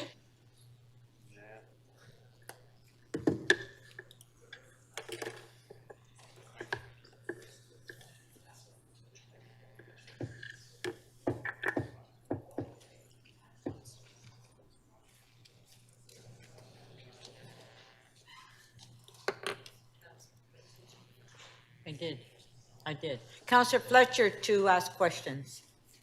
Yes, just quickly, and I think Councillor Cole really teed this up because of all of the towers that they have, Yonge and Eglinton, around Transit, and then Councillor Sachs earlier with the largest, second largest building in the world, I can't remember which exactly, but we have a lot of densification in residential areas already, correct? Through the speaker, substantial amount of activity, yes. Substantial amount of activity and substantial amount of air rights and density going up all over the city with plans for more. Yes, approving on average over the last 5 years, 28,000 units a year.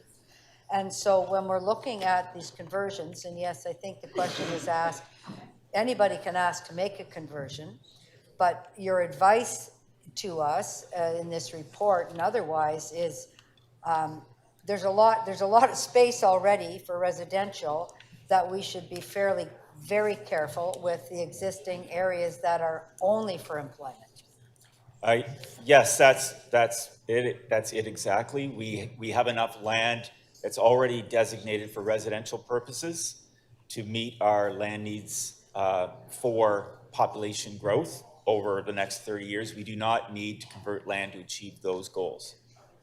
Do we have any other areas that we're kind of zoning for employment, or we're basically just protecting our employment areas now? Oh, I think we had questions and discussions before lunch about the need to intensify employment areas, be more creative with employment No, I meant areas. adding acres. Adding acres, no, we're not. No, So it's, the existing acres or the existing acres or the existing acres. that's what we've got to work with, yes. Whereas strip malls, big avenues, they are ready for more density if they're zoned for that. That's right, and the type of employment that might happen there would be office uses, unlike the types of employment we get in our employment areas that need the land, like film studios, like manufacturing, like distribution warehouses, waste management, etc. We need that horizontal space, if you will, to realize the utility and or to support the utility of those types of land uses. And so just as if we wouldn't convert Yonge and Bloor for a big manufacturing bottle plant, we should be careful not to convert our employment areas for residential because of the impact. That's accurate, yes. Were you at Planning and Growth when we heard from Foodland that said, please don't approve that because the second we're a 24-hour operation. I think they open at 3 o'clock and they provide food everywhere. They're quite worried about the impact of conversion at the next door. I think it's a Sobeys next door. Did you hear that, Deputant, that day? Yes, through the speaker, both staff from Economic Development and Planning were there to hear the deputation. Certainly, we've had lots of discussions with the food terminal and its strategic importance for the entire city and this entire city's economy to protect that area. Are there any industries in our current employment areas that we would call not strategic, that aren't good jobs, that don't add value-added jobs, that don't add to the economy, that don't pay a higher tax rate than a residential location, et cetera, et cetera?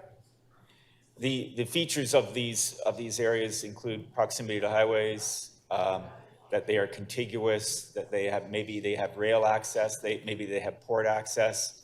There are so many. They're strategically located. They're all strategically located because they have those transportation and access to labor and access to market. Thank you. Thank you. Councillor Carroll, you held the item down. Did you want to speak? Where is she? Yeah, but she passed it on to Councillor. Councillor Fletcher, do you want to speak? I would, but I don't know where Councillor Carroll is. I would just say that I think this is a very important report and a lot of good questions. I couldn't hear all of them, but the notion that there's only a certain amount of land that's set aside, I think it's only 13 or 16%. And we are always facing those who'd like to convert this to residential. And the impact of that is quite serious on the jobs because as we heard from the Foodland folks, the pressure then becomes on them to close and go residential. And sometimes these businesses just throw up their hands and say, Well, we can't take the pressure anymore. People are calling us all the time. They're saying it's too noisy, it's too this, it's too that. So ensuring good jobs, and these are good rates at all of these locations, and ensuring strategic industries are protected, I think that's what's in this report. I also think that's our job as councillors, and I would move a motion in that vein, but I'm just going to speak on it. I think that the staff have done a very good job outlining to us that, and I think the fact that economic development and planning are joined together to say it's not just a land use issue, do what you want, it's an economic development issue. We're now going to have a debate in a little while about cafes and the importance of supporting business. The Cafe TO program is a business support program. We're going to discuss that.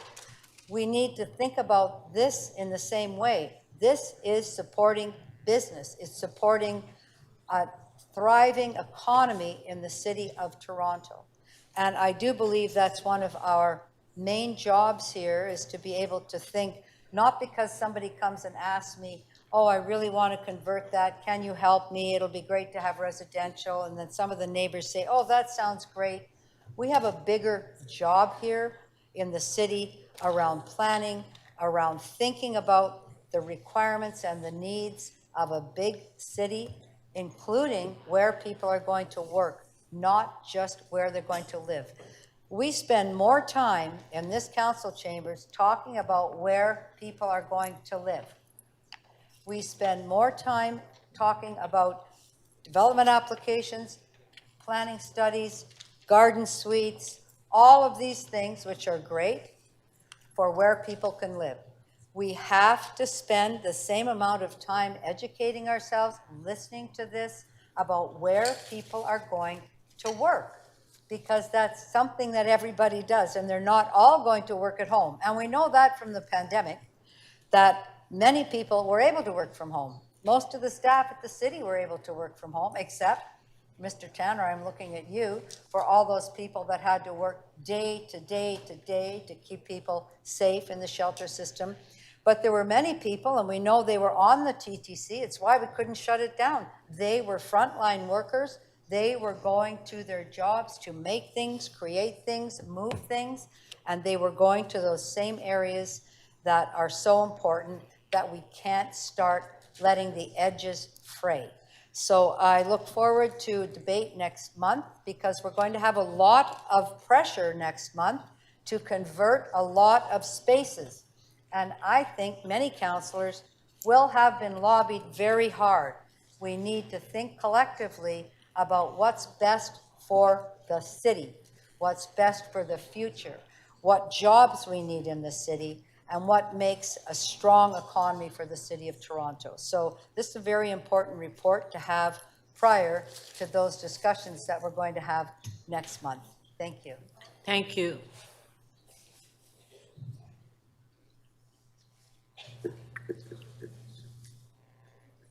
Councillor Cole to speak. Yeah, thank you. I was walking along St. Clair last night, and there was a young man who approached me and approached everybody on the street saying, do you know of a place where I can stay tonight? A room, an apartment I could rent. And I talked to him. He was, I think, from Chiapas in Mexico, and we were speaking half Italian, half Mexican, half English. But he basically said he's working as a framer here in Toronto as a new immigrant worker. And as you know, there's a huge shortage of construction workers of all kinds in Toronto. And this young man is here to work, but he said, I want to work, but I got no place to stay, to live. So it's not a matter of having places to work in Toronto. We need places for the workers to live. And I hope we don't become like San Jose, California, where they have to bus in teachers, nurses, mechanics every morning to come in to Silicon Valley and San Jose to work. You can't basically, I think it's $2,800, $3,000 a month to rent a one-bedroom apartment now. The average condo, 500 square feet for 690,000. Yeah, we're building a lot of housing. And you know, our planning department has mentioned that we're building a lot. We've got more cranes in the sky than all North America's cities, including Mexico City, combined. We're building, but the problem is we're building nothing but luxury. Luxury condos, luxury purpose-built rental. And I know there's people who talk about trickle-down housing. Well, if you build the luxury, eventually the workers will have housing. Well, I think Milton Friedman was wrong on a lot of things, and he was wrong about trickle-down economics. And now we've got these trickle-down housing people. Oh, build the luxury. And as you know, we tried to have a very important initiative here called inclusionary zoning, which said, you know, phase it in from 5% up to 20%. So yeah, let them build, but in every new build, whether it be purpose-built rental, condo, whatever, include some housing for working people, for people that are of limited means, so that you can have a workforce in this city and you don't shove out the workers. And that's what we're doing right now. It's not affordable to live. And we also, you know, this is the other thing that's never talked about. The media wouldn't dare talk about this. There are 200,000 residential housing units, as Councillor Perruzza has said over and over again. The media doesn't listen to him. 200,000 residential units already approved by the city, signed, sealed, and delivered. The builders won't build them. The developers won't build the 200,000 we already have approved, all signed off on. But they keep coming for more approvals and more approvals. The problem is the approvals that we have, there's no affordable, because the province said developers can't afford to build affordable housing. They can't afford it. So we have a request of the province to basically allow us to build some affordable. So far they've said no, which is just mind-boggling, but they've said no, you can't build affordable housing. The poor developers can't afford them. So we are in a real quandary here, because we need workers, we need teachers, doctors, mechanics, PSWs to live in the city, near places of work. And I represent an area where I have a very thriving industrial work area. You know, the Caledonia Commons, the whole Yorkdale West area, and they're filled. All these little factories and low-rise buildings. I've got 600 people working at Canada Goose. All people who live and work in the area, all working there because these companies are looking for city spaces. So we have them. Now, the bottom line is this. I'm hearing that at the end of the month, the province is coming down with more draconian planning regimentation that's going to even drive up intensification even more so around our transit stations. You think you got enough with 40, 50 stories? They want 70, 80, 90 stories. Okay, now. thank you. So Thank anyways, you. good luck. Thank you. Okay, let's try to speak on the item. Councillor Bravo. Thank you, Speaker. This is an absolutely essential report, in my view. We can't make more land, and when we think about making a conversion from employment lands, we're actually saying we don't care about that job. We don't care about working class people in this city. These are good jobs. This isn't a retail job. It's a job where there's a higher rate of unionization, where people make things that we need. And we learned in the pandemic that without the capacity to make things within Canada, we found ourselves unable to provide masks to people. We have a shortage of all kinds of goods in that situation. We need to have the autonomy and the resiliency of the local economy relies on the capacity to retain these employment lands. Having jobs close by where people live, where people don't have to travel outside of the region to actually get to a place where there's manufacturing of some kind. This is really crucial. We're talking about the thriving film industry. We're talking about a good value-add job. And we can continually discuss how to get to the place where we provide housing. But as others have said, this is actually absolutely an underpinning. It doesn't have to be a one or the other choice. We need the investments in affordable housing, and we need to build more housing, which is clear. It should be affordable, so that those very workers that we rely on to provide us with a robust and resilient local economy are actually able to live and work in their city and don't need to leave the city. I think that we have an opportunity to protect the public interest with such a low vacancy rate. What we're talking about when we look at conversions is actually making it impossible for businesses, for enterprises that are employing workers in the city to continue to operate. And that means actually killing a good job, and that would be irresponsible. So I want to thank staff for working together on this. It's absolutely crucial for the future of the city, because as we learned in the local economy, during the pandemic, the local economy is the real economy. Thanks. Okay, thank you. On the item, on favor, recorded vote.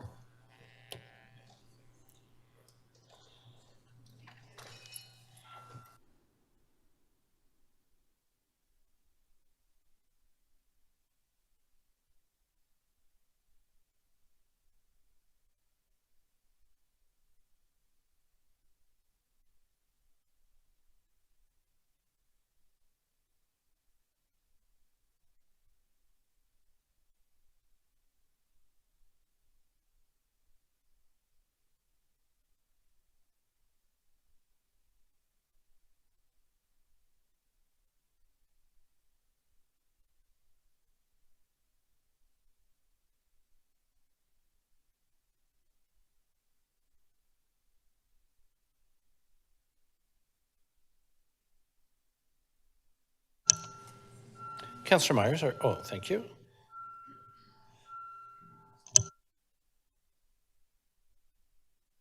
Councillor Fletcher, your vote, please.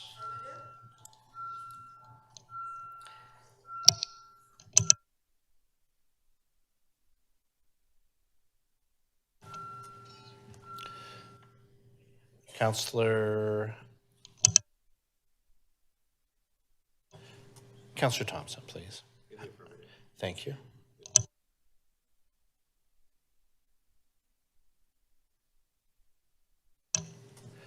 The item is adopted. The vote is 20-1.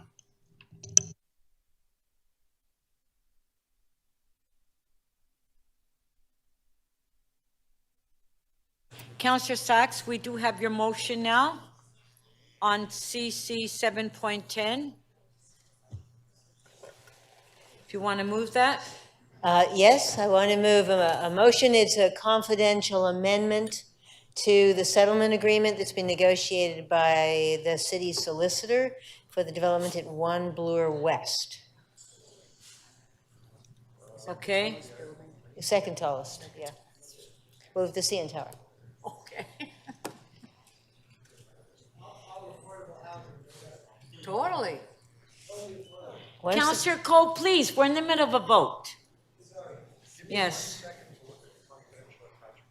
Okay. The amendment is on the screen. Councillor Parks has asked for 1 second to look at it. Oh, Madam okay. Speaker, the motion is prepared, but it's not quite on CMP yet. So if we could hold it down one more moment so that it can be uploaded to CMP, the confidential attachment, so members have the opportunity to review it. I now stand corrected. The motion has now appeared on CMP. Yeah, the motion is on the screen.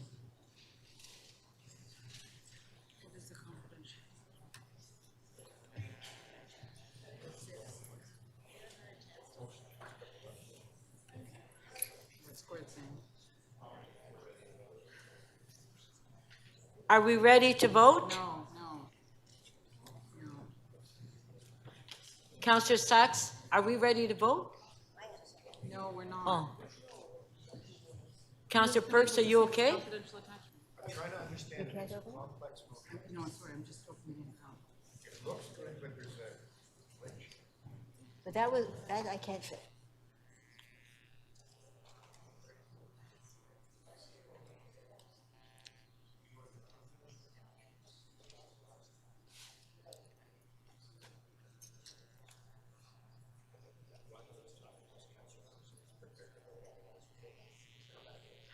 Okay, Councillor Perks, do we want to hold the item down then?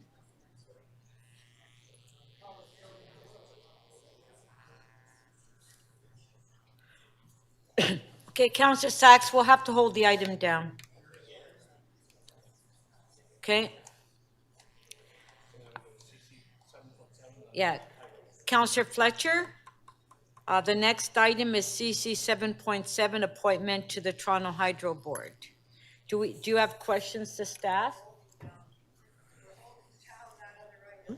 No, Yes. I don't. I'm going to just move a motion, and I'm hoping that we can not have a long carry-on that we yesterday. I do think we should defer this till the next council meeting in July, and I'm hoping that we can just have a simple vote and not a lot of talking. It's Hydro, it's a very essential corporation. Let's just vote. Yeah, that's what I'd really like. I'll shut up. We just vote if we can do that one way or another. Well, okay. Just. Councillor. Did you ask for questions of staff? Well, I did. You said you didn't have, but I think Councillor Holiday has. So do you have questions to staff? No? I don't at the moment. Okay. But I'm just hoping this can go fairly. Okay, Councillor Holiday, questions to staff. Thank you, Councillor Speaker. Holiday? So Toronto Hydro is a corporation board, and I'm just making sure, okay, Matthew's there. We have a series of qualifications listed on the website. There's all sorts of them. Experience in a public utility commissioner, board of a major corporation or other commercial enterprise, independence of judgment and personal integrity, at least 3 directors with financial management expertise. Does this all sound familiar? So we go out, we advertise people to apply to these boards. Yes, through the Speaker, that's the process. The clerk staff recruit applicants for the boards, and the corporation's nominating panel in this case does a selection process. Does the clerk's support staff to the nominating panel answer questions about attributes of candidates in how they relate to the matrix of skills of the board? In other words, what does the board need in addition to the general requirements? Yes, through the Speaker, part of the process is that staff provide advice to the nominating panel on the applicant pool and which candidates would best fit the particular needs of that board. Yes. How many candidates got interviewed for this particular position in aggregate? Because I do recall we did a couple of rounds. To the Speaker, sorry, that will just take me a moment. But More than 10? I believe so. Sorry, Councillor, just one moment. It's okay.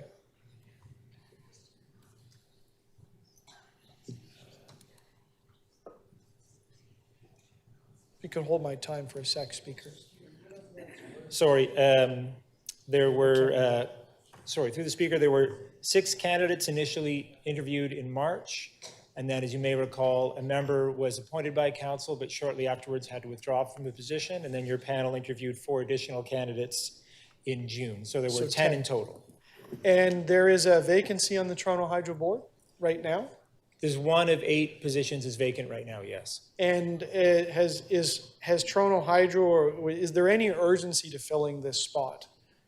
I'm not aware of particular urgency. We always take the view that it's best to fill the positions when we can, for quorum issues, if nothing else.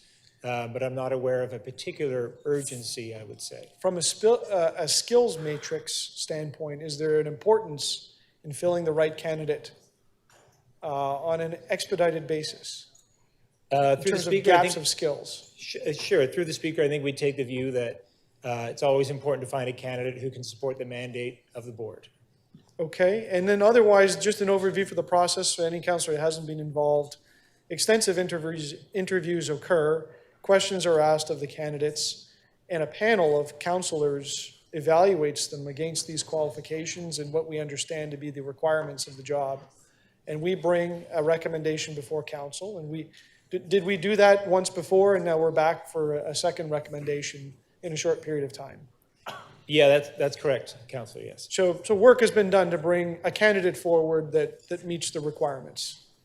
Through the speaker, your panel, the Corporations Nominating Panel has looked at many candidates and yes, is bringing someone forward, which in the view of the panel meets the requirements. Great. Thank you very much. Okay. Thank you. Are there any further questions? Councillor Robinson, questions? Thank you, Madam. Thank you, Madam Speaker. I just, can I ask about, I know it's public, so can I ask about the applicant? No. Yes? Okay. To staff, then I would just ask about the credentials of this individual. I certainly reviewed it. This individual has 20 years or more. Councillor Robinson, we will have to go into camera for that. We've done this before. You can't do it in public. Yeah. I'm gonna make trouble with this. So do you want to go in camera? Well, not really, no. You can't talk about the No, I mean, the skill name's set. public, but the credentials has to go in camera. Okay, then I'll refrain. I'll refrain. Thank you. Yeah. Okay. Thank you. Are there any further questions on this item before we go to speakers?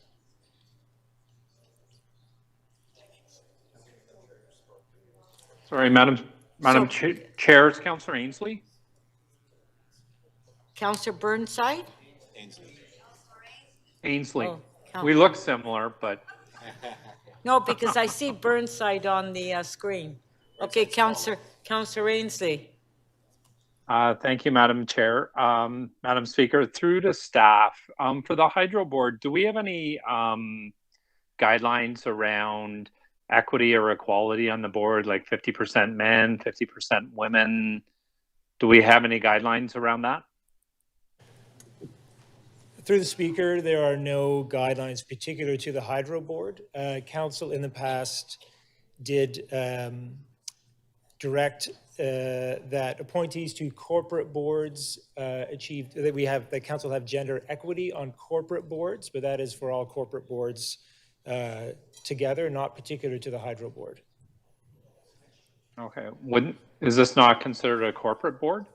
It is a corporate board, but through the speaker, I just want to clarify the direction was not specific only to Toronto Hydro. It was that the numbers for the corporate boards together help the city achieve gender equity on its corporate boards. So that would also include Toronto Community Housing Corporation Board and others like that. Okay, and so if we approve the appointment of this person today for the Board of Directors of Toronto Hydro, the board composition, how many identify as male and how many identify as female? Through the speaker, Councillor, that's a question we would have to get into in closed session. That deals with personal information about the candidates. Their gender identification is Yes, considered correct. confidential? Through the speaker, it's part of information that people choose to voluntarily disclose as part of the voluntary diversity survey attached to every application. So yes, that would be something we could discuss in closed session. Okay, all right. Thank you, Madam Speaker. Those are my questions. Madam Speaker, it's Councillor Robinson. I thought of one quick question I could ask, if I could just ask it, please. Okay, what, Councillor Robinson? Yes, could I ask a quick question? Sure. Okay, I thought of a workaround. So my question is to staff, did you follow due process laid out by City Council? Through the speaker, my team followed the same process we would in terms of doing a recruitment and selection process for any city board, committee, or tribunal. So yes? Yes, through the speaker, I'm confident that we followed all the necessary steps in this process. So a skill set for someone sitting on this board, would it be an asset if this individual had finance experience And would it be an asset if this individual had engineering experience? Sorry, Counselor, could you repeat the question, please? I, I couldn't hear you. Okay, sorry, you can't hear me? she was asking, I don't know if that's an Okay, incorrect I'll question repeat it. or not. I'll repeat it. So my question is, when you were looking at skill sets to fill this position on this particular board, this specific board, would the skill sets of finance experience and also extensive finance experience and as well as engineering experience be an asset to sit on this board? Yeah, Counselor, again, Counselor Robinson, if we have to ask these questions, let's just go in camera. No, that's not in Okay. No. Yeah. Okay, thank you.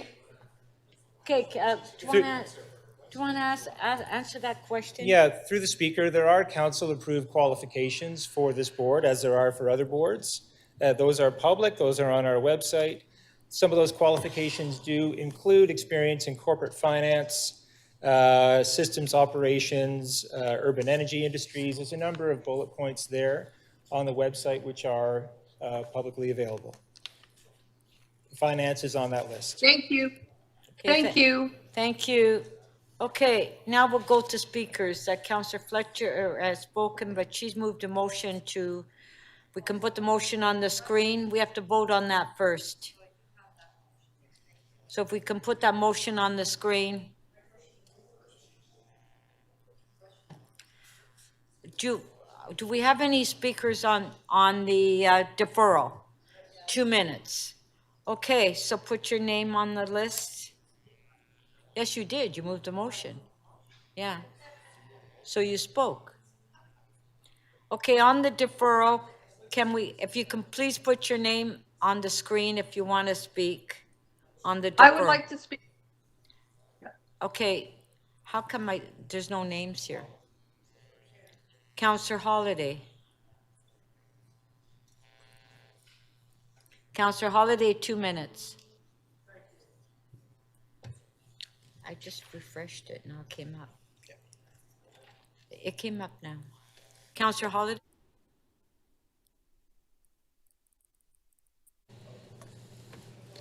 Thank you, Speaker. So I understand, I've got 2 minutes here.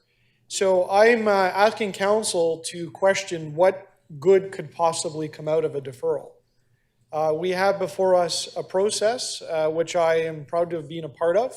I've been back to council twice for extenuating circumstances with an urgent need to fill a vacancy on the Toronto Hydro Board, and was part of the interview process, helped develop the questions and ask the questions, and had been guided by the qualifications that were posted on the city's website.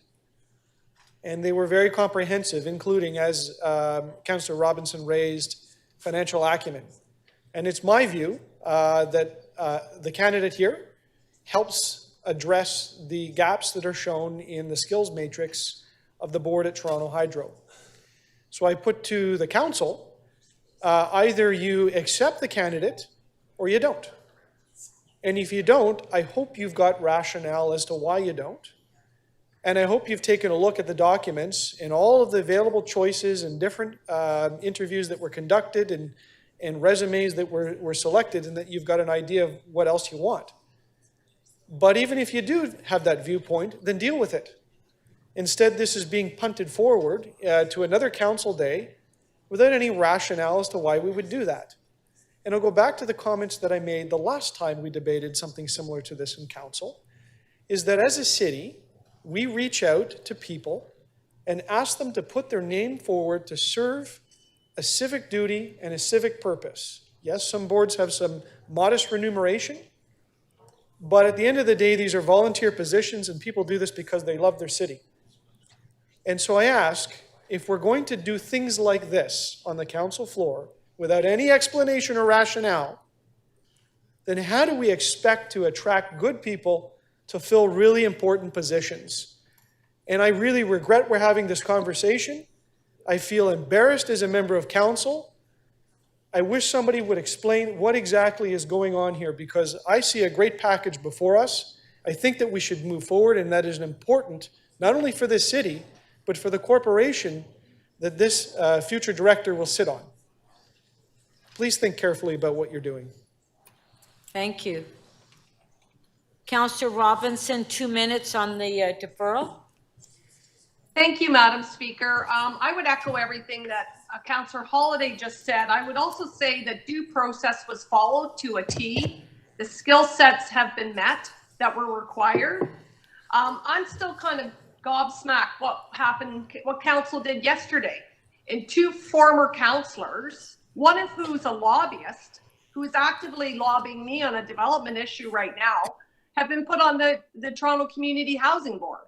Like, you know, there's people who have said to me since yesterday, that's cronyism. I don't know if it is, but they're getting paid positions on TCHC. Here we have an individual that meets some of our diversity targets, etc. And the seniors will get lots. Pardon? Okay. Oh, I guess I somebody's don't having know a who's phone- making that noise.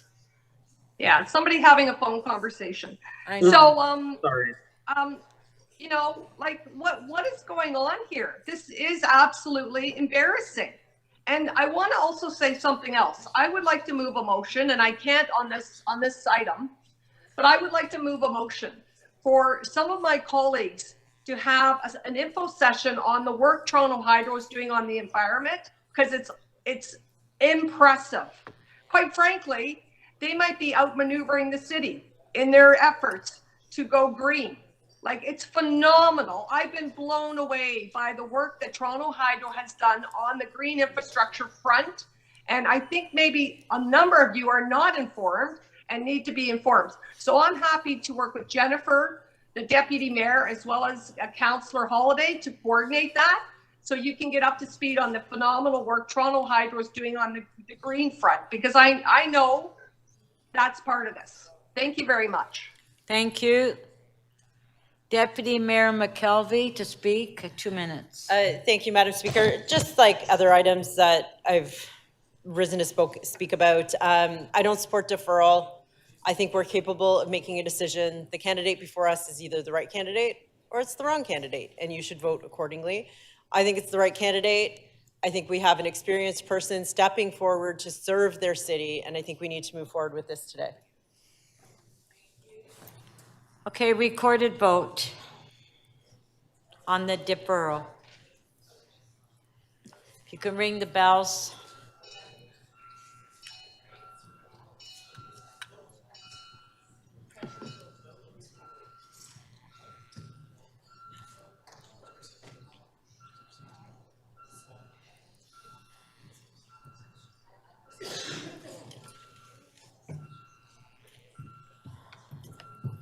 We're missing.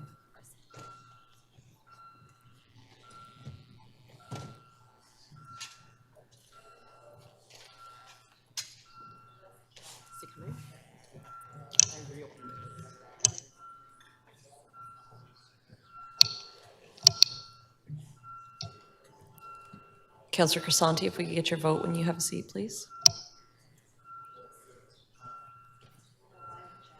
Where's Crawford?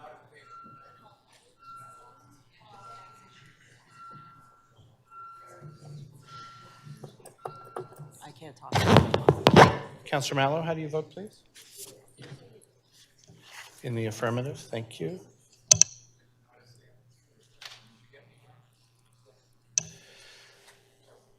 The motion to defer does not carry. The vote is 10 to 13. Okay, on the item, on favor, carried. Councillor Sachs, your item CC 7.10. Councillor Perks has advised me that he's okay with that now, so we can release it with your amendment. Okay.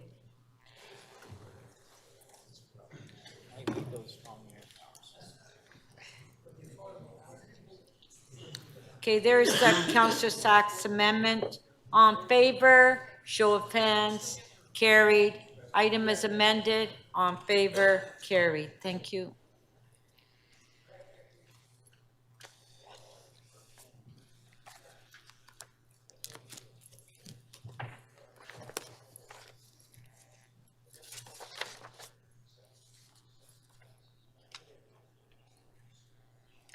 MM 7.1, Counselor Carroll, you held the item down? It's redirecting the proceeds of sale at 276 Lauder. Counselor Carroll, did you have questions? I just needed to review that long story. I can release the item. Okay, on MM, We are, yeah, I'm good. does anybody have any questions on the item? Unfortunately, Oh, yes. I have to refresh again then. Counselor Holiday, questions to staff? Parks here, real estate. His parks. question is, can we come back tomorrow? Hey, look, I gotta do my job here. Okay, hold on.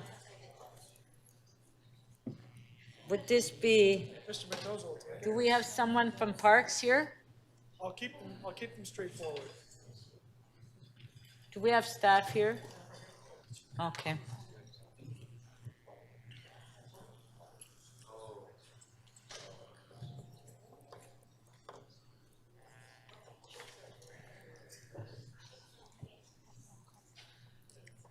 Microphone.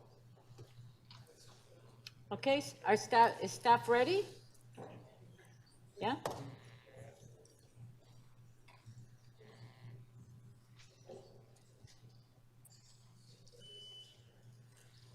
Do you know what the item is, Pat?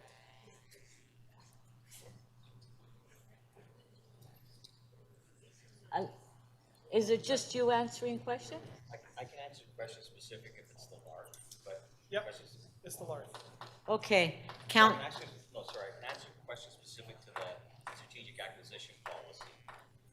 The mechanics of LARF, I would have to either ask Executive Director of Finance. Can I give it a try and then we'll see what happens? okay.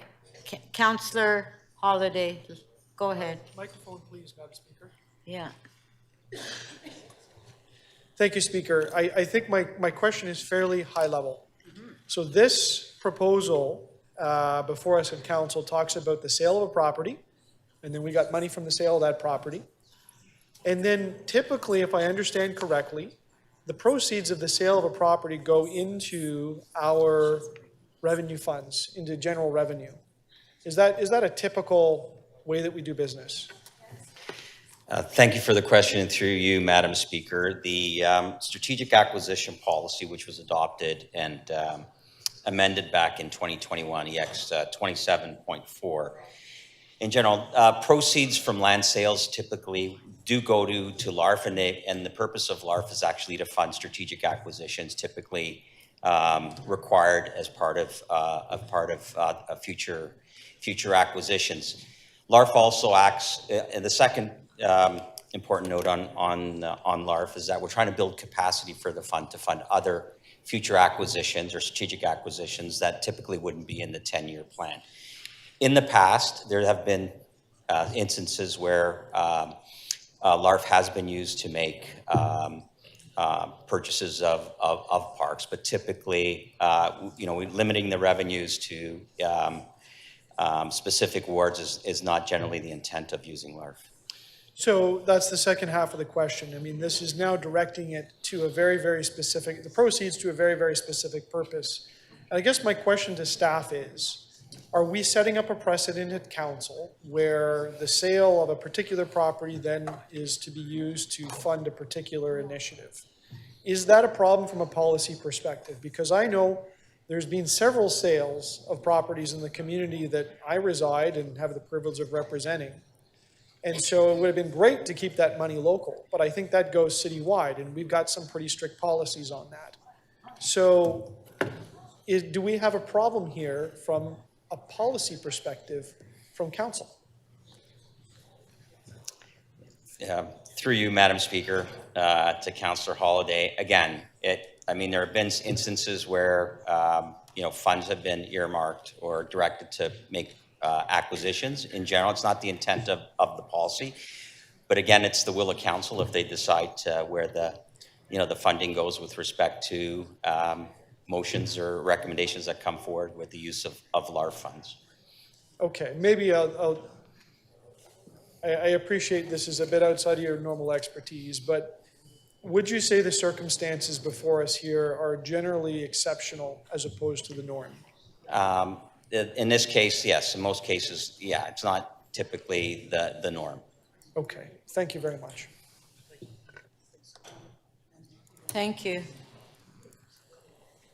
Do we have any further questions on this item? So, do we have any speakers? Councillor Holliday, you want to speak? Yeah, only, I guess briefly, Madam Speaker. I do have some concerns about what we're doing as a council on this. I'm going to vote against, and it's not because I don't want to see the local councillor being successful in trying to fund the projects that they're trying to fund. But if we get into this practice at council, once we vote for this, it sets up an expectation for others. And project from project could occur. And I just regret that this couldn't have gone through a committee or something else be done to iron out the policy issues on this. And, I think we need to pay attention to these things once in a while, even if our intention is all good and in agreement. The way we go about it, can be unfair. And so I'll ask councillors to take note of that, and I wanted to express my thoughts on it. Thank you. Thank you.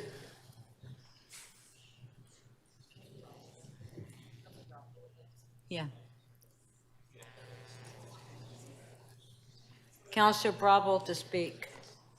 Thank you, Speaker. I understand the concern around this request. It's not the ideal situation. This is a small piece of land that is being sold by the city because it serves no purpose currently. It's a very small amount of money, and it happens to be in the most park deficient part of the city. Literally, the most park deficient ward is Davenport, and the most park deficient area of the ward is in this neighborhood. It's not ideal. I wish that the Section 37 money that we had to spend to finish streetscaping that should have been done with capital dollars from the city was done in the south end of the ward where there are more parks. This is an attempt to correct a historic problem in this community where the degree of the crisis was written about in the Toronto Star editorial pages. This is the same neighborhood where a child, an elementary school child, was mauled by a dog. He had to have reconstructive facial surgery because of the challenges that we have of the lack of space. And this is the old city of York, where there were no parks. There were large schools with large properties. So we have to do the best that we can with the little that we have. And it pained me enormously to have to use Section 37 money to do capital work that clearly should be funded through the city's capital dollars. And that's less money that is going into righting the problems that we have in this community. Yes, it's not ideal, but we're in a situation right now in the city where circumstances are so dire that we have Councillor Holliday's, the candidate for mayor, calling on the creation of new dog parks. Well, this is a community that doesn't have a dog park at all. It doesn't. And in fact, it doesn't even have a park for children to play. So I hear your caveat, I hear your caution, I hear your concern. I think this is an exceptional circumstance. I don't think it's a practice that should be expanded. And if there was a way to go to committee, I would have loved to hear it, but this, the motion before you is based on the advice I received from staff. Thank you. On the item, recorded.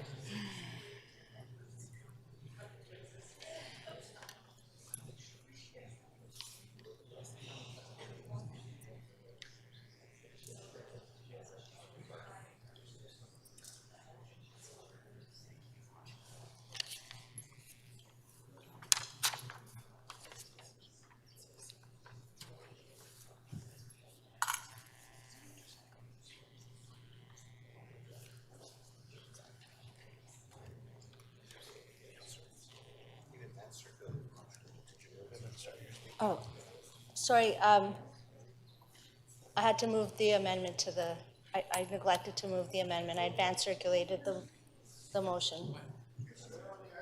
Okay, so we'll put, I mentioned that it was advanced regulated, sorry. so we'll put that, there it is on the screen. Okay? Councillor Bravo, there's the amendment. On favor? Councillor Holiday, you want a recorded vote on the amendment? Okay, recorded vote.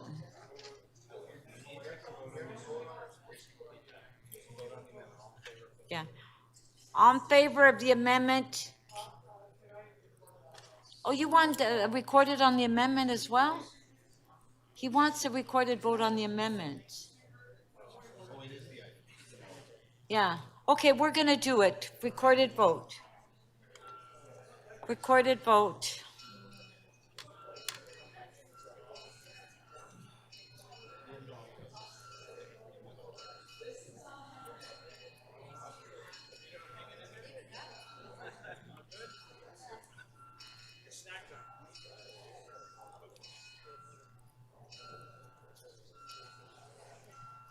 Councillor Malik, please. Councillor Perruzza, please. Councillor Pasternak, please. We're in the middle of a vote. Can we have your vote, please? Councillor Mantis, please. Councillor Crisanti. Councillor Pasternak, if we could get your vote, please. It's okay. Councillor Perruzza, please.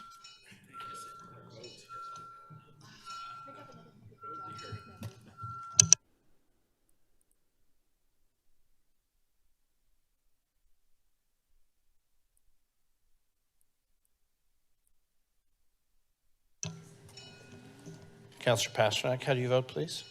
In the affirmative. The motion carries. The vote is 19-2.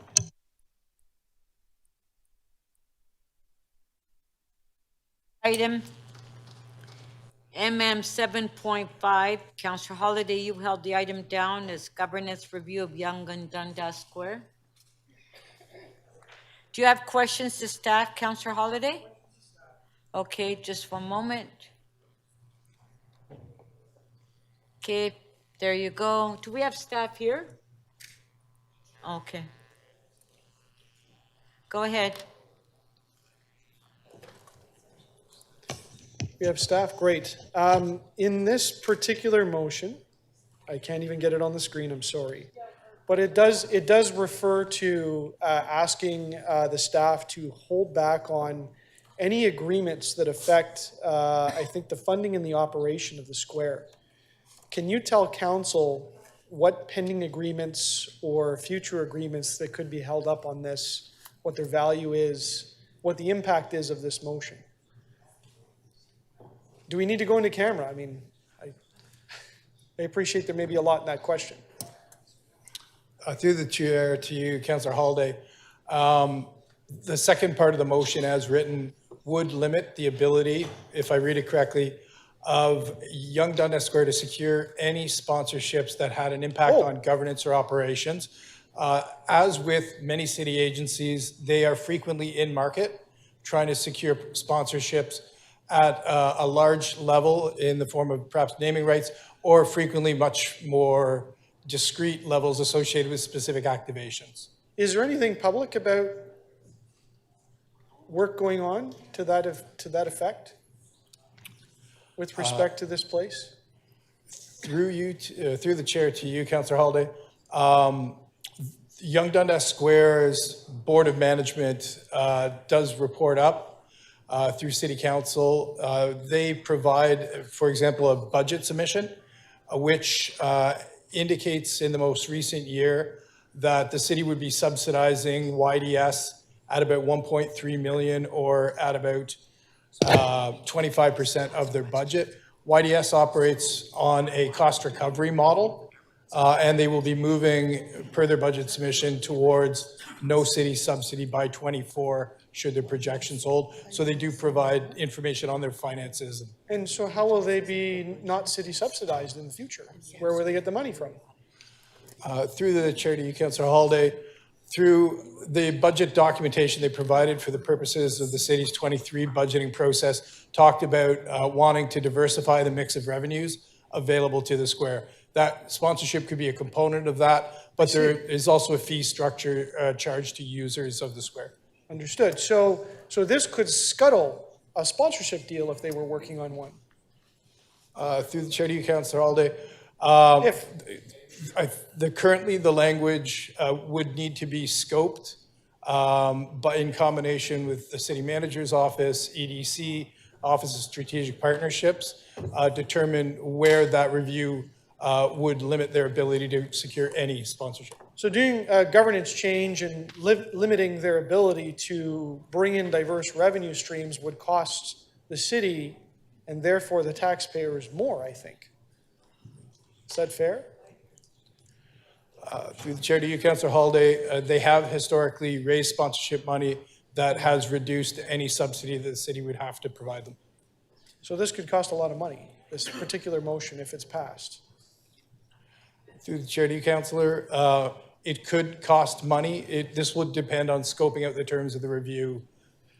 Is this something that staff is working in support of in terms of parallel policies? Does it run counter to the policies to date? You know, how do I read this in the perspective of the direction that the city's been headed? Thanks for the question, Councillor Holiday. This motion is consistent with other work currently underway by staff as directed by council. There has been direction to look at the overall structure of governance of city squares, and that work continues. And in addition, there's the work that has been referenced a few times today with respect to the city's long-term financial strategy and what revenues the city might need to look at to address that. But this is limiting revenues. I just want it like potential for revenues. This particular motion, this puts a freeze on that. Correct. Okay, so is there an upside to this particular motion that I'm? Through the chair to you, Councillor Holiday. The Board of Management has been in place now for about 22 years. They are currently in the midst of a strategic planning exercise. There is a merit of the city working very closely with YDS Square's Board of Management to look at its financial sustainability, how it delivers on that, as well as its community service mandate. Sorry, they're not here today, so you're stuck answering the questions. I wish they were here, but. That was your last question. Thank you, Speaker. Thank you. Thank you.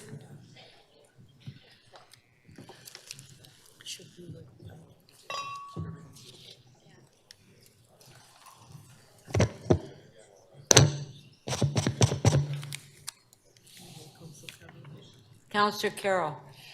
Yes, just a couple of quick questions, because I see we have the, relationship framework and governance relationship experts here, so to speak. I'm just wondering, this is a pretty unique one, the Yonge Dundas Square arrangement. This is a pretty unique one, but we're now looking at what is the future of like spaces as we create them. But in terms of an arm's length small board like this, do we do governance reviews on a periodic basis? So through the speaker,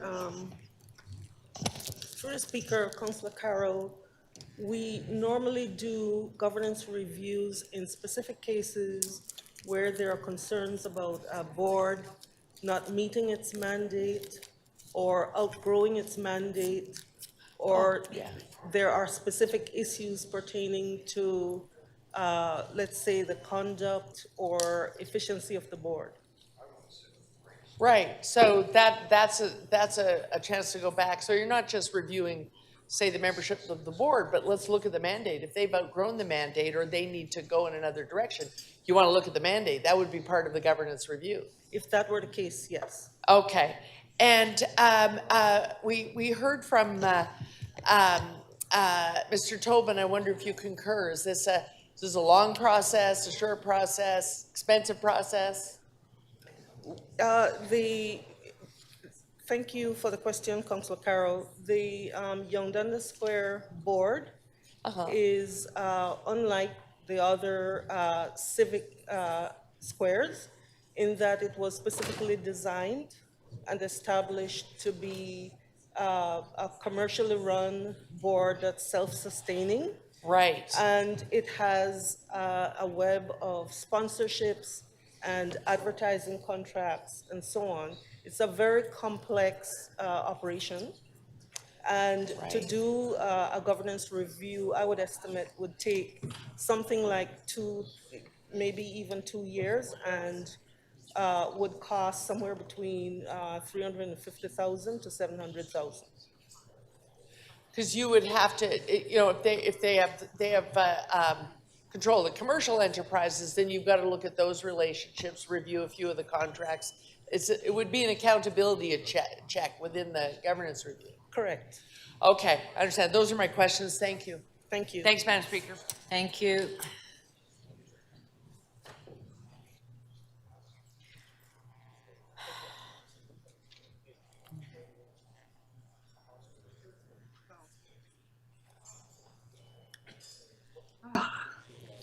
Madam Speaker, Councillor Councillor Moyes, Robinson, questions. I'd like to ask a question. It won't work. Yes, CNT. yeah, you're next, Councillor Robinson. Thank Councillor you. Moyes, Good. questions. Thank you, Madam Speaker, and through you. So, to staff, Young Dundas Square Board was established when, in 2020 or 2? In 2003, specifically. 2003. Yes. And have we ever had a performance review of the board since then? Not a formal review, Councillor. Okay. In regards to Shelley Carroll's question around, Councillor Carroll, what did I say, trustee? Councillor Carroll's questions around the scope of the review. I mean, you could actually limit the scope of the review if you so like, can't you not? To reduce the amount of time? Yes, we can, yes. Okay.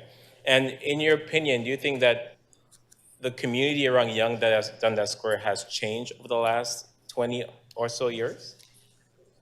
Councillor, I believe it has substantially. Young Dundas Square has successfully been mobilizing the entire area, that entire commercial zone. And so, yes, it has evolved since 2003 and the establishment of the board. Do you feel that in large part due to Young Dundas Square board. So you feel the board has evolved over that time as well? I'm sorry, I missed that question. Do you feel the board has evolved as well over time to reflect the community that it serves? Evolved in terms of the membership? The membership and how it conducts itself? That's a hard question to answer, yeah. So in 2022, for example, how many days did Young Dundas Square actually program the park or the square? So I can't answer the specific question about the level of programming. I can offer a perspective in that over the COVID period from, let's say, 2020, Councillor, to 2022 even, with the hangover from COVID, there has been quite a substantial decrease, not only in mobilization of the square, but also in revenues, and an increase, as expected, in subsidy from the city. So the city has been subsidizing Young Dundas Square? Over the COVID period, not before. Okay. And from a quick look at the financial performance for 2022, it seems to be improving. And so I know that Nathan Phillips Square and Mel Lastman Square is a different sort of setup, but the city also provide funding for those parks as well, or squares? So I am not involved in the day-to-day operations of those squares, but I do know that the city is wholly responsible for the management of those civic spaces, as opposed to Young Dundas Square that was established expressly to be self-sustaining. Okay. Yeah, those are my questions for now. Thank you. Thank you. Thank you. Councillor Robinson. Thank you very much. I hope you can hear me. Yes. Perfect, thank you. The other squares that have been named, Mel Lastman Square and Nathan Phillips Square, are attached physically to civic institutions, correct? Correct, Councillor, through the speaker. So, City Hall and North York Civic Center, in those cases, the squares are attached to those buildings. They're distinctly civic squares. The Melasman Square, David Pico Square attached to Metro Hall, and of course, Council's own front door, which is Nathan Phillips Square. Great, thank you. This has been run by a board of management for 22 years. I believe our friend Councillor Kyle Ray was involved in the establishment of this. Correct, Councillor. So is that correct? 22 years? Correct. Okay. And so I just want to understand better what you're saying about the strategic plan. The strategic plan that sounds like you're undertaking, but correct me if I'm wrong. Does that include governance review? Councillor, I would ask for a repeat of that question, if I may. You were talking about a strategic plan. Does it include a governance review? The work you're doing, or the board of management. Yeah. Through the chair to you, Councillor Robinson, it was me, Pat Tobin, who referred to a strategic planning process. That is being undertaken not by the city, but in this instance, by the Board of Management for Yonge Dundas Square itself. And there is an opportunity for the city. So the Board of Management have been proactive and are undertaking this, correct? That is correct, Councillor. Okay, that's very helpful. Thank you. And again, I just want to reiterate that they have been self-sufficient prior to COVID, and everybody took a beating during COVID because we couldn't gather. But prior to COVID, the Board of Management has done a decent job on the fiscal front. This is correct, Councillor. There is obviously an impact from COVID, and they seem to be gradually recovering from it. Good, that's good news. I'd like to ask the city manager a question about, we have a massive, maybe massive isn't big enough, a descriptor, gap in the budget. Are we looking at taking on new endeavors and, extending ourselves? This venue is kind of a turnkey. It's run by residents of our city that are appointed. And so are we really looking right now to try to resource and facilitate and stretch ourselves thinner when we have an absolute mammoth target and hole to fill?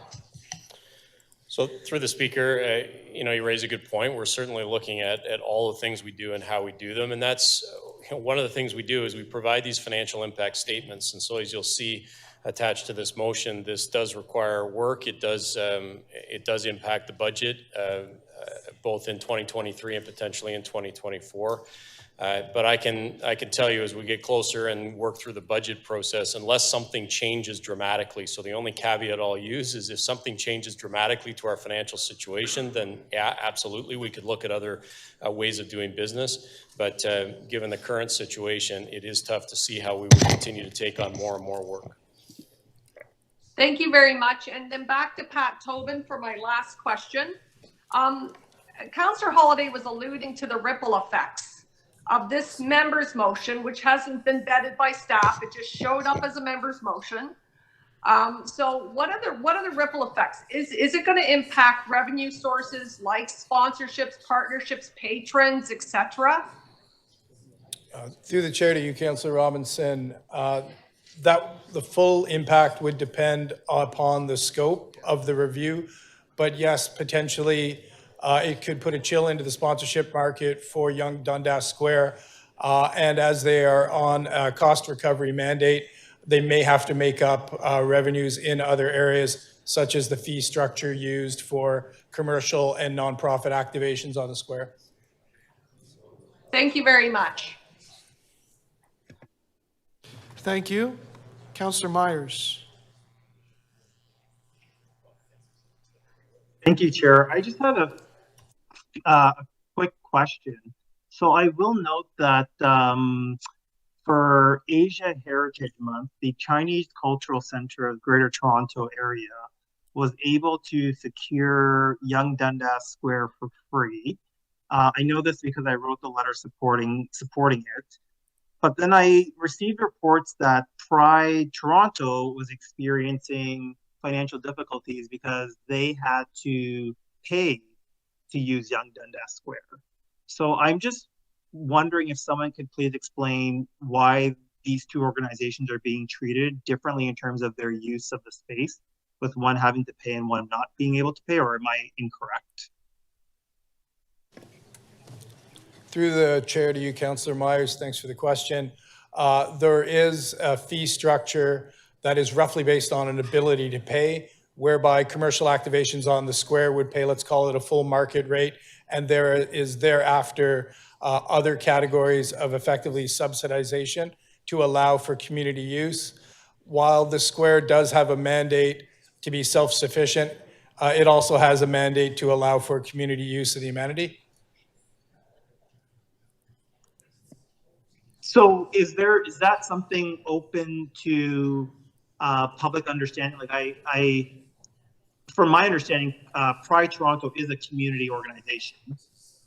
Is it not a community organization, which is why they were being asked to pay for the full use of the space? Through the chair to you, Councillor Myers, you're correct. Pride Toronto is a valued community organization in this city. It is a registered not-for-profit.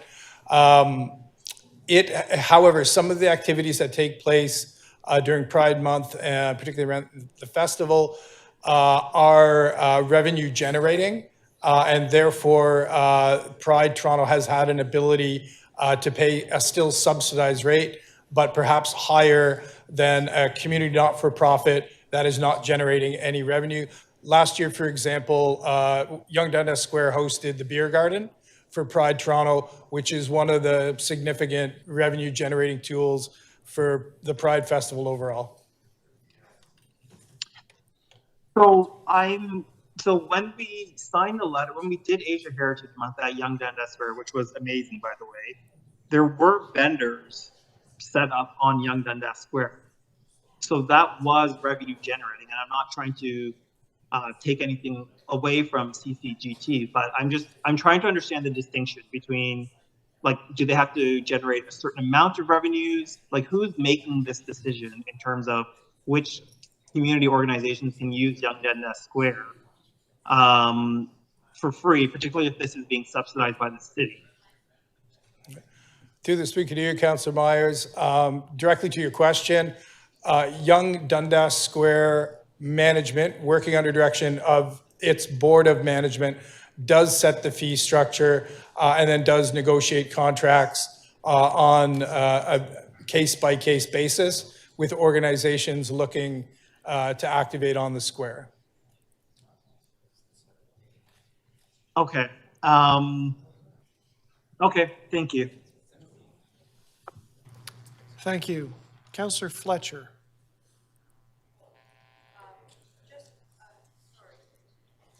My mic's not on. There we go. Sometimes we do ask for these kinds of things, just to have a governance review of different boards and things. This has been in place for a long time. It's fairly arm's length. This is not an odd request, is it? We asked for this for the Seniors Corporation. We've asked for this different times. Through the speaker, this is, it's not an improper request. Not an improper request, thank you. Yeah. And this councillor's on the board, and he's simply bringing this to the attention that maybe there needs to be a review of how this square is being run. That's quite simple. I'll ask you, Mr. Tobin. That's simply what this is it not? Through the chair to you, Councillor Fletcher, Yes, as a member of the board. Being ex officio on that board, I've observed Councillor Moyes provide advice to the board in various instances. And I think this motion reflects his desire to see a review of the overall governance and management of that organization. So you are an ex officio on that board. You've seen him. Basically, it is a public space.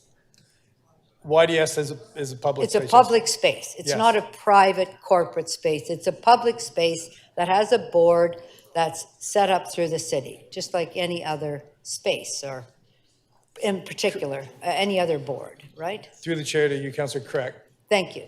So it's not untoward or odd. Would you support just a review? We're not saying don't have events. We're not saying don't go about your business. We're simply saying we'd like a review, and before you take any other major steps, it is a public space. Let's make sure that everything that you're doing fits well with the city and the new councillor's there, and he's flagging that for us. So would you support that? Through the chair to you, Councillor Fletcher. Yeah, I think a lot has changed in the context of where the square is located, the various pressures on it. These pressures are having a financial impact. I think it is worth looking at it, and it's timely with the board having initiated its own strategic review. I do have some concerns about a blanket prohibition on sponsorship, but that could be worked out in the terms of any review under the leadership of CMO. Under the leadership of? Sorry, City Manager's Office. Oh, the CMO. I didn't hear that part. So this is, basically you're saying you think that's a pretty good idea. Let's do this. It's timely. It's not going to cripple anything. Public space, let's do that. So economic development, which you do sit on that board because it is in a particular location, you're supportive of that direction at the moment, as long as it doesn't create chaos. It doesn't sound like it will. Through the chair to you, we're always supportive of council's direction to look at how we can do things better with our agency partners. I would be concerned, however, about with a board that has been appointed by council and given a cost recovery mandate, and a board which takes its fiduciary responsibility very strongly, I would be concerned about constraining too much their ability to generate earned revenue, particularly at this time with the city's budget. Particularly what? Particularly this time with the city's budget. Yes, but at the same time, important to do that. Look at how we wish to do that. Lots is changing around here, so we do recognize that. So you're not opposed to this motion from a staff perspective, economic development. Through the chair to you, Councillor Fletcher, EDC staff would not oppose Thank you. this. Thank you. Can I Thank get my you. mic off? Let's go to the speakers list. Councillor Holiday. Councillor Holiday. Actually, so I'll speak to this, and I'll deal with my point later on. Okay, Councillor Holiday to speak. So I regret that this is here on so many layers. The first is council doesn't have the benefit of the staff from Yonge Dundas Square to find out exactly what they think about what this implies. But I heard it from Mr. Tobin.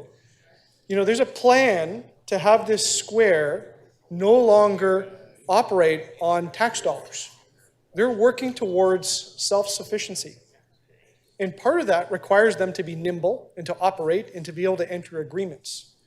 So, you know, I understand people want to do governance reviews, but there's more to that in this motion, which is very, very harmful. I don't know why we would want to put our hands in and start meddling with the governance at this point in time on this. When Mr. Tobin has told us that they are on track for financial sufficiency. So the other thing that this does, and it was brought up in the questions, is the chill effect of people that want to do business and do relationships with the city to make places like this happen. And so they're watching this debate, watching councils waver and waffle and not be sure. And I find that highly disappointing. Look, I understand the councillor has a right to raise questions and be thoughtful about this. but I think this is, it's regrettable that this is the subject matter of a square that's a good news story, that's at the heart of the city. Even the motion itself says how important the square is.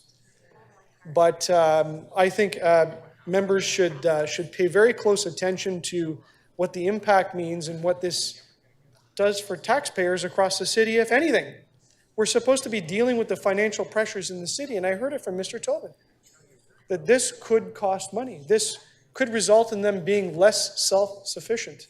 So I think that is a bad news story, and I hope members vote it down. I tried to have it referred to committee so that we could unpack this. We could ask the questions of staff and go through all of these details. But I think that this binds the organization up, and they can't do what it is that council has tasked them to do, which is to operate a square that works. Thank you.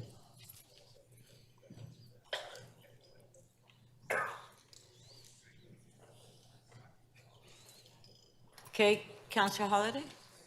You're finished? Okay. All right, Councillor Moyes. Just a sec.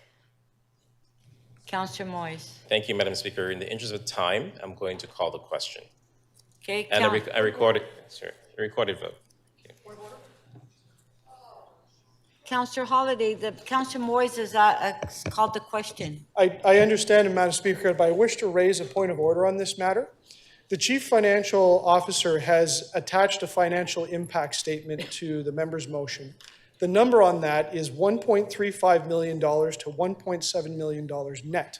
This motion does not identify a financial offset. I would like you to rule on whether or not this is in order or out of order, because as we understood from before in council, you can't bring motions forward without identifying a funding source.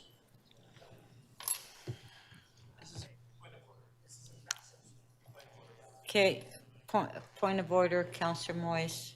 This is asking for a review, so I'm not quite sure where there's any money attached to it at all. Okay, thank you, Councillor Moyes.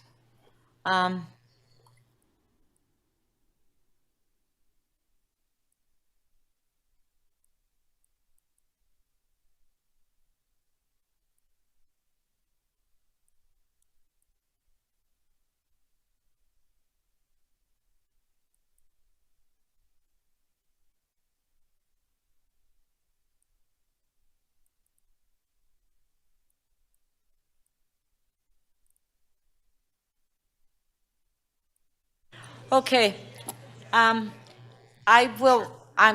ruling that this motion is in order, and Councillor Moyes, you've moved to call the question. Let's have a recorded vote on calling the question.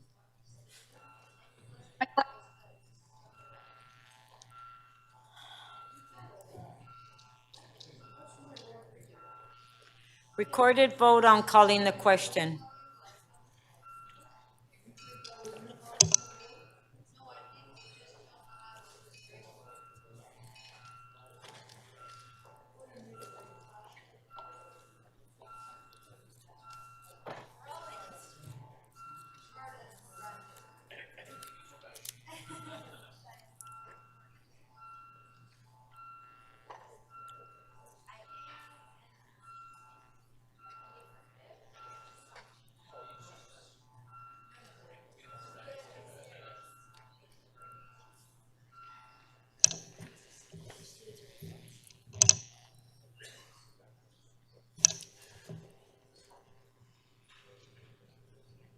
The motion to end debate carries. The required 2/3 having been achieved, the vote is 15-5. Okay. Madam Speaker, I have a point of privilege. Yes, Councillor Robinson?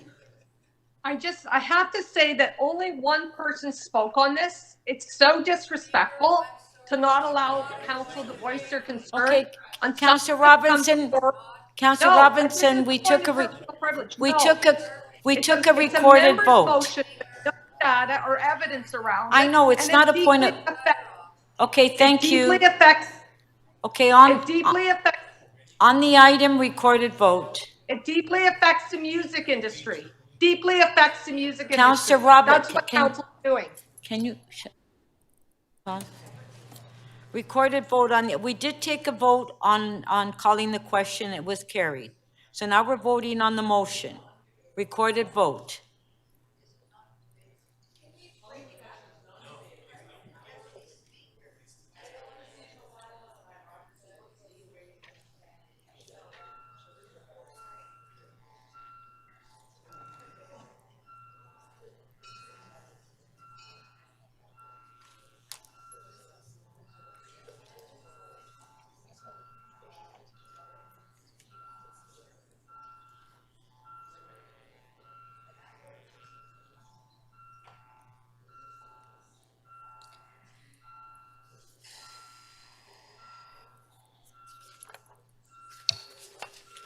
Councillor Perruzza, can we have your vote, please?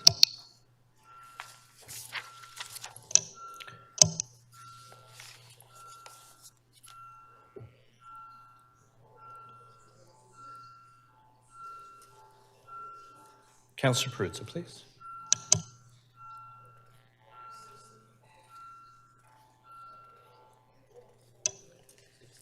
The item is adopted. The vote is 15-5.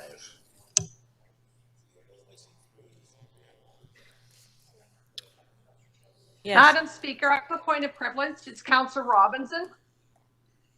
Councillor Robinson? Yeah, I'd like to know why you didn't allow me a point of privilege. But Councillor Robinson, we took a recorded vote on calling the question and it was carried. Yeah, but it So- doesn't matter. I had a point of privilege. But you did. And I have a right, when I say point of privilege, I have a right to speak. You don't do that to other members. No, but So why did you do that? Why did you just not allow me to speak on my point of privilege? You did. That's my right as a member of this council. You did speak, Councillor Robinson. You did speak on No, it. you talked over me the entire time, Speaker. Okay. Okay, thank you. Councillor Cheng, you have your members. First of all, I'd like to ask the will of council. Councillor Cheng has asked that her two items, MM 720, and she's going to reintroduce a member's motion, MM 721, which we will add to the agenda. If we can deal with that item now before we go to the other items on the agenda.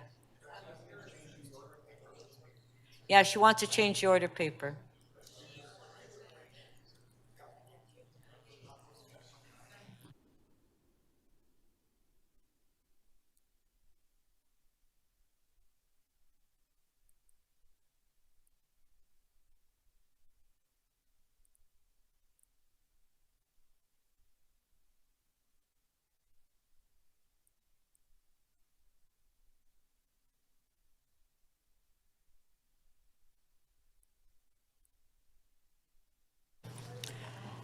All right, Councillor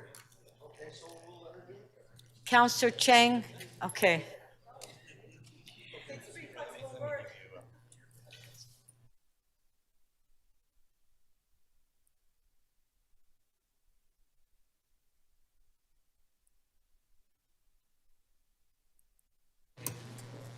On Councillor Cheng's motion, can you please put it on the screen so we can introduce it? And then we'll talk about reordering the order paper. Okay, there it is. She wants to introduce, that's replacing MM 721. All in favor? Carried. Councillor Morris, you have a motion you'd like to introduce as well? Yes. There's another one. Okay, Is it on the screen? it's on the screen. I know. Yes, this is an urgent motion, Madam Speaker. It's around the 17th St. Nicholas Street, Barvolo Bar. And they would like a cafeteria patio. Okay, on favor, carried. Now, the question is to members of council. Do you agree that we reorder the order paper to deal with MM 721 and the motion by Councillor Cheng? You want to do quick releases first? Okay, Deputy Mayor McKelvey. quick Thank you, Madam release. Speaker. I have two motions. There's two motions on advancing University Park. One was that I prepared in consultation with Councillor Perks, and the other one is a motion from Councillor Malik, and I think they're all fine, so we can release that item with votes. Okay, which member's motion? 711. MM 711. Deputy Mayor McKelvey held the item down. She's releasing the member's motion. On favor? There's two motions we need to vote on, then the item. Okay, so there's motion 1. It's on the screen. On favor? Carried. And the other motion? By Councillor Malik. On favor? Carried. Item is amended. On favor? Carried. Thank you. So I we've just need my released mic that. turned off. Councillor Pasternak, do you have a quick release? Yeah. Councillor Pasternak. Yes, thank you, Madam Speaker. I'd be prepared to release MM 7.18. The confusion over the technical amendment has been resolved, and I'm ready to release the item. Do we have the technical amendment? No, it's been resolved. It's embedded been already resolved? in the report. Okay, so Councillor Pasternak is releasing MM 7.18. On favor? Carried. Thank you. Councillor Fletcher, you have a quick release? Yes, I do, Speaker. I'm going to release MM 7.25, which is the 27, the appointment of a Toronto lobbyist registrar. Release that. Okay, on MM 727, Councillor Fletcher is releasing. On favor? Carried. Thank you. And then the next one, MM 7.25, requesting federal government support for the city's climate goals. Happy to have that. Recorded vote, yes. She did, and he did do it loudly. Stephen, was that you yelling? You told him to. That's the loudest I've heard you yell. Okay, MM 725, recorded vote.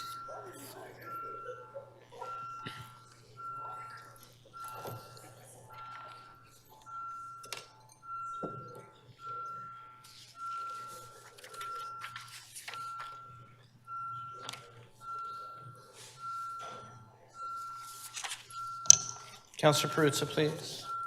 Councillor Myers, please, and thank you.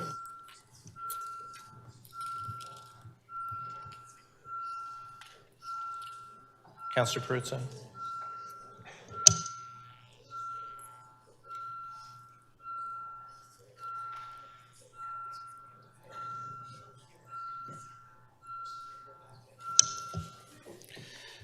The item is adopted. The vote is 19-2. Okay, thank you. Now, members of council. Oh, Councillor Perks, sorry. Held, I believe, I'm just trying to look at the number, 7.7, which is developing a framework for the installation of outdoor working stations. And I understand Councillor Carroll has a motion which resolves the problem that I had with the issue. So if you allow her to move that, then I think we can let that one go. Okay, if we can put that motion, and that's motion MM 7.7. There is Councillor Carroll's amendment on the item. Is everybody okay with it? On favor? Carried. Item is amended. On favor? Carried. Thank you. Councillor Carroll. Just one sec. Sure. Okay.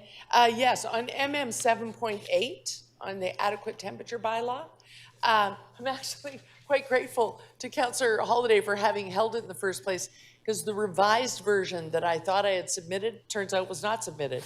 It is now. The revised version is what I would like to move, and Councillor Holiday is amenable. He wants a recorded vote on it, but he's amenable to me moving it. Okay, Councillor Holiday.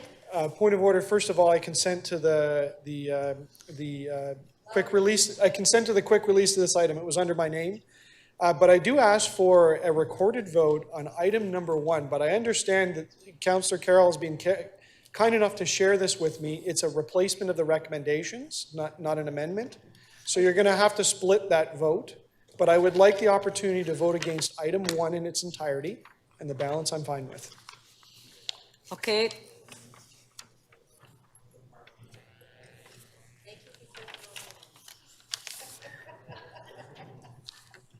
Okay, so Councillor Holyday is asked to split the vote.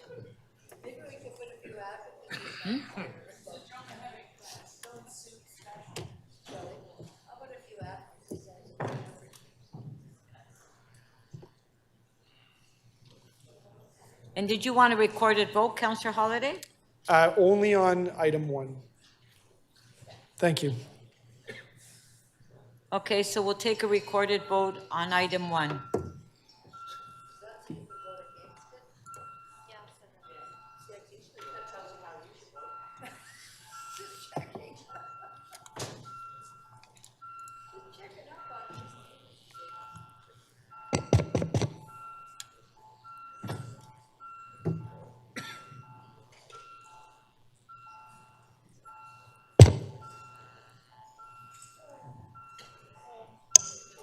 Councillor Perruzza, please.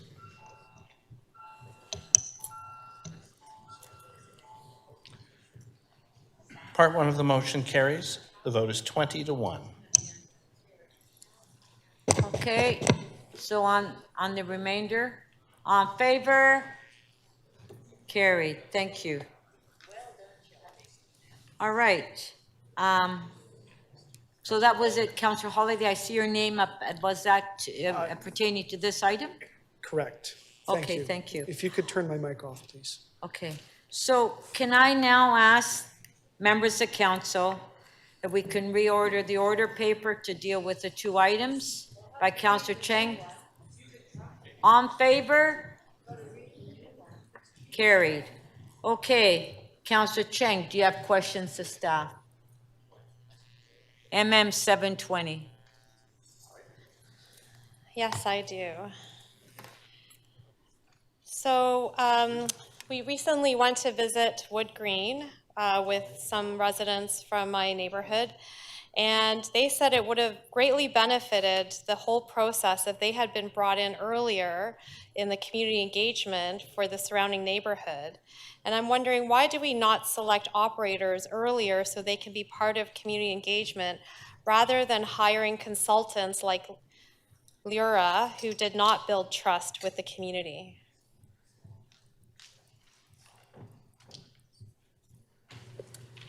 Through the speaker, Councillor, we typically go with RFPs to select a nonprofit operator about 6 months prior to the building being completed. However, as this building is currently tied up at the OLT, we do not have a completion date yet. But our intent would be to go out with an RFP. Right, but why do we wait so long? Because there's so much relationship building that has to happen in order to build trust. And I feel like because it's so late in the process, and Wood Green staff reflected that had they been brought in a year earlier, it would have greatly benefited the surrounding communities.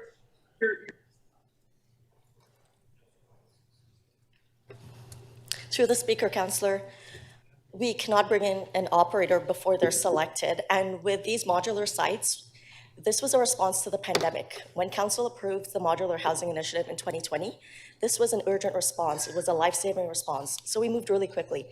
As an example, the first 2 sites at 11 Macy and 321 Dover Court were completed within 6 months of zoning.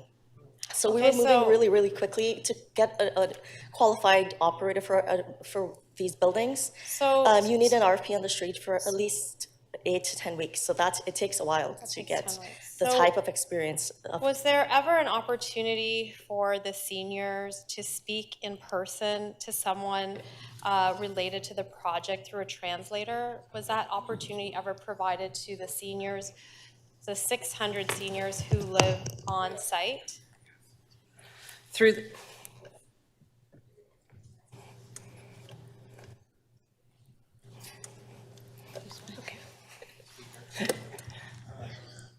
Through the speaker, there were 10 consultations held during the entire process for the Cummer site. During the pandemic, we were not doing in-person consultations. That was determined that we would do virtual consultations, holding a variety of other ways to communicate with the community, including website, online communications, dedicated people to respond to Q&As and other matters. But during the pandemic, there was no in-person consultations. Would it have been hard for a senior who's not digitally savvy, not on email, doesn't feel comfortable calling a hotline because their English isn't very good? Would they have had barriers to being able to use those methods of engagement?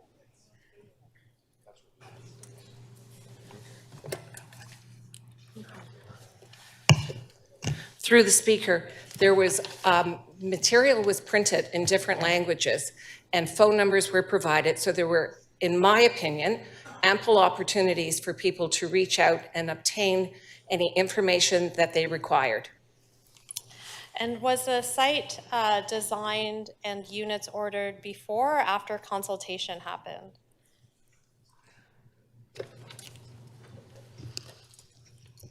Councillor, the modular units, as mentioned, this was a response to the urgent pandemic. The units were ordered prior to consultation. Sorry, I stand corrected. The units were, there was initial consultation and the units were then ordered because they're specific to the site. The layout of modular are very, even though they are modular units, there are site-specific considerations that are taken into account. So the units were ordered in November of 2020. Was that the procurement date?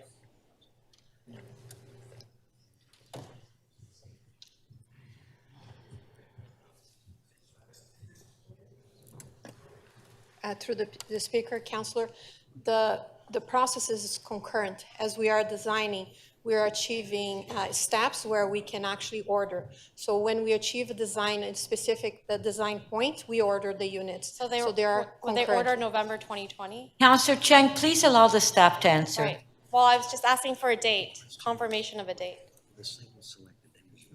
Yeah. The units, just 1 second.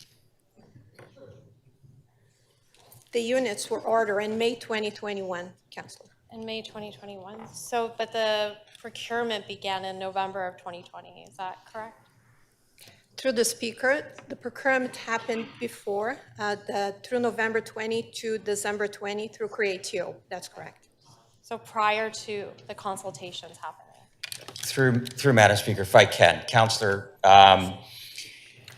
we selected a vendor on the premise that once the sites were selected, they would build. So the procurement of selecting a vendor, once the site was determined by the Housing Secretariat, then the units went into fabrication. So the procurement of the vendor was separate then from initiating a contract with the vendor to actually put the units into production. So I just wanted to give you that clarification.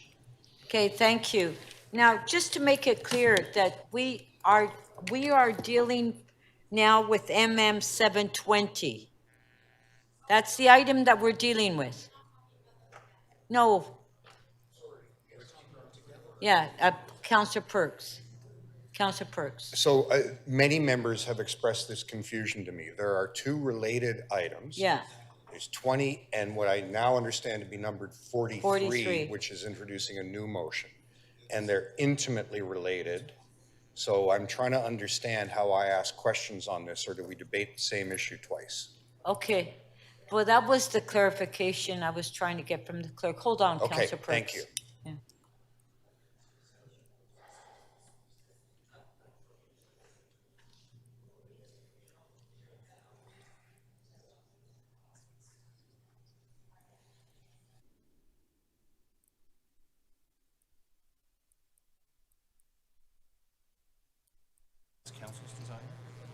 Okay, so this is the advice received from the clerk. So if it's councillor's desire, we can combine 720 and 743 together, but when we take the vote, 720 would be first. If that loses, 743 is redundant. It's the other way around, sorry, the other way around. Yeah. That we combine. Okay. Yeah. Okay, Councillor Holliday, point of order. I promise it's important. I just want to clarify what I just heard. We would vote on number 20 first, and if that fails, the later one is redundant? No. Then we vote on 43, correct? Right. Can you respond, please? Speaker, if number 20 carries, then 43 is redundant. If number 20 fails, then council would vote on 43.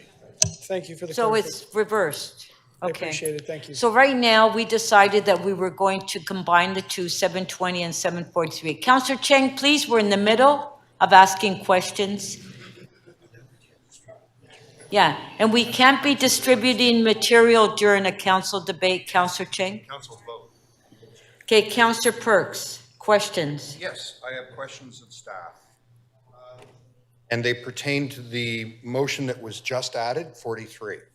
So in this, there is language that would set a minimum age to the Affordable Housing Office. Do you recommend that we set minimum age in supportive housing projects, and particularly at this site? Do you recommend that? Councillor, staff's position has not changed. We always recommend flexibility in that flexibility provided through the RFP so that we can appropriately respond to the needs of people experiencing homelessness. People experiencing homelessness in our shelter system range in ages, so we try not to limit RFPs to any one specific priority group. So to be very precise and clear so that all members understand it, you do not recommend we put that kind of thing, a condition on this site or any other modular site? Correct, and that's in line with Thank you very much. council's previous position. To the city solicitor, there, as I understand it, there's an OLT hearing right now on this item. That is correct.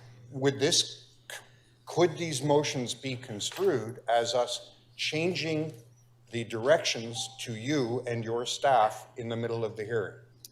The original motions, yes. These reworded motions deal more with the RFP process for the housing itself than with the zoning. But the original motions, yes. Okay, thank you. Do you, is it generally a problem if individual members of council go out and start to work with an appellant to negotiate without including the city solicitor who has been given the authority to negotiate on our behalf? Through you, Madam Speaker, the instructions come to the city solicitor through council. This matter was considered by City Council in May of last year. Council adopted staff recommendations and requested that should there be an appeal, we request an expedited hearing. We have been acting on the basis of those instructions and we continue to do so.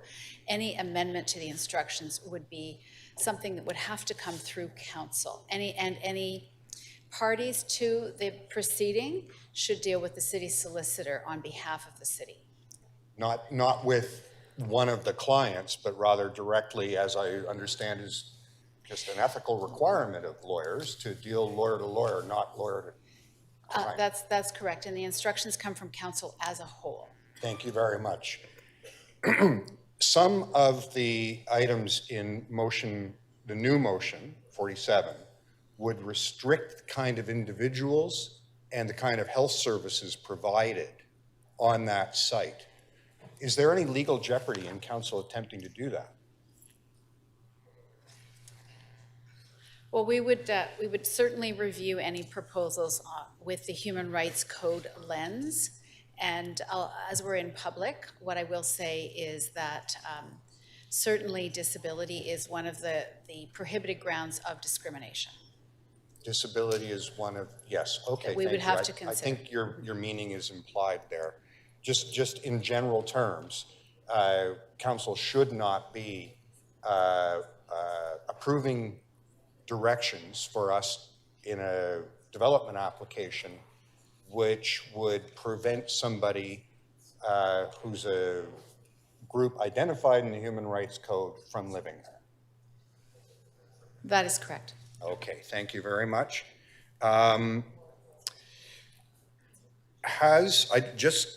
Just to really emphasize this point, have you, in discussions with the appellant, got a settlement offer in hand that you can share with us now?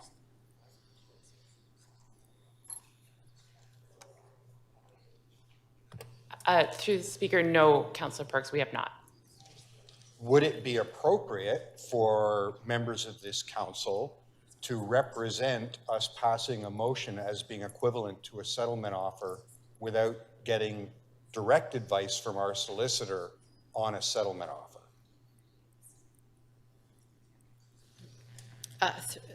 Any settlement offer should come through my office to And council. We would, in the normal process. In the normal course, yes. Receive a report from you. Yes. Outlining the settlement offer and your recommendation on how we should treat it. But absent that, you have not been put in a position to fulfill your instructions from this council. So if a settlement offer is to be presented to council, if it's necessary for me to come back to council to propose a settlement, that should come through my office. Thank you very much. Those are my questions, Speaker. Thank you. Okay, so we'll now go to speakers. I have a question. Hold on, I guess I have to refresh because I didn't see any more names. Okay, I have to keep refreshing. Okay, Councillor Myers. Thank you, Speaker. Through the chair, I'm wondering if the city solicitor could answer whether or not the second motion in any way affects what happens at the OLT.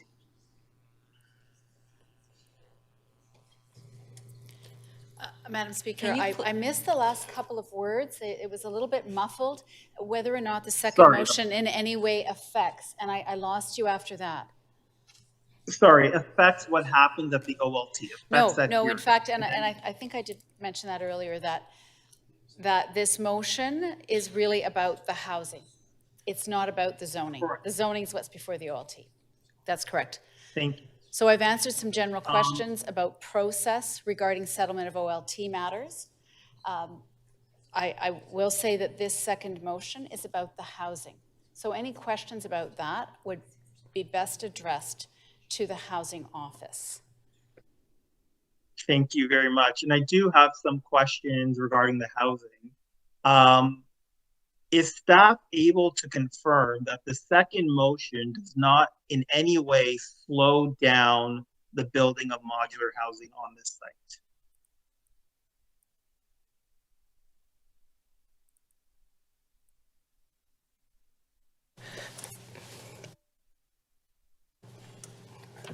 Through the speaker, no, it does not. Thank you.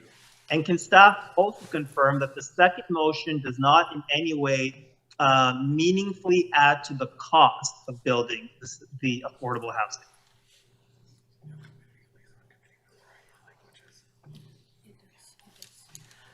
Through the speaker, I'm not in a position to really speak to that because looking at the evaluation of moving the building could possibly result in delay and could possibly result in additional costs. Looking at the feasibility, no, but if it was to move, yes, that could result in additional costs and delay. Thank you. And to be clear, the second motion does not make mention of moving the building.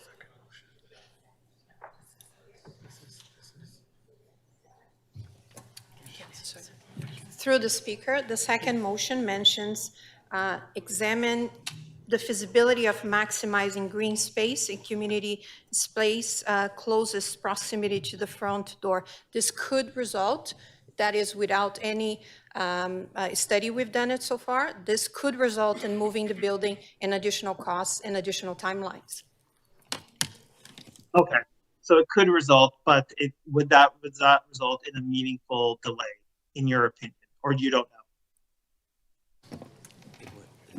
Through the speaker, at this point, we can only speculate that it would result in additional costs and additional delay, but the significance of the costs and delays are unknown now.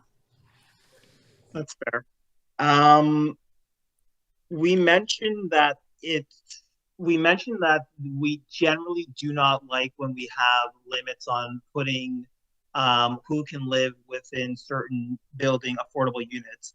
Can you confirm that the motion as drafted has language in there that while it does say 59, does make exceptions for people who are younger than 59, because it does recognize that people who are homeless age at a much faster rate than people who are not homeless. So you might be 40 or 45, but you might still require the supports of a 59-year-old.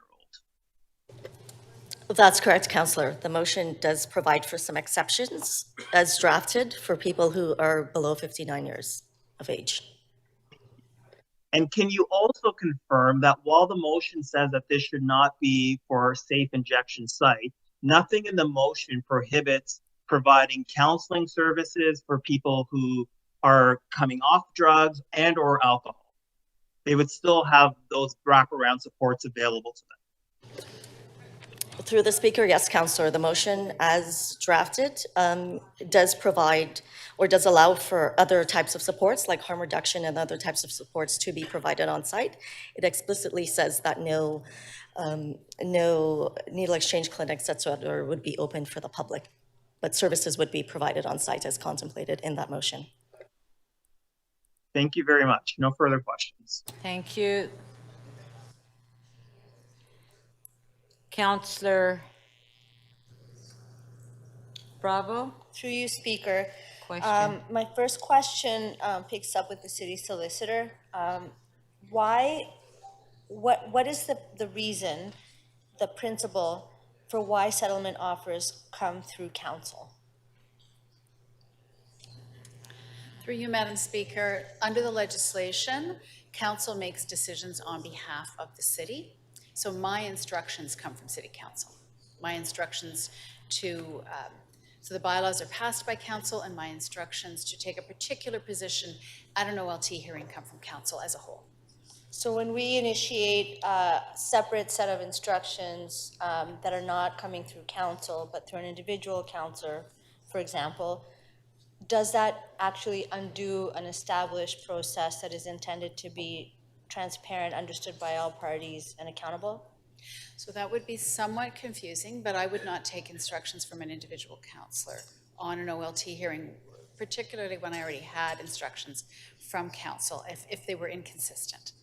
So, but we understand that they have to come through council. So They do, yes, absolutely. Okay, so yes, I wouldn't take, my instructions come from council. Okay, Yes. in terms of the Human Rights Code, you said once you do this with one category of people, for example, disability, what does this enable? Does this actually enable and open the door for people to demand other forms of what could potentially be understood as discrimination? Well, we do have to be careful about all of the areas that are prohibited grounds of discrimination, yes, under the code. And in terms of the cost and delay question, I heard from staff that this has the risk, the substance of MM743 risks causing delay.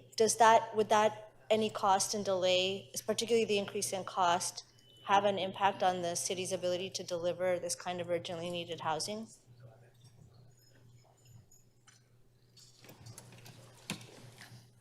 Through the Speaker, we believe so.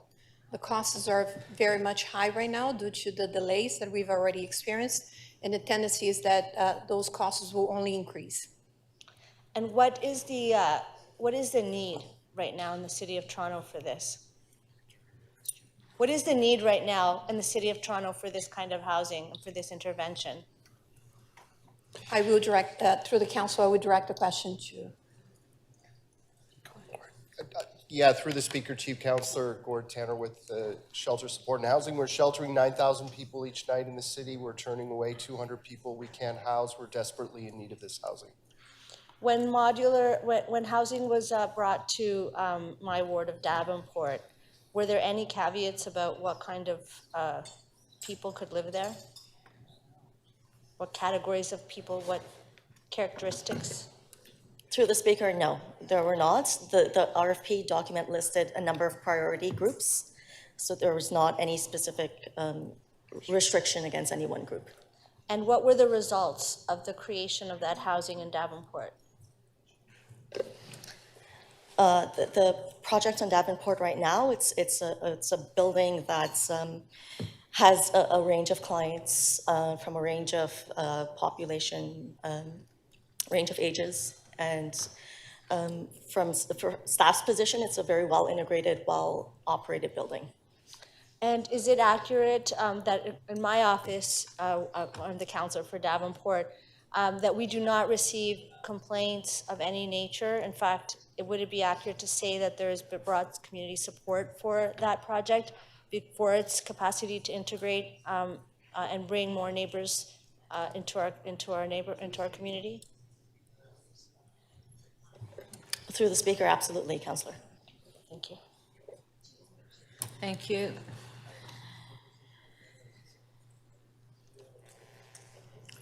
Councillor Holiday, questions? Thank you, Speaker. I'm not really sure who takes this question, but I'll start.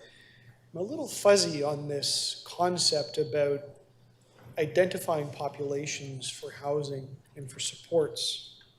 So earlier this meeting, we voted on MM 7.28, and it directed the Director of Housing Secretariat to allow a minimum of 20% of all the total grant funding provided by the city under the federal Reaching Home, Provincial Homelessness Prevention Program, and so on, to Indigenous, First Nation, Inuit, and Métis streaming fund. So did we not do something right, or am I not understanding why one concept is different from the other? Because I think we do that from time to time in council. We direct funding towards streaming. I'm sure we voted on different things related to Indigenous housing. Is that not correct? Through the speaker, yes, Councillor, that's correct. That previous motion recommended 20% of the grant funding to be allocated to Indigenous, and that's in line with Council's previous direction to support our Indigenous partners and residents. I heard earlier, though, that if we begin to direct housing benefits, I'm highly paraphrasing, but if we sculpted this towards a seniors population, that somehow we're offside. But we do these things in council. I seem to recall on the allocation of affordable housing, we had certain targets that we were prescribing as well, based on identifiable individuals or identifiable demographics. So where are we offside if we wanted to target supportive housing towards a certain demographic? Through the speaker, Councillor, our housing TO plan has specific target groups, that's correct. But for supportive housing, specifically, this is to support people who are in our shelter system, to move people successfully into housing. And we issue, as mentioned earlier, we issue RFPs. And our RFPs have a list of equity deserving groups, priority populations, and that's how we select people for these projects. So we don't restrict populations to any one group. But if council wanted to make seniors among the highest priority for the service provider, could we not do that and not be offside? Because we've got a history of targeting housing towards different demographics, do we not? For good reasons, right? Are we offside by doing that? Through the speaker, Councillor, it is staff's opinion that that would be limiting the provider that we possibly would get for the housing. When we put out the RFPs, we have a criteria that looks for the best operator with a history, as an example, of operating buildings successfully in Toronto, operators with long-term financial viability. So it's a very robust criteria. So presupposing the tenant group before we issue the RFP could impact the results of that RFP process. Okay, so it's not a legal issue. It's about market space and market participants. Am I understanding, like, you're not expecting people to jump at the chance to provide senior supportive housing?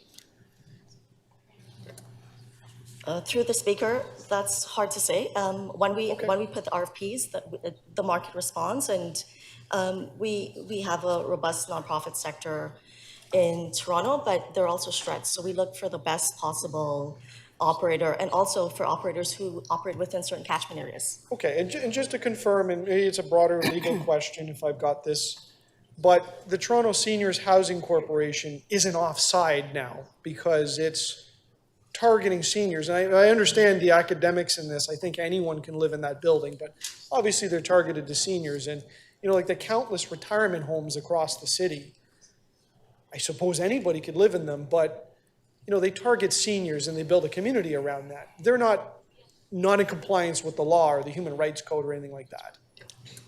Through the speaker, yes, Councillor, that's correct. Okay. And I guess the last question, I've just got a moment here.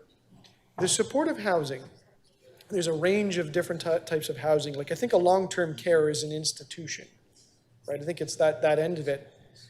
Where does supportive housing fit along the spectrum? And, you know, is it Landlord-Tenant Act governed space? Is it an apartment? Is it a rooming house? Is it a shelter?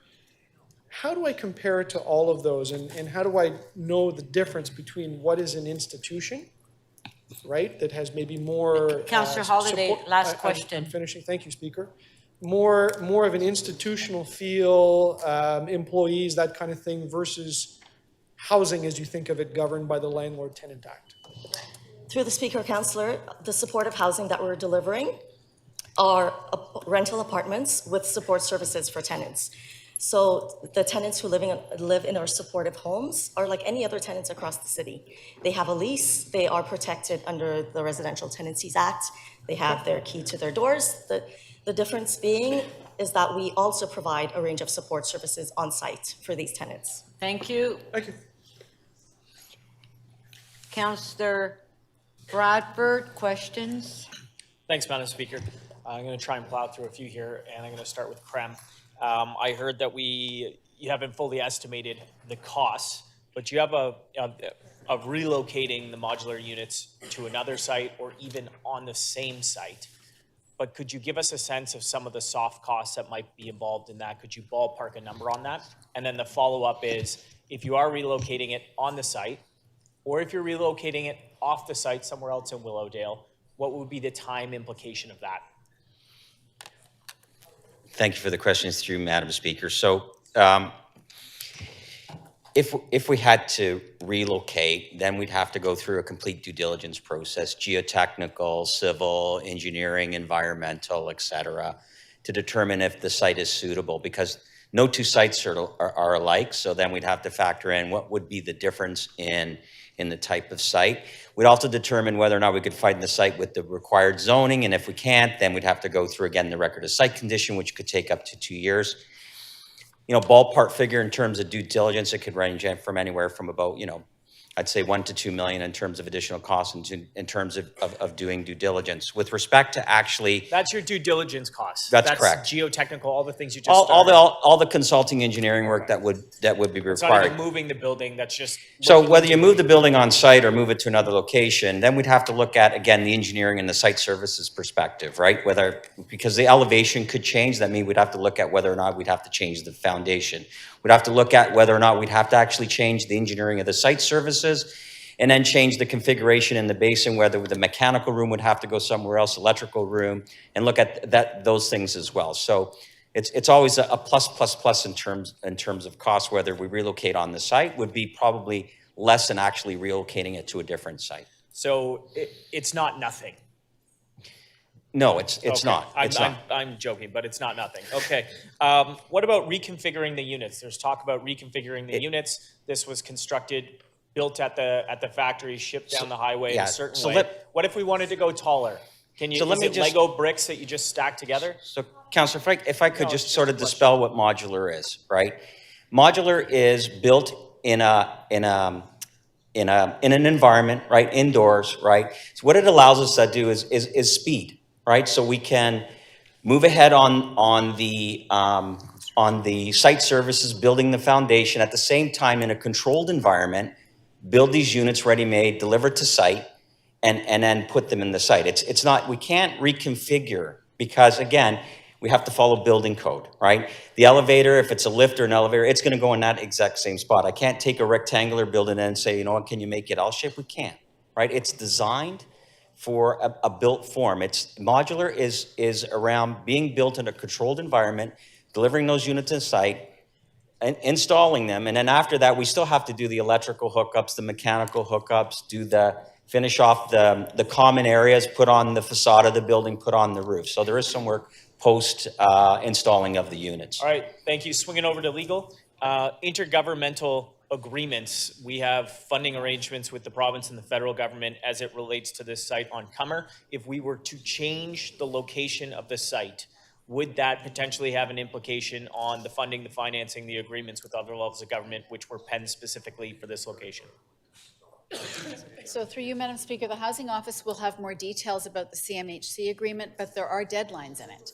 And there's already been quite a bit of delay. Any more delay would jeopardize, yes. Over to the Housing Secretariat with that question then. Thank you.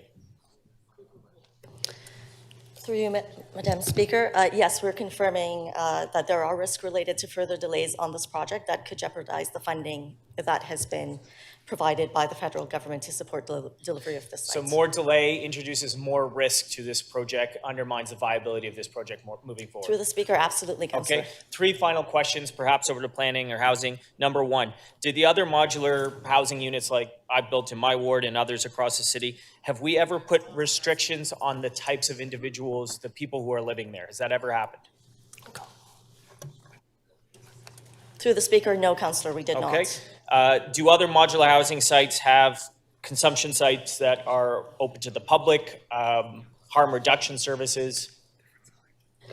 Through the Speaker, Councillor, other sites do not have any of those services open to the public, but there are harm reduction services offered on Harm site. reduction services are there, and they are there for the clients. It's Through the not for Speaker, everybody. yes, that's That's correct. right. And lastly, do you agree with the additional recommendations that have been brought forward today, or does staff prefer the original recommendations adopted by council? Through the Speaker, staff stand by the original direction provided by council. Crystal clear for me. Thank you, Madam Speaker.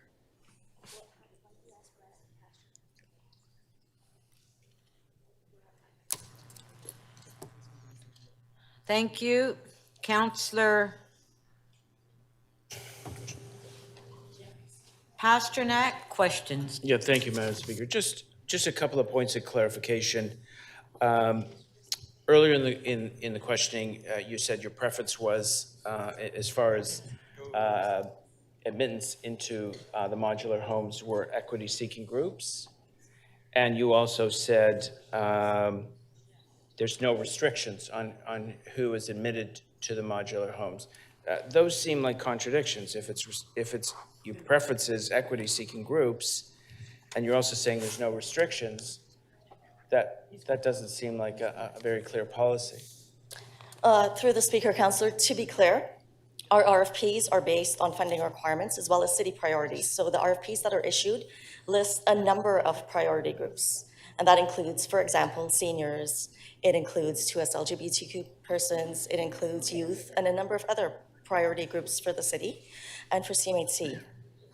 When we issue the RFPs, we do not specify any one specific group. We wait for operators, potential operators, to provide us with a proposal that best meets the needs of the sites and responds to the types of services that we would like to deliver at those locations. So I just one final question. When it came to the age group, that seemed to be a little confusing. Now, Councillor Holyday did touch on it. Under the Toronto Seniors Housing Corporation, our approach and why it was created was to, quote, meet the needs of senior tenants age 55 plus through an integrated service model. Earlier, you said you don't want prescriptive age restrictions. We've created a whole portfolio of tens of thousands of units. It's city policy that we've got a seniors portfolio that looks at 59 plus, but you said there's no, you don't like those prescriptive policies, but that is city policy. Through the Speaker, Councillor, for supportive housing specifically, our supportive housing program is meant to move people out of homelessness into permanent housing, and currently there are seniors and there are many other priority groups who are in our shelter system. So when we issue these RFPs, we try not to restrict them or to discriminate against any one specific group. Okay, thank you. Okay, thank you. Speakers, Councillor Cheng to speak.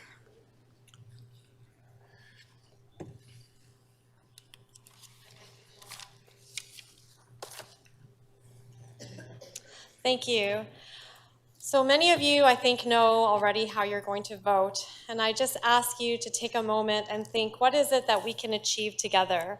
What can we do that accomplishes housing faster and takes the seniors into consideration? I have great faith in democracy and the goodness of the people who sit in this room. You've heard me say that the journey is as important as the destination. I'd like to add another idiom to the conversation. Change happens at the speed of trust. When we are faced with a crisis, it is easy to see those who are afraid as obstacles that we need to override. But that is a shortcut which leads to more opposition and slower timelines. When people feel afraid or silenced, they get angrier and more fearful. Instead, we can listen and build bridges, share a journey that creates the trust that is necessary for change. When we do that, we all get into the same boat and row in the same direction. That is not what happened at 175 Cummer, and it's been a disservice to the seniors, to the 59 people who could have been housed, as well as taxpayers. The seniors never had a chance to have their voices heard in their language about something that affects their living space. We ordered the units, and we didn't design the space to meet their needs. Because they are elderly, many of them do not have a strong grasp of English, and an anonymous hotline or online meetings was not sufficient. An important part of community engagement is meeting people where they are at. During the pandemic, I helped to start a food bank, and when we weren't getting the voices we needed through online and phone engagement, I went door to door. We need to make an extra effort to connect with the people whose lives we are tasked with leading, especially if they are vulnerable. It is our job as politicians and as a city to earn people's trust. In this regard, we have failed. Over the last 3 years, they have heard the city say to them, we're taking away your green space, and more recently, we're taking away your stage, we're taking away your front sitting room. In January, a new tenant arrived with mental health challenges, assaulted a senior who sustained hearing damage. It took 3 months and 2 more assaults before the situation was dealt with. The seniors have a right to ask, do we care? Do we have their backs? Today, this is a pathway where we can all get in the same boat and row towards a common destination by carving out some green space outside the front doors, by addressing the request to house additional seniors alongside the 600 seniors who already live there. We are saying to the seniors, we have your back. We can house people and care for you at the same time. I'm open to friendly amendments here. My team and I have been doing heavy lifting. We have visited with the seniors on multiple occasions to hear their concerns. We organized the first ever listening session with the Housing Secretariat that heard the seniors through translators, where Ms. Bond summarized the conversation that she had heard, that the seniors deeply valued the green space. I took one of the leaders of the neighborhood association and a senior who represents the tenants at Willowdale Manor to visit the senior supportive housing at Cedarvale Avenue, where the wonderful folks at Wood Green answered every single question that was asked. This is how we build trust. My community knows that I have their back, and I'm working towards the best outcome for them. Now we, as a council, have a chance to do the same, to earn their trust and move forward with the changes that are necessary. If I want to buy a park for the seniors somewhere else, it will cost me $4 million just to buy a house to demolish to get park space. So any investment we make to carve out a little bit of green space will give us great dividends, including the mental health of the seniors. I have amended my motion to meet the staff's requests. I've worked with legal, I've worked with Housing Secretariat, with Carrie Vumbakis, and I've included language that scopes the seniors with exceptions. I'm working hard to find a middle ground for us to move forward that gives us a greater chance to move through the OLT process and get shovels in the ground faster. If we can do this, everyone wins, the seniors, the unhoused, and the community. So my challenge to my fellow councillor friends here is can we get in the same boat and row together in the same direction? Thank you. Thank you. Councillor Deputy Mayor McKelvey? No, can you please move a motion I that we? move that we extend to 8 o'clock. Okay. Move to finish the agenda Okay, by 8 o'clock. okay, on favor? Oh, Councillor Perruzza wants a recorded vote.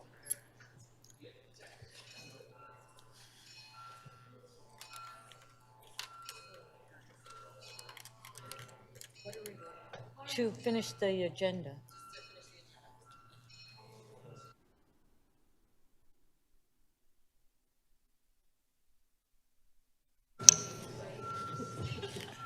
Councillor Sachs and Councillor Fletcher, please, when you're ready.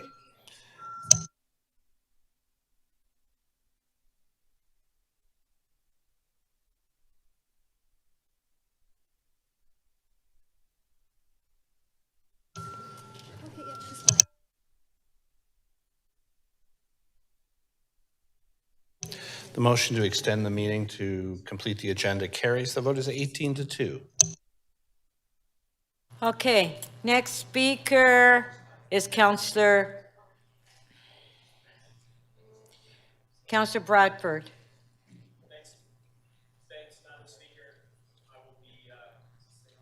Oh, hold on, I have to refresh again. Okay. Yeah, thanks, Madam Speaker. I will be brief. I want to just acknowledge the hard work of the local councillor here. Everybody should know that Lily Cheng's been working very hard with the community here today, and I appreciate all the folks who took the time to come down here. With that being said, my recommendation as Chair of Planning and Housing is to vote against everything that's been brought in front of us today.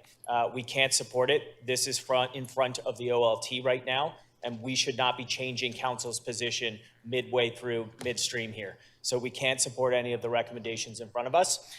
Councillor Cheng has brought up a lot of important considerations and concerns. There will be opportunities to build out a community liaison community to work with the community on a go-forward basis. That is important. I have seen the fruits and success of that, having done it in my own community at the Cedarvale site. And I would just point out that the Cummer site and the Cedarvale site started at the same time, more than 2 years ago. And today, 59 residents have the supportive housing in place, have a roof over their head. And I can tell you, it was not easy. It was hard with the community. We had those conversations, but we've landed in a really good spot, and the building is very successful. And the residents who live there now, their lives have been transformed. So I don't really need to say much more than that. I am voting against both motions, all of the recommendations, parsing them out. I'm not supporting any of it. This is in front of the OLT, and we should not change or deviate from council's position. Thank you very much, Madam Speaker. Thank you. Councillor Carroll to speak. Call the question, please, Madam Speaker. Okay, Councillor Carroll's moved to call the question, recorded vote.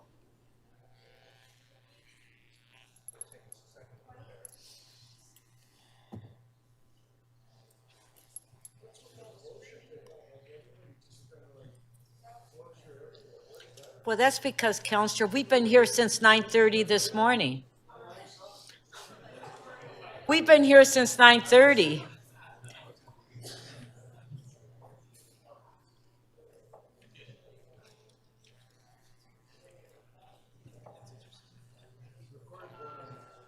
We are doing a recorded vote.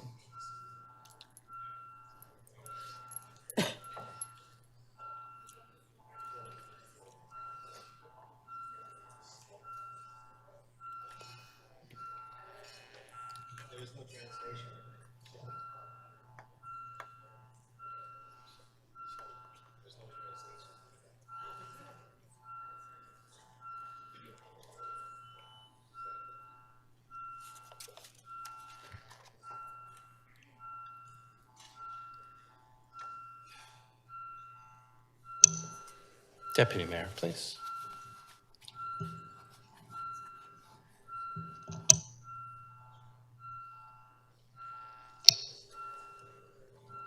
Councillor Pasternak, can we have your vote, please?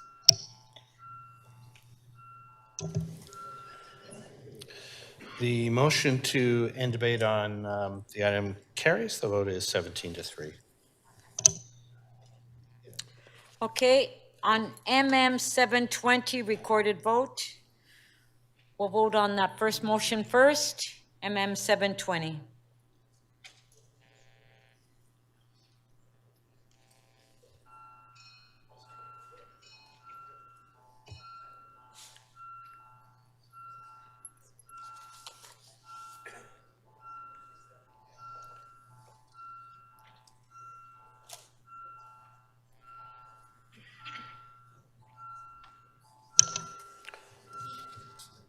Councillor Perruzza, please.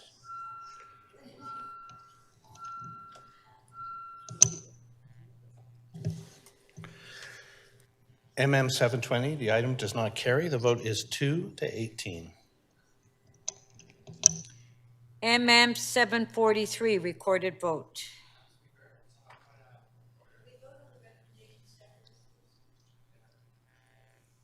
You vote on. Councillor Mantis, pardon?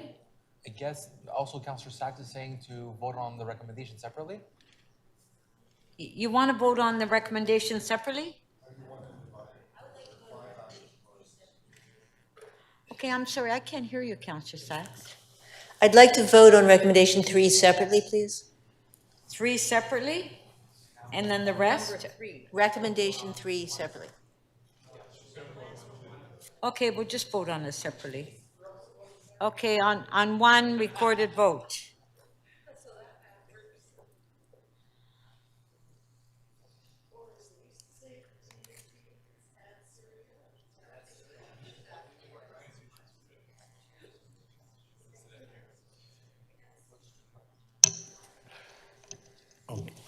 This is the vote on part 1, Madam Speaker.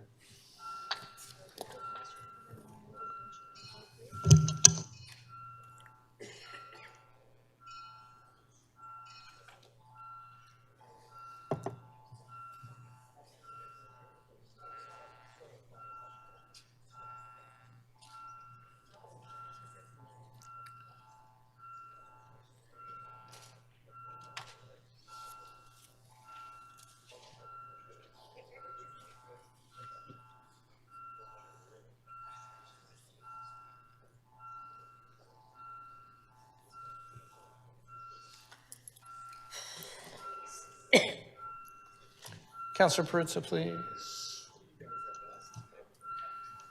Councillor Myers.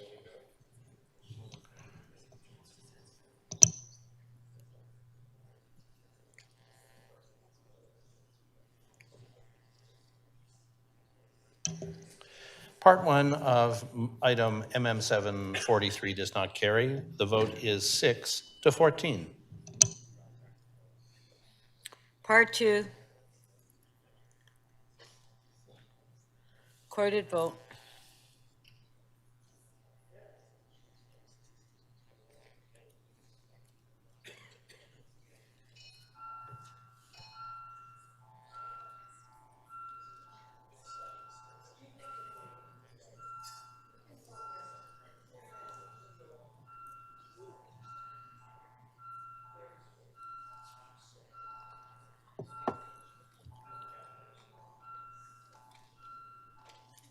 Councillor Perruzza, please.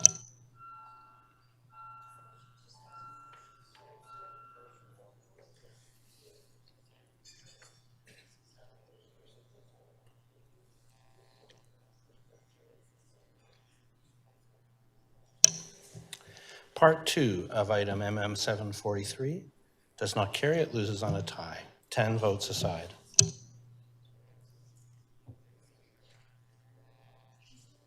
Part 3.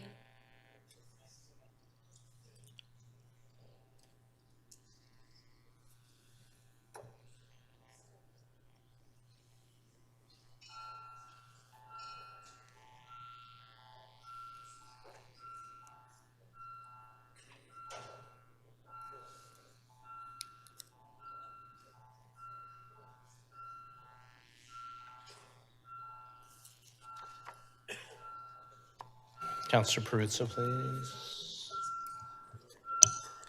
Councillor Morley, please.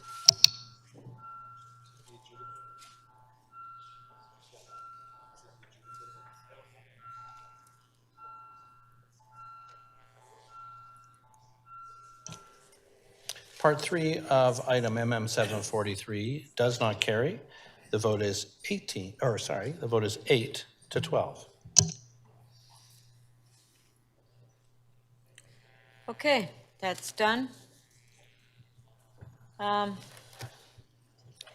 So it's my understanding, Councillor Sachs, you want to reopen MM 739 as far as the Section 37 funds from 316 Bloor Street for a technical amendment? Yes, please, thank you, Madam Speaker. Okay, all in favor of reopening? Carried. Technical amendment? Yes, the technical amendment, I had sent in a correction with changing the 6 to 7 in the source code, and somehow it hadn't made it through the clerk's office in the blizzard of things they're doing, so we're fixing it now. Okay, there it is on the screen. On favor? Thank you. Carried. Item is amended. On favor? Carried. Councillor Moyes, would you like to move your member's motion that you introduced earlier, 744-17 St. Nicholas Street? Yes. Just move it? Yes, just Okay. move it, please. On favor? Carried.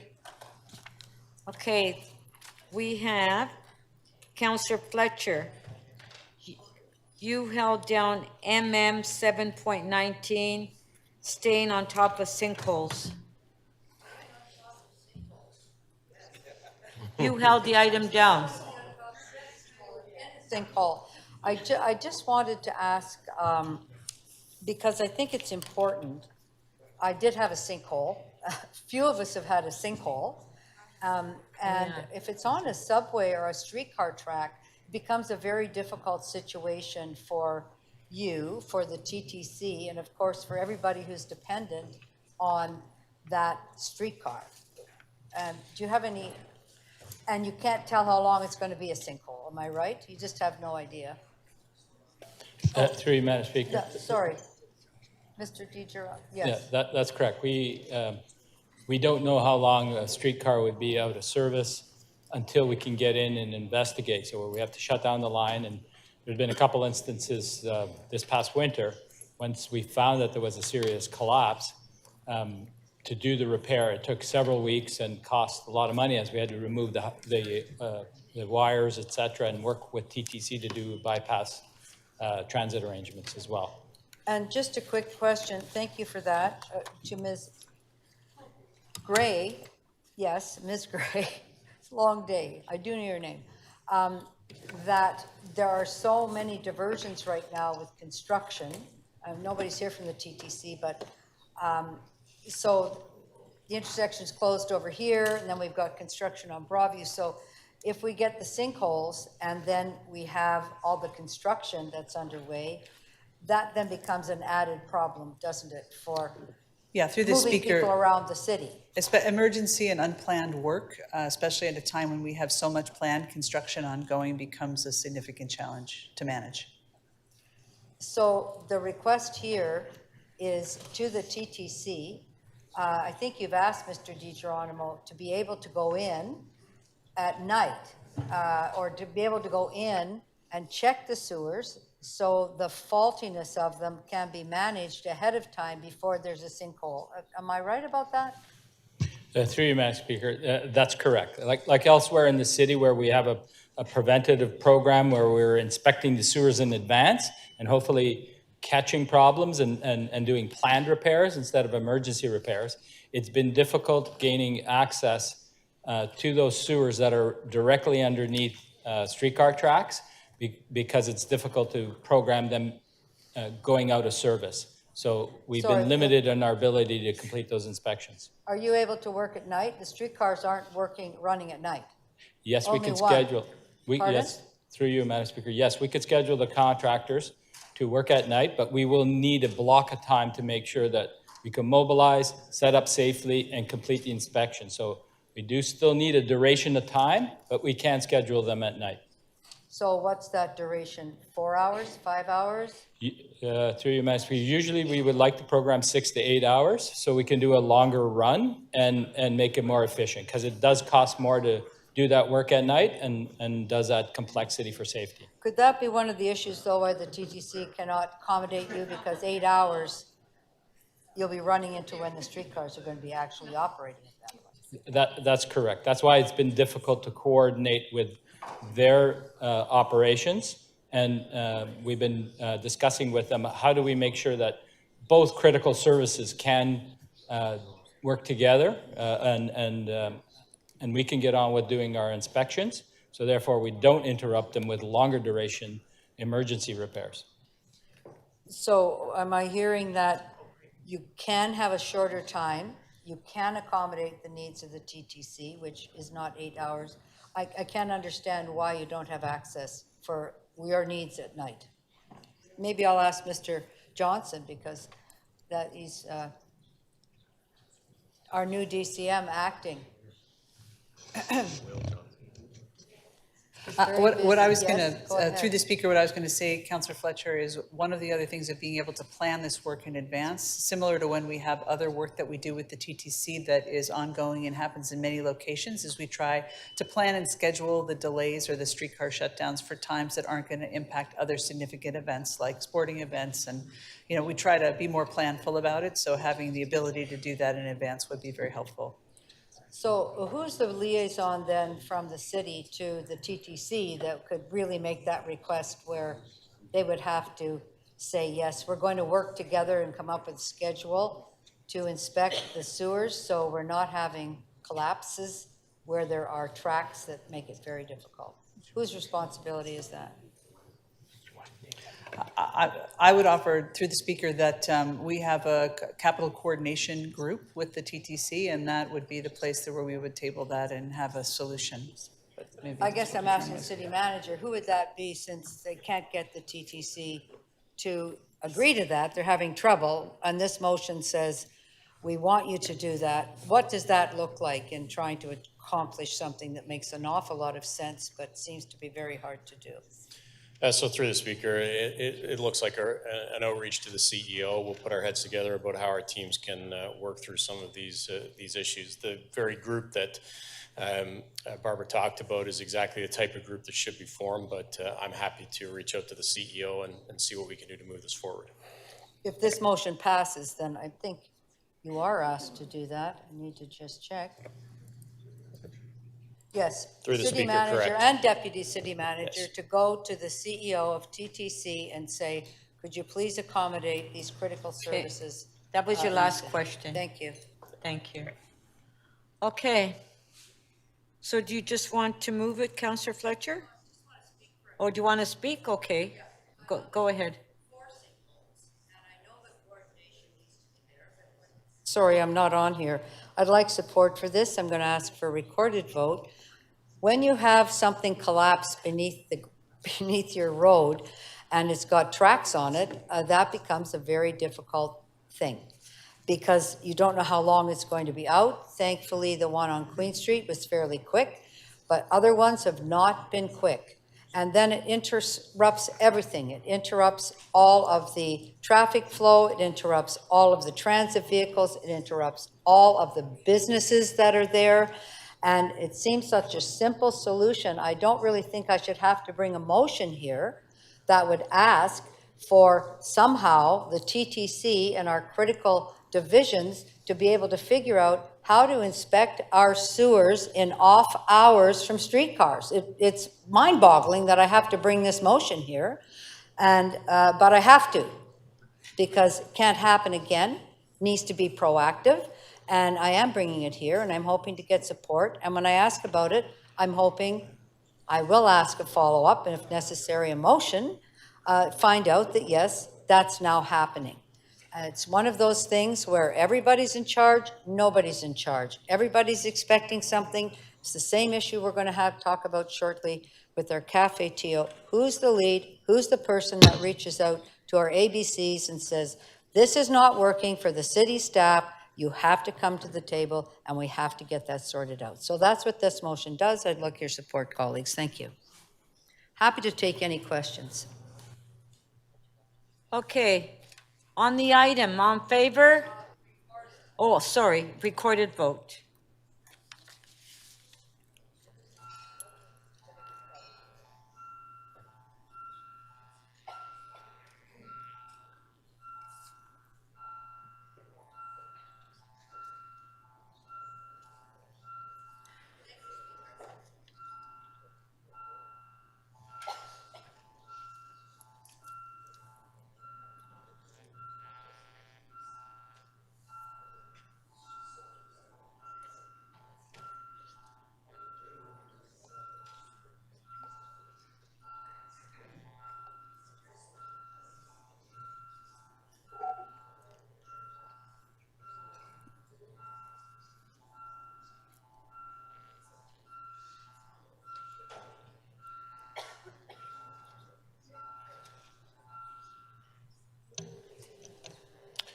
The item is adopted unanimously, 19 in favor.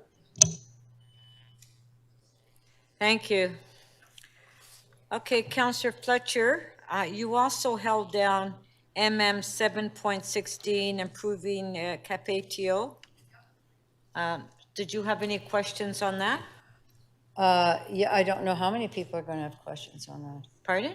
I don't know how many people are going to have questions on that. There's no question, nobody. Pardon? Nobody has any questions. Well, you're just opening it up. I'm sure there might be. I don't want to get caught in not asking questions and then find I can't say something. Okay, hold on, I'll refresh. No, there's just your name.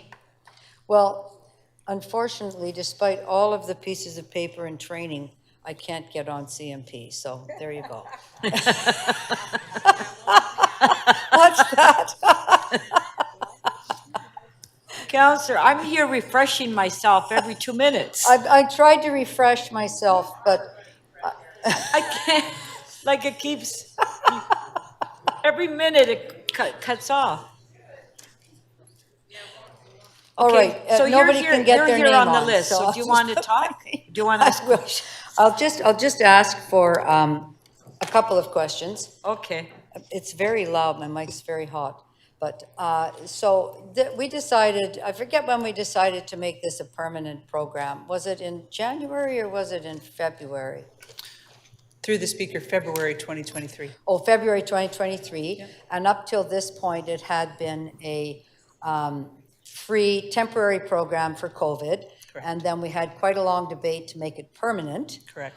And add some fees because many people had taken advantage of the free part and didn't use their patios. Am I right about that? Through the speaker, that is correct. We did have to disassemble a number of patios over the first couple of years of the program. Yes, and so sometimes the businesses that weren't restaurants were a little aggravated because they had an empty space in front of their place, and meanwhile, somebody might be able to use that parking spot. That's what I recall That's in our correct. discussion. But we decided to proceed with it, and then we added some other layers. So I guess one of the layers we added was it has to, even though people had patios previously, there had to be a technical approval of exactly where that patio was going this year. And was that done by, wasn't done by city staff, was it? It was done by city staff in consultation with engineering consultants to make that move along a little bit quicker.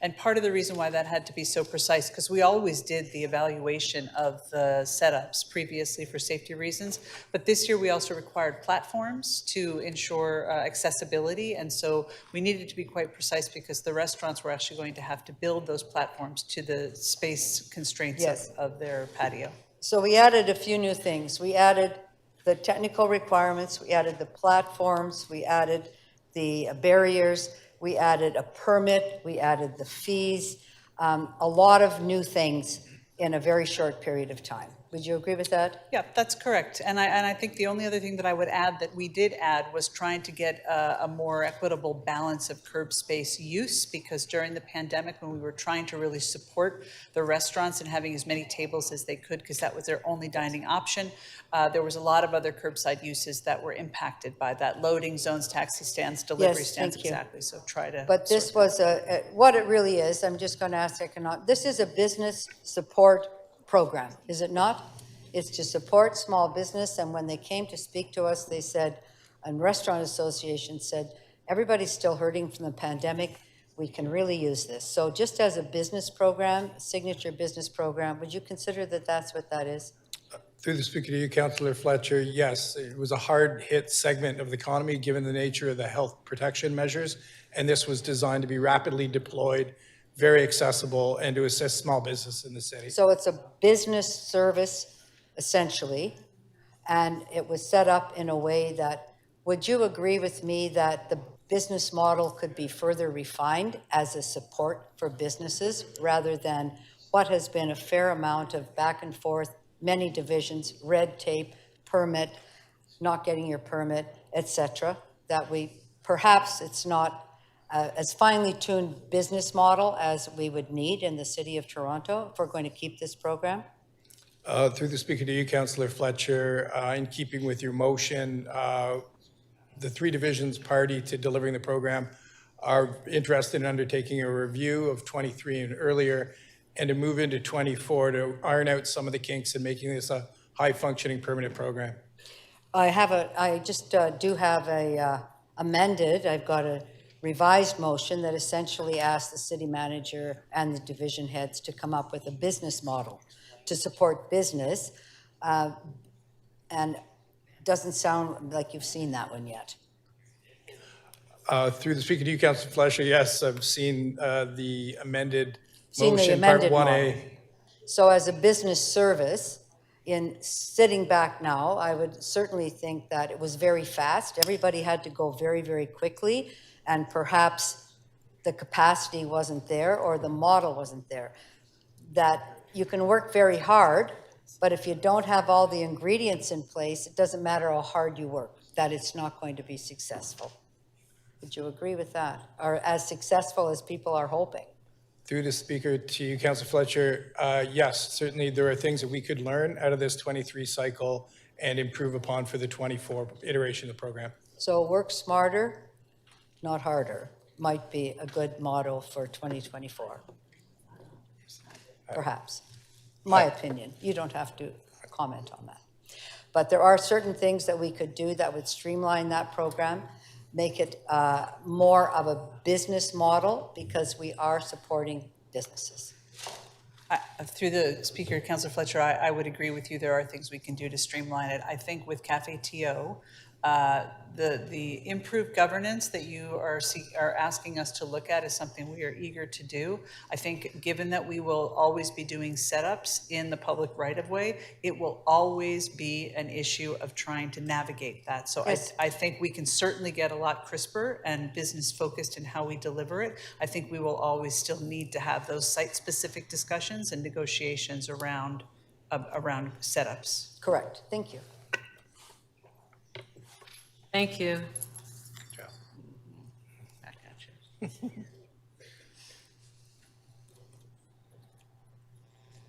Councillor Carroll. Thanks, Madam Speaker. I'm probably loading answers into my questions to make this go quickly, but isn't it true that this is really just adding some specifics to what we've already adopted in February, which is to execute the program, and then you were going to bring an end of season evaluation anyway at the end of the calendar year? Through the speaker, yes, we are. So this really just adds a little meat to that, and you were going to do it anyway. The only one I would be concerned about is consideration of whether any fees should be refunded or the 2024 fee schedule modified. I would assume there are some people having trouble with late delivery or arguments over this and that.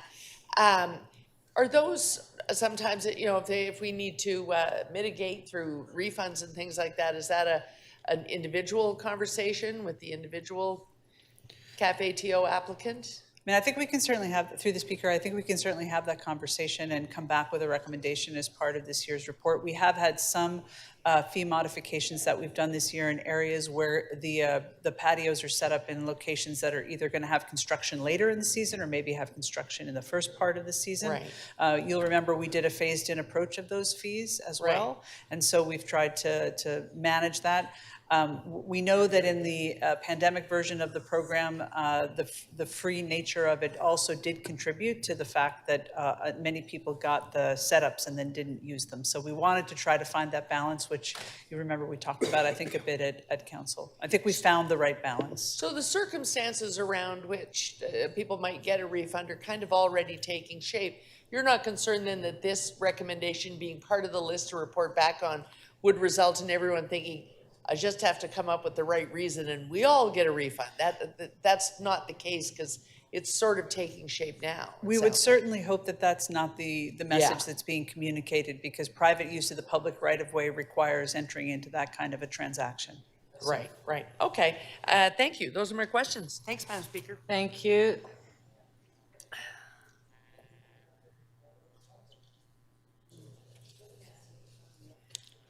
Councillor Malik. Thank you very much. We're all here because we have heard about the speed of the rollout in terms of implementation this year. Can you speak a little bit more to revised timelines for this year, and also what you're looking forward to in the coming year? Thanks for the question. Through the speaker. So one of the things, Councillor Fletcher mentioned that there were a number of things that we added to the program, and one of the things that we also discussed as part of that February conversation was about the concerns that Council had and the public had around the cutting short of spring clean that Transportation Services does every year after winter. And so we started the program installations in the middle of May. Last year, in 2022, that began at the end of April. And I think those 2 weeks were noticeable to people, but I also think that the city was able to accomplish a lot more in terms of the typical cleaning that we do, sweeping potholes, all of that, than we have in the last couple of years. So that was important. We talked about the fact that the approvals were a little bit more rigorous this year because of the platforms and because we are now effectively approving what is a permanent installation. And so we wanted to make sure that that was something we could support on the go forward. And I think, what am I forgetting? That's it. Yeah, and then the other hope is that, and what we are working towards is that next year, those restaurant operators that want to set up in the same space, same configuration, would have an approved permit in place. So much of what has been shared is that it is a transitional year, and we've moved out of the pilot and into full implementation, and that definitely has growing pains, and have really appreciated the tremendous amount of work and effort that staff have gone to try to smooth some of those bumps and those growing pains. And you've mentioned a few ways that we expect implementation to be different next year. Can you talk a little bit about what you're seeing in terms of the needs around staffing or the way that the responsibility around the implementation of the program will be reorganized? I know it might be a little premature, but what are you seeing around that, or the direction of what that might look like? So through the speaker, I think we've seen changes and modifications, and I would hope improvements every year. And we are very focused on some of the things that are put forward in this motion about looking with some very clear focus on how this is a business support program, but also how to properly staff it. And it's not, I appreciate your comments about the staff, because this is very, very difficult negotiated work. It's many, many parties involved, not just in the city, but also in the community, with the BIA representatives who've done tons of work to help support this, and with the restaurateurs who have a business to run. And so we really do have to take a good hard look at that governance piece, and also how to appropriately staff and get people in those positions, frontline people, many of which we have today, but more of the same, who are able to have those negotiations, and it can be very difficult work. So I appreciate the comments. Thank you. And what we have heard from our BIAs, who've also been sticking closely with city staff to make this work, and I want to express my appreciation for that, is that capability to, come and see the issues, be on site, have shared information. And so my question for you, as we continue to improve the program and make it a success with more businesses participating, what additional supports do you need from council, or do you anticipate from council, to ensure this program can be a success? Any thoughts on that? Yeah, through the speaker. So I think it's probably a little premature for us to ask for anything at this moment. I think we would absolutely plan to come back at this report at the end of the year with a much more refined ask. And whether it's, because sometimes we can make those modifications with staffing internal, and also it might be the way in which we go about doing delivery. I know Councillor Fletcher has made some quite specific requests about the business service component. So we've got a lot to chew on here. And I think with that will probably come some more support. I would argue that councillors who are, the big five or so, where you have most of these setups, have been very engaged and involved in helping to sort out some very sticky issues, and we appreciate your engagement and involvement there. And so if we can make that any easier for everybody involved on the go forward, that would be part of our focus. Thank you. Thank you. Okay, let's go to the speakers. Councillor Fletcher, you want to speak? Oh, sorry, my mic is on still. Okay, Ayes motion, please. Councillor Fletcher? Thank you. There it is there. I'm asking to report on a business model for the delivery of Cafe 2024, since we have made this a permanent thing. That would include a lead city division and ensure the effective and efficient delivery of this program to restaurants. And I think I'm quite clear, including the improvement of permits that are issued well in advance of the expected installation and the automatic renewal of everything, which you've already mentioned, Ms. Grace mentioned, for 2023 locations, but also the permitting. I certainly, a number of other things here, better communication. I appreciate you saying that the Big Five, where we have many of the patios, I would have to thank my staff because they've been slogging through this with calls, the folks, and I do have to thank all the staff because then there's hydro work in front of somebody's place. We have to have that moved. I mean, there's just been a lot of quick work that had to happen, but I believe where it really got bogged down was after you get approved, then it has to go up for the permit, and then people are waiting for their permit and waiting to pay. When I'm thinking of a business model, these restaurants, they get invoices. They pay an invoice, 30 days, 60 days. That should be the business model we're dealing with, not you have to wait and get your permit and pay and can't reach anybody. So I can tell you the level of frustration, because I'm very plugged into my BIAs, has been through the roof. And we're working hard to get things installed, but improved communications, improved process, streamlining, business model to deal with businesses. I think from this experience this year, if we can get to that for 2024, we will have this beautiful signature program. Because when you go and you see some of them, I was on King Street the other day, there are not just the, what's it called, grip lock, I guess, surround, but some people have beautiful iron railings, but they all have a platform, so everybody has an ability to get on every on every cafe. And I think we did say we're going to do everything in 1 year. We did it, but it was very, very hard on everybody. Your staff, MLS staff, BIA staff, it was really heavy lifting. And when I think about it, maybe it should have been parsed out a little bit differently so we wouldn't have had such pressure. And because things didn't go very well, it looks like there's not a great program because of all of the problems.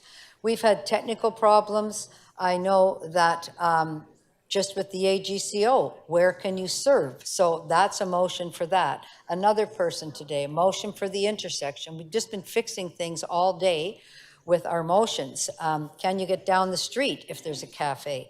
So thank you for all the technical fixes, because once they're being installed, you can't wait. These things have to be fixed so all the installations can take place. I know it's been very frustrating on both sides of the fence, councilor side of the fence, staff side of the fence. So these motions are offered in an attempt to have a program that's set out to assist businesses and have a program that's organized in the most business-like way possible. And that's why I'm really looking at ECDEV, because that is, you have business services, we serve businesses. So all these divisions should be part of that. And I'm not being, it was great to get things moving. I know at one point we almost said we wouldn't have a Cafe TO in 2024. There was a question mark. Will we actually have one? Because it's going to be expensive and it's not everywhere. But I think the public, and really through this little hurricane, this little problem that we've had, has really stepped up and said, we love these things. This is our summer. We don't have a long summer. We think they're very special. It is a signature program. Many large cities have them. And I think with this year, with our learnings and putting a different system in place that's a business support model, that 2024 will go off without a hitch.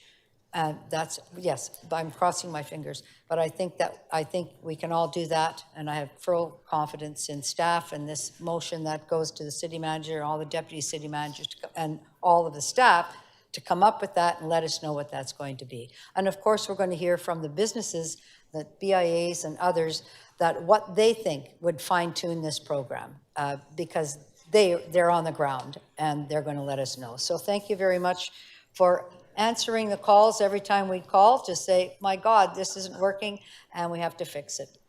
Thanks. Oh, you need the flowers. Jennifer, where's your flower? Okay, one last speaker, Councillor Malik. Thank you very much. I want to start by speaking specifically to restaurants in Spadina, Fort York, and also across our city who are feeling the effects of the delayed rollout of Cafe TO this summer. And again, to appreciate your efforts for reaching out to us, for working together with our offices and with city staff to make the best of this, the challenges that we've been faced with. While I know we're in a transitional year for the program, we're taking very seriously the way that this slowdown is affecting the livelihoods of our small business owners and the employment opportunity for many part-time and hourly workers. And here in our downtown communities, in my downtown communities, the effects of the pandemic are still being felt by the restaurant industry.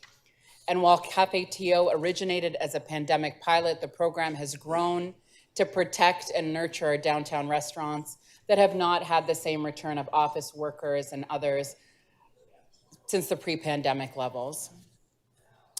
I also want to take a moment to really thank city staff who have been in a difficult position this year.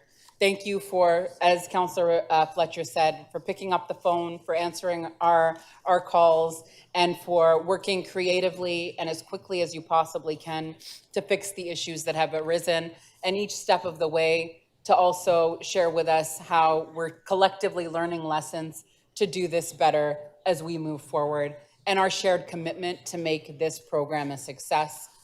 I want to thank our BIAs and our local businesses and our local restaurants for their patience and for sticking with us through this, because they have experienced and understand the importance of a program like this for our collective recovery and to be able to enjoy our city and our downtown. And I also want to deeply thank my Ward 10 team for taking the issues that have come to us from our communities, our neighborhoods, local restaurants very seriously, and to be amazing facilitators and problem solvers in making sure that we move this forward. And as a council, we must work to we must ensure that the problems that we've seen and the work that we're moving forward is protected, that we're doing better next time, and that these same issues are not ones that are occurring, and that we can come back next year just talking really proudly about how we were able to take this experience and make it even better in the future. Thank you. Thank you. Deputy Mayor McKelvey to speak. Thank you, Madam Speaker. I just want to thank all the wonderful city staff that have been working very hard on the Cafe TO program. It grew very quickly during the pandemic as a response to businesses that needed to have outdoor space. And this year, recognizing how valuable it is, they brought a proposal forward to make it more permanent, and so that it addresses safety and it addresses accessibility, and it ensures that these patios can be enjoyed in a safer, better way for everyone. So I just want to thank them for their very hard work on that. I know there have been growing pains this year as we process the applications, but I think we need to look at that also as a good thing. People are interested and want to have cafes, and they want to participate in the program, and that is a good thing. And we will have lessons learned, as we always do on every program going forward. But I just think it's important that we thank our city staff that are working on this project and ensuring that we are using our public space for profit in an intentional and well-designed way. So thank you to them. Thank you. Okay, members, on the item, recorded vote. Well, point of order. Councillor Holyday, point of order. Yep, just a simple one. Once we amend the motion, I'd like to vote on 1F separately, which is the clause pertaining to providing capital to restaurants for their costs. Okay. Thank you.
Okay, we're gonna vote on F? Okay, we're voting on F.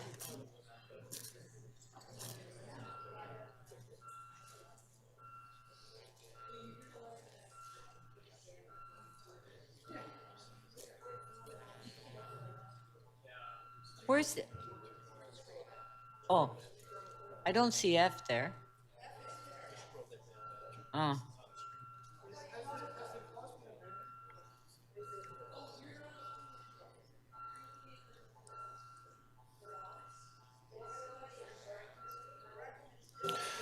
Madam Speaker, if I can be assistant to council. Councillor Fletcher's motion replaces the existing motion. So we are currently voting on Part F of the amendment. And once we've disposed of the amendment, that will be the item.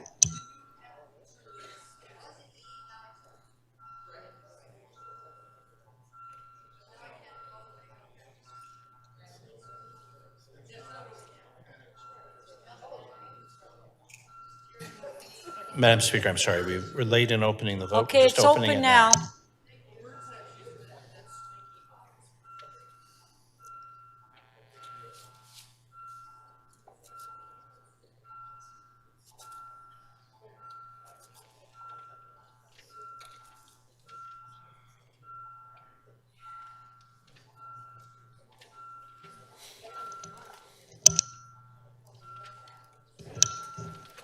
Councillor Sachs, please, and Councillor Perruzza. Thank you. Deputy Mayor, please.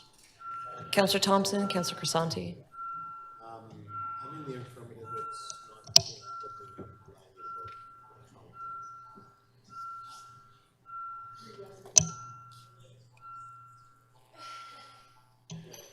Councillor Thompson, how do you vote, please? Thank you. Speaker, Part F of the motion carries. The vote is 19-2.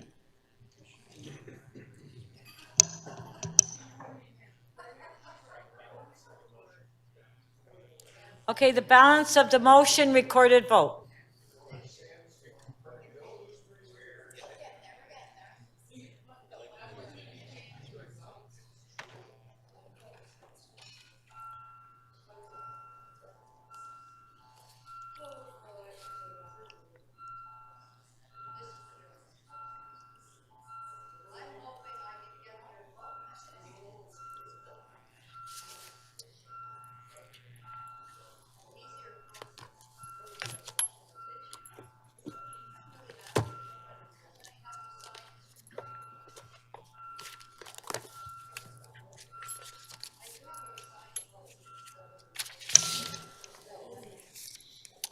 Balance of the motion carries unanimously, 21 in favor. Okay, members, the last item is MM 723, Exploring Toronto as a Charter City, and Councillor Myers. Madam Speaker.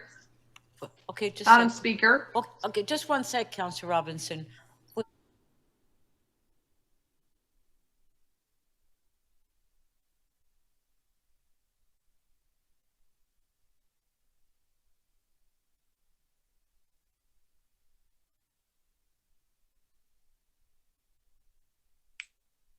'23, Councillor Myers, you held the item down.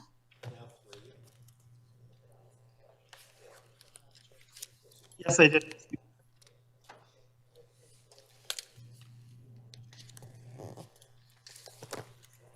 Councillor Myers? Yes, Okay, you held the item down. I did, yes. So do you have a question or? I do. So the first question is to the city solicitor. Regarding part 3 of the motion, could you just explain why this part is included in terms of the different mechanisms to amend the Canadian Constitution? Through you, Madam Speaker, there are a couple of mechanisms that could apply. We will look more closely at this and report back.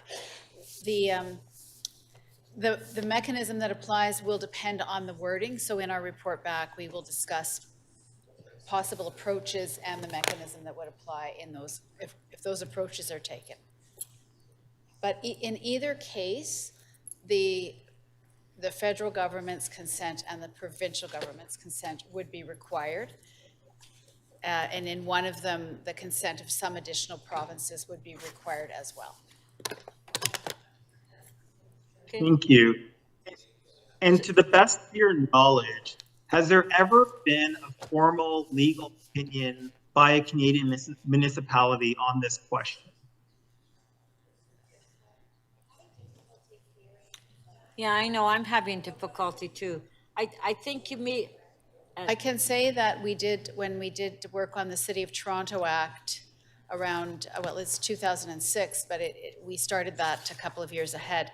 There was talk about a charter city, and then, and I see Tobias Novogrodsky here, who worked very hard with me on that initiative, and we ended up modifying the request, and the result was the City of Toronto Act that you have today. Thank you. And can you just explain legally the difference between the current City of Toronto Act and a charter city as envisioned by this motion? A charter can take many different forms. In fact, some of the legislation that is very similar to the City of Toronto Act in other provinces has the word charter in its title. And the same is true of some of the legislation in the United States. But when I speak about a charter city, as opposed to the legislation that currently governs the City of Toronto, what I think about is a legislation that gives the city constitutional status, which would be the ultimate goal. And that would be much more difficult to amend. And the city, as a result, would not be entirely at the whim of the province as it is in some instances today. Thank you. So depending on how this charter, what specific provisions were contained, if Toronto were successful, think examples like cutting city council in half, strong mayor powers, robbing Toronto City Council of development fees, overriding planning principles when it comes to certain applications. Those could, in theory, all be subject to a charter, which City Council would have control over in terms of being able to block legislation from the province that it considered dangerous to the city. In theory, yes. A charter could encompass anything, everything, or very little, and that's really the issue. I don't imagine that the city would be successful in achieving a charter that entirely removed it from provincial jurisdiction. such that the city became akin to a province itself. But any one of those topics that you just mentioned could be part of a request for a charter, and any number of things could be included. And I guess it's my final question. One of the key benefits of a charter would just be in terms of providing more stability when it comes to governance. We had this conversation yesterday with, if a mayor comes in and they vowed not to use strong mayor powers, then does the city structure revert back to what it was previously, what it was previously? That is correct. I agree with that statement. Many of the things that are mentioned in the motion could be achieved through amendments to the City of Toronto Act or through the achievement of other provincial legislation through negotiations with the province. The main difference between what we're currently speaking of as a charter and that would be the certainty, the ability, the lack of ability to amend it easily at the provincial level. That was the last question. All right, on the item, on favor. Does he want to speak? Well, Counselor, it's your motion. Does he want to speak, though? Did you want to speak on it? It's your motion. I can go for the vote if you'd like. Okay, let's just vote on it. We'd like to get out of here, Counselor. On favor? Counselor Holiday has a motion. See, this is what happens when you speak on a motion, Counselor Myers. You have to learn. Counselor Holiday. I have two. They're short. The first one is that City Council direct the city manager to report to City Council on a suitable new title for the head of council of a charter city, such as the Lord Mayor, the High Mayor, or the Grand Mayor. And motion number B is City Council directs city manager as part of the report to City Council to develop options to put a referendum questionnaire to the electorate, which may establish citizen support of a change to the government structure. And I am a little cheeky about the first one, but I believe that this is such an important issue that if we started talking about the title of the mayor, it would capture public attention. I hope you vote for it. I don't think it's a big ask. Okay, now we have an amendment by Counselor Holiday. It's on the screen, recorded vote.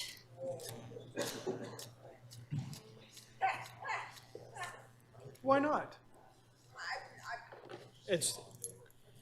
Can you shut the Lord mic Mayor, off, please? High Mayor, or Grand Mayor. Well, what would you call me? Francis. Your There's lord- only one of you. Your lordship. Just call you Francis. You have to shut the mic off, please. No, but those are real titles. On favor? Those are real titles. On favor? No. Recorded vote? Yes. Okay, recorded vote.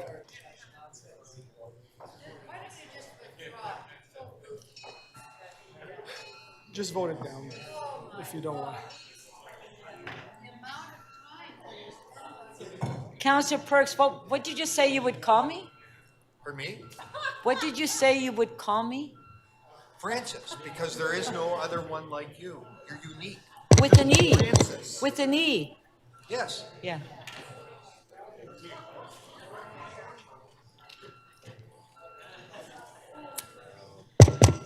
Counselor Myers, all you have to do is just release it. My bad.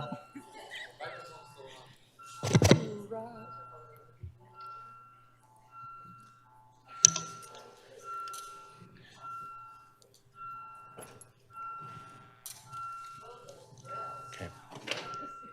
Yeah. Now I can hear the bells, Paula. Councillor Perruzza, how do you vote, please?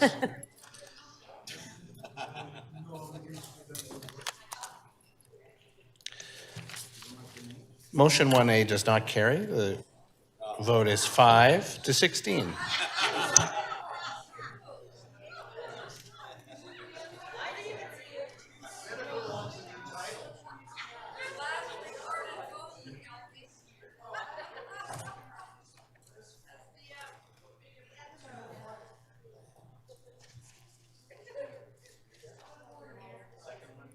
Oh, there's a second motion, city count, it's on the screen.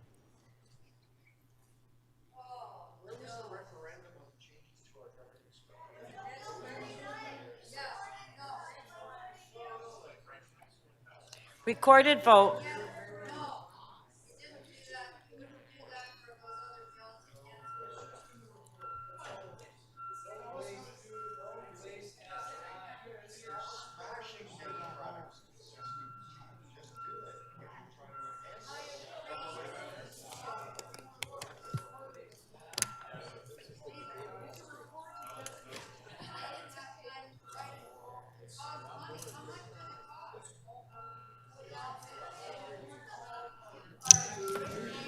Councillor Perruzza, how do you vote, sir? What's happening here? Motion 1B does not carry. The vote is 8 to 13.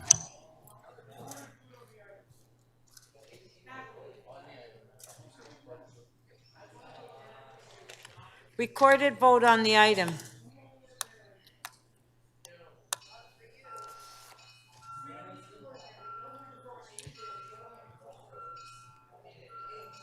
Lord Holiday.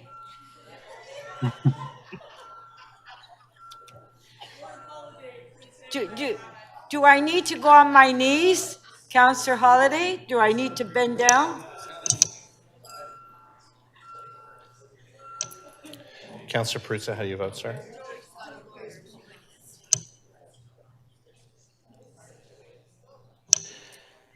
The motion carries. The vote is 16 to 5.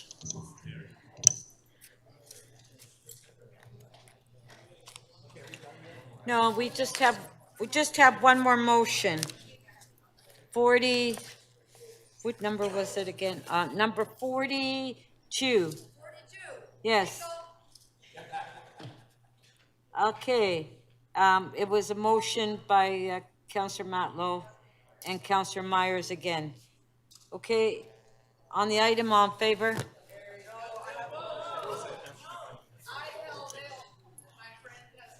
Oh, that's right, you did hold it, I'm sorry. So Councillor Carroll, you held it. Okay, hold on. Councillor Carroll. Madam Speaker, I just want to, before ceding my time to the Deputy Mayor, thank Councillor Fletcher. In my briefings with Shelter Housing Support, I understand she's been doing some great work in helping with this community. So I just want to thank her, and then I cede the rest of my time to Deputy Mayor. Okay, just one sec. Deputy Mayor McKelvey. Thank you, Madam Speaker. I've worked with city staff on a motion, and it has been pre-circulated as well. It's that City Council advised the Government of Canada of the increasing demand of municipally funded shelter system for asylum seekers. City Council, sorry, I'm going to scroll. City Council urged the Government of Canada to work with the Ethiopian Association of Greater Toronto, as well as other refugee settlement and advocacy organizations and external partners to provide shelter to refugee claimants. City Council urged the Government of Canada to allocate funding in federal budget 2023 for temporary lodgings for asylum seekers in need of shelter. And City Council support the work underway by city staff advocating to the federal government to identify the most appropriate federal services and funding available to meet the needs of asylum seekers and refugee claimants in their settlement process. This was developed in consultation with city staff. They are in active discussions with IRCC. We have told the federal government the state of our shelter system right now. We have 9,000 beds. More than 2,600 are occupied by refugees. We want them to be able to call Toronto home. We want them to have a home here, but we need their help, and it is their responsibility. And we have to call on them to fulfill that responsibility. Every single month, we have 300 to 400 new refugees come to the city of Toronto that we try to provide housing for. We just cannot keep up with that. This year, the federal budget included funding for the IRCC-operated hotels, 16 of those in the Greater Montreal area, the rest of them outside the GTA. There was no line budget included for federal support for our shelter system. This means every year, in good faith, we try to put up as many refugees as possible. We come back at the end of the year with a bill. The problem with that is it's not fair, it's not sustainable, it doesn't allow us to plan for the future and the refugees that we know are coming here. We need long-term dedicated support that grows, that matches the number of refugees that we are taking into Canada. And so I hope that you'll support me in this motion, as it is helping to keep that pressure on the federal government to get that deal done and continue working with our exemplary city staff who are doing amazing, amazing work. I will say in the last 4 months, the one thing that was a huge surprise to me is how big our shelter system is, and that there's 9,000 beds, and that we've expanded it by adding more than 4,000 over the last several years.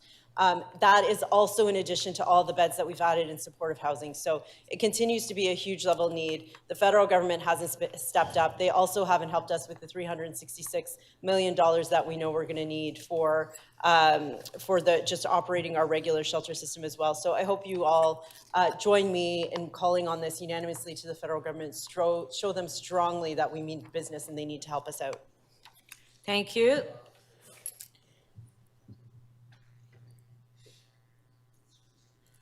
Okay, so on the amendment by the Deputy Mayor, all in favor? Pardon? On favor, carried. I thought you asked for a recorded vote. That's the item. Okay, that was the last item. Members, before I ask for a motion to enact the general bills, may I have a motion regarding the consideration of submissions on zoning bylaw and official plan amendments? Lord Holiday. Madam Speaker, it's Councillor Robinson. I asked to speak earlier on a point of privilege. And you did not let me speak before the last item. You wanted to speak on this item? No, I have a point of privilege. I would like to speak on my point of privilege.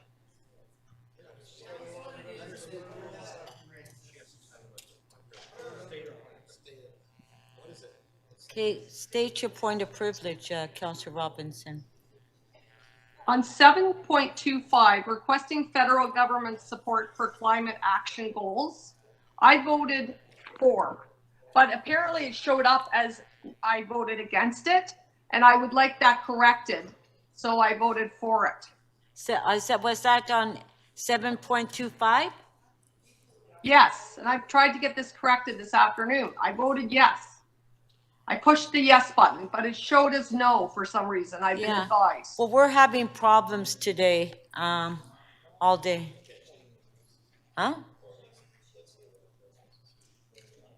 MM 725. So MM 725, you want to vote against it? No, I would like to vote for it. You'd like to vote? Because it showed as against. Okay. Can we have a motion to reopen that item?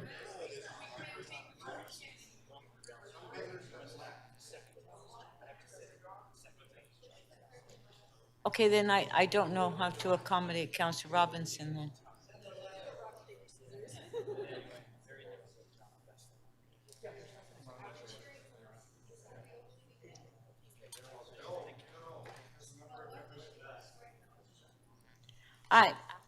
Okay, I just need to, can we accommodate Councillor Robinson or not?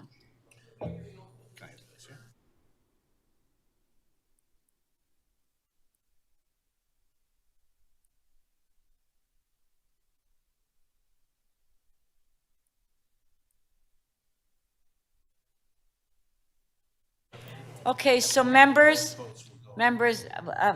okay, what I'm told that we can reopen the item and re-vote, but what will go in the minutes is both votes, the first and the second.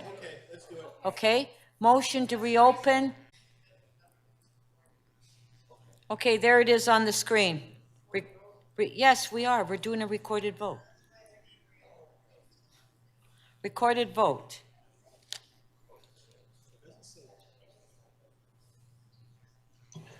Just stand by, members. We have to just set it up so we can take a second vote.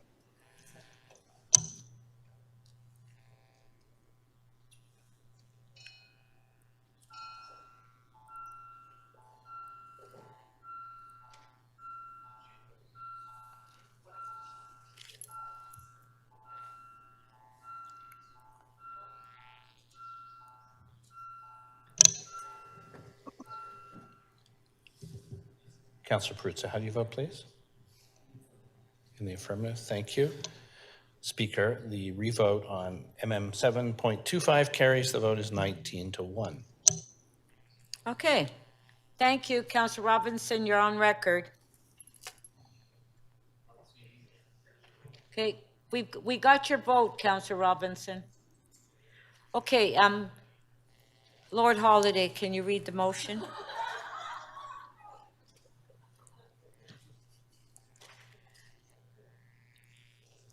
My lord, come on.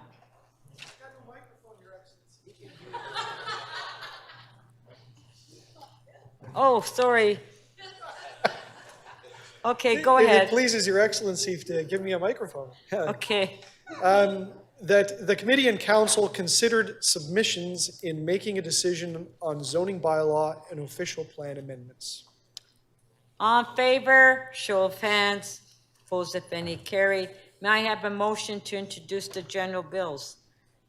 Lord Perks.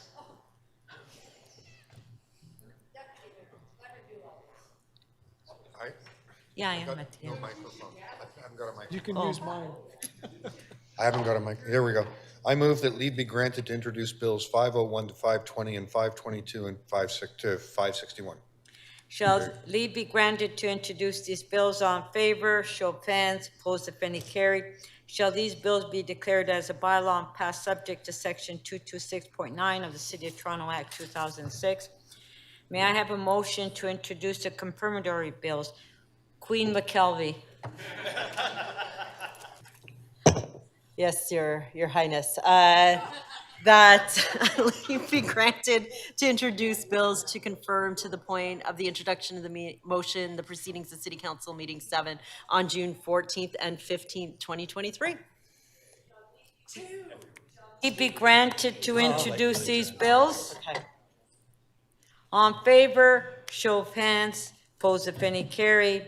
Shall these bills be declared as bylaws and passed subject to section 226.9 of the City of Toronto Act 2006? On favor, show of hands. Opposed, and Break them out, break them out. would you like to adjourn the meeting? I would love to, Madam Speaker. The meeting is adjourned. Thank you, everybody. Okay, members, I'd like to, first of all, I'd like to thank the staff, all the staff that are here. Thanks to members